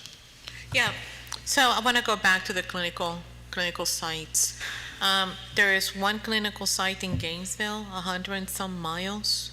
Have you had students gone to that site for clinicals? No, not currently, no. I think we got, what site is that? Do you know what site it is? I would have to look at the matrix what the name of the site is. Okay, so there's a couple of them, nothing in the catalog. Who pays for that? Okay. Okay, what was the question? Who pays for it when students need to drive 117 miles? The student understands that if they have to drive to a clinical site, this is 117 miles. We had a disclosure in there about sites that are more than 50 miles. I believe we have a disclosure, right? We have a disclosure. They have to pay their own way? Yes. We understand that the school, for, let's say ATI costs the school $636 CARP for the student. The school's paying for that. The VSIM cost the school $100,000. The school paid for that. For reviews, the NCSBN, Achieve, the school's covering all those costs. Mm-hmm. So, and our tuition is probably part of the most competitive tuition. Our tuition is like... What does that have to do with the clinical sites? With the clinical sites, I'm saying we're covering a lot of the costs. So the student understands that when it comes to clinical, they have to travel to the clinical site. To Gainesville, 117 miles? Yeah, but how many students you have going to Gainesville? We haven't really had many students go to Gainesville. We know we haven't. No, we haven't. Yeah, we haven't yet. Have you looked, so do you have an alternate Yes, sites for we it? have alternate sites that we use. And it's active? Yeah, yes. Then revise your matrix and then we submit it. Okay. Mr. Chair, may I go back? Sure. Okay, thank you. I wanted just to, based on what Dr. Mato just asked and the questions I had asked about the students coming in, who pays for that? The students pay for themselves to fly in. Fly in? Yes, they would pay for themselves, but remember the students, if they apply and they're in a state that's eligible for us to take them, they understand that when it comes to clinicals, before they even enroll, that this would be a cost to them, that they would have to pay for their own flight. They have to pay for what? Their own flight. Their own flight? Yeah. What about accommodations? They would have to pay for their own accommodation. Do you have an agreement with a hotel or extended stay place or something? Yeah, we do have an agreement with the hotel, and they usually get a discount through the hotel for the accommodation for that number of days that they're required to be here. Also, if the student needs to travel within 5 miles, they'll just take him there too. So that wouldn't be a cost associated with them. So usually from the hotel to the campus and home, they're fine. It's just when it comes to the clinical sites themselves, that's when they have to actually travel. And how long, when somebody comes in like that, how long are they there? So there was 2 schedules that were there. One of the schedules was 3 days, and the second schedule 3 days a month. And the second schedule was 10 days straight, so it would be longer. So we had 2 different schedules for students, but that's kind of a student's choice, which So schedule they go 3 with. days a month, is that what you're saying? 3 days straight. 3 days straight? Yeah. 12-hour shift. The students would come once a month and they'll do 12-hour shifts. Talking to the microphone. Sorry? Oh, sorry. They would come in once a month and do 12-hour shifts. Or sometimes they would even come in for a 4-day weekend, depending on the number of clinicals for that class. And that's just for the clinical? Yes, for the clinical or the lab. Or the lab? Or the lab. If, let's say they had, like for fundamentals, there was 36 hours of lab. So they would come in the first month and do their labs, which was 36 hours. So they would be in the lab.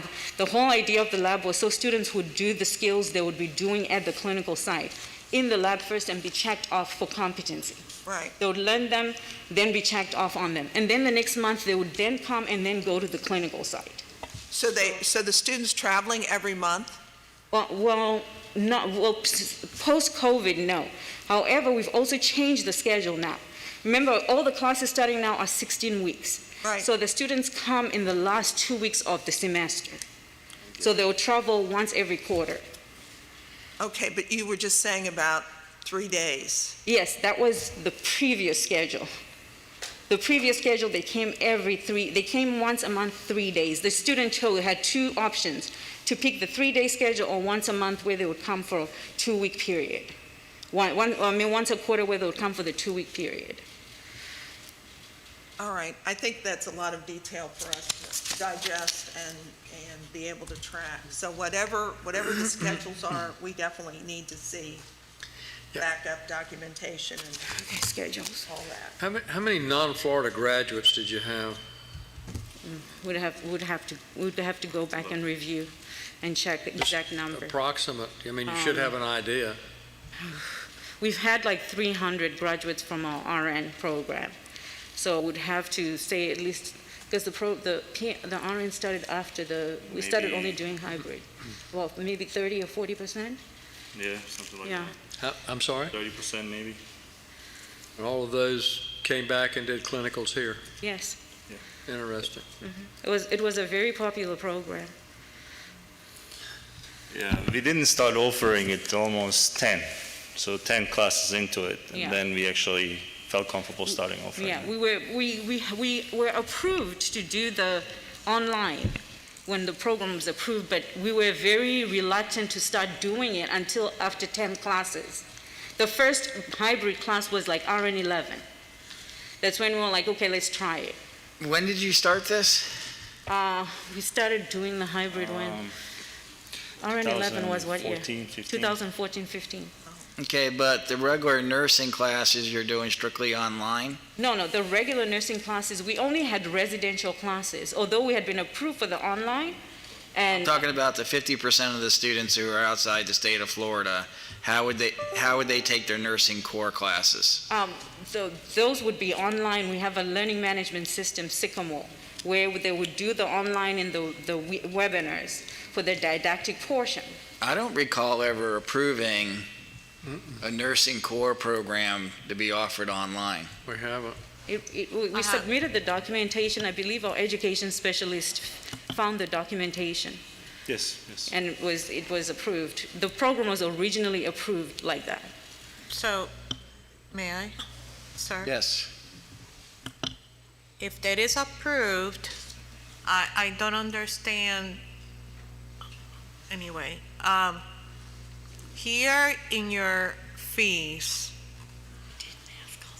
I'm still confused because you just mentioned to me all of the things that the institution is paying, yet I'm seeing that the student needs to pay the entrance exam, the student needs to pay the NCLEX review and board to a third party, and general education, I would say general education courses, there's additional fees, but there isn't anything here that talks about courses that are offered 100% online.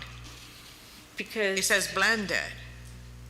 Yes, and that's in your catalog, and that's in your enrollment agreement. Because the associate program has blended courses, which are same as hybrid.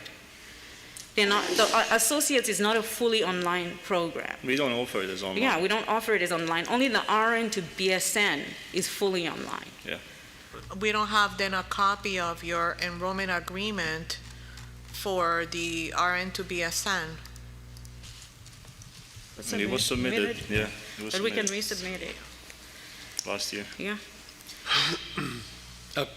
No, but that still doesn't have that. I have it here. It still doesn't say that.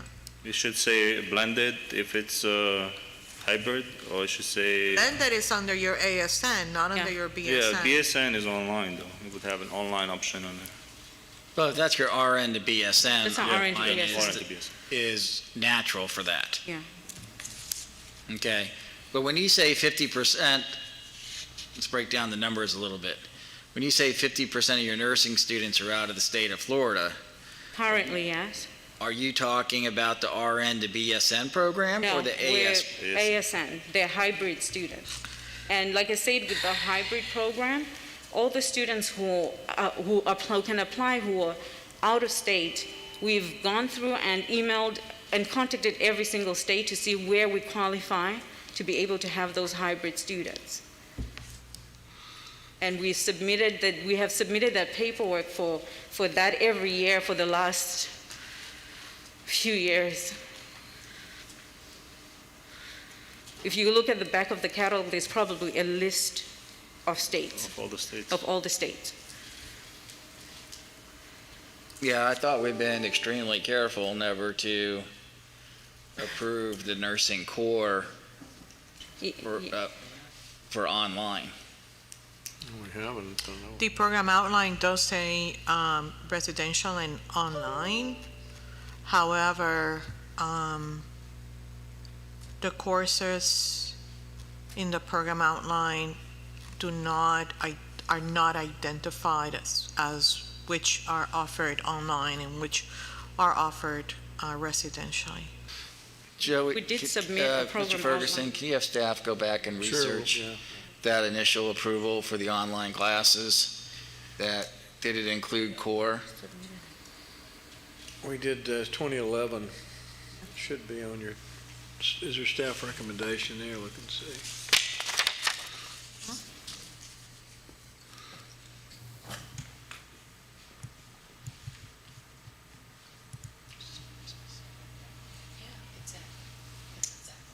Yeah, but the assumption on our part could have been that it was for general ed.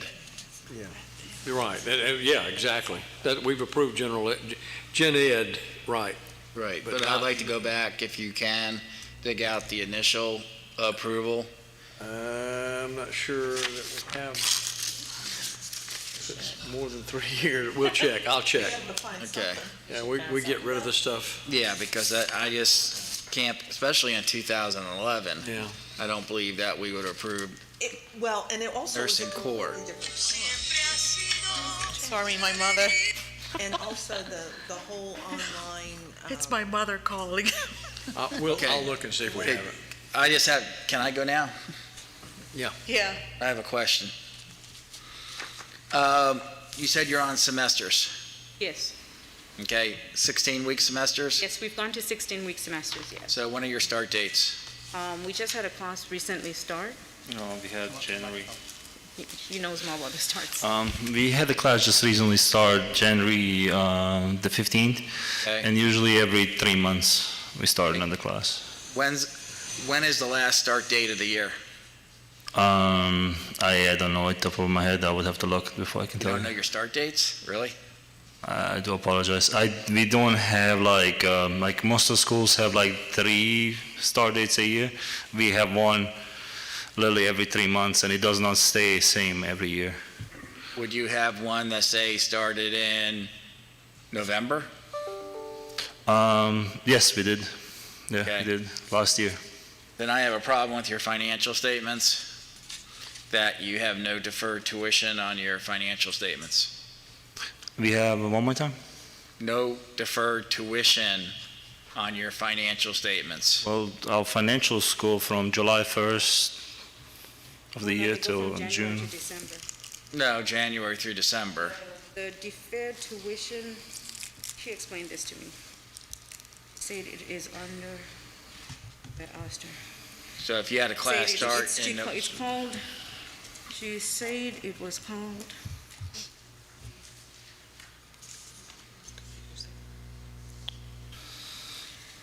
Carol explained it. I asked her.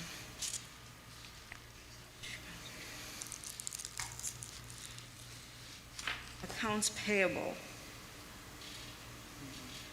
I could show it to you if you like. I would Look at have to, okay, maybe it's receivable, I have to ask her. Yeah, my accounting lady is not with us here today. I mean, I brought a lot of people here. I didn't expect. You need to go back, Mr. Attorney, sir. You need to write down. Yeah, we can provide the That documentation. you need to go back. If they're going 16 weeks, if they had a class start in November, there should be deferred tuition on here. Yeah, yeah. So, and if that's the case, then they need to redo their 19 financials and make sure it's included in their 2020 financials, okay? Mr. Chair, Can we go ahead and wrap this up? I was gonna go there. Good, thank you. You know, the school needs to work on quite a number of things. So I don't know if somehow, somewhere, before we take any stance today as a commission, if we can defer that decision to a later date.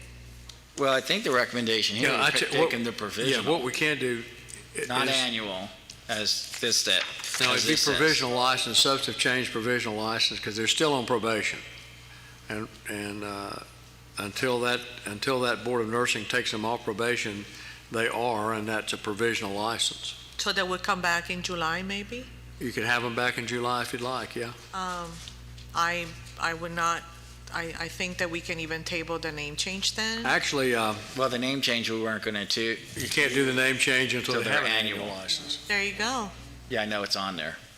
I love it when we all come together. So the recommendation is for a provisional license while they're on probation. They come off probation, then they can apply for an annual license and come in July. Rather than applying for an annual license, can we do it as a contingency or do it with the executive director has the authority to take us off? We've been here for an hour.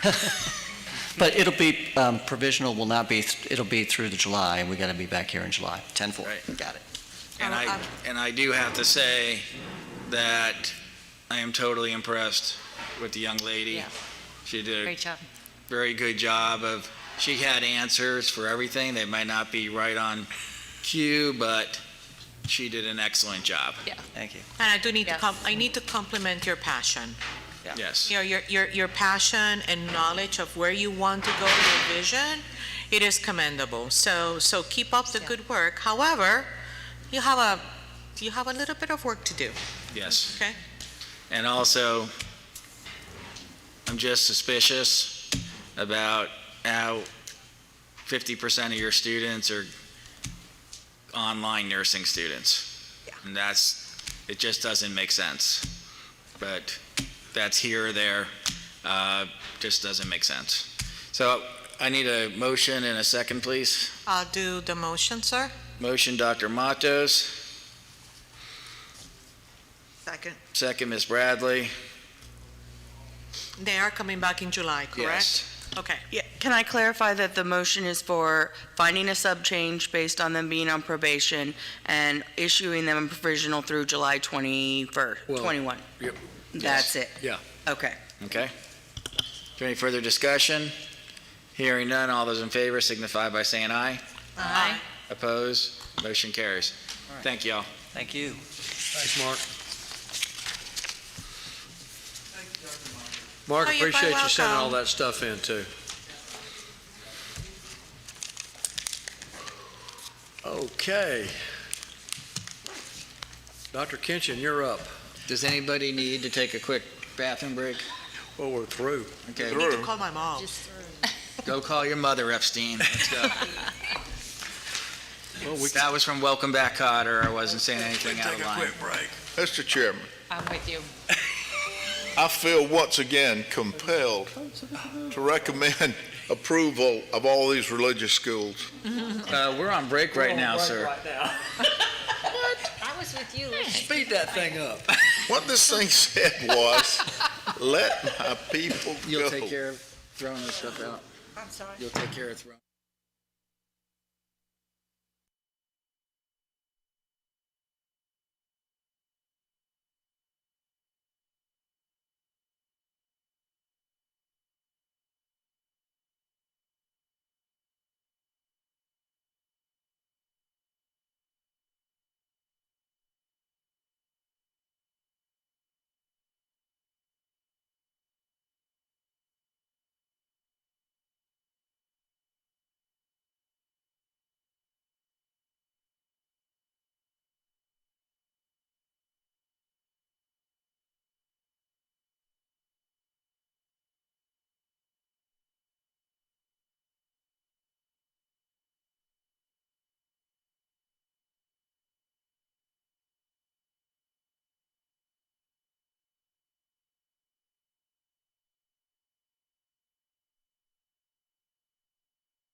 liberating. Especially now that we know that. Kind of like you needed to have that. Actually, I can understand. It was interesting. Yeah. Oh, it is just the religious schools. I didn't realize that. I'm sorry. The change of agenda, I didn't realize religious schools were the last item on the agenda. It's okay. I was like ready to just go. Told y'all. I told you. I'll tell you what, once you hit 60, a lot of things change. Okay? Try when It's you get tough. 74. When my 88-year-old mother calls, you Okay, pick up the phone. Dr. Kitchen, you like to make a motion, please? You know, I'd kind of like to think about and do some reminiscing about something. Mr. Chairman, I'm compelled to move that we approve these religious schools. Oh, so moved. It's moved. Do we have a second? Second. Second by Dr. Matos. Are there any discussions? Hearing none, all those in favor signify by saying aye. Aye. Opposed, motion carries, and I believe I we're... move to recess. One thing, I should have mentioned this earlier, what I'm going to do, and I'm thinking Betty is probably listening, by the May agenda, things have moved so quickly, we just haven't done any updates, but I'm going to have in the next few weeks, I'm going to have Betty put together everything that is happening that would affect our sector.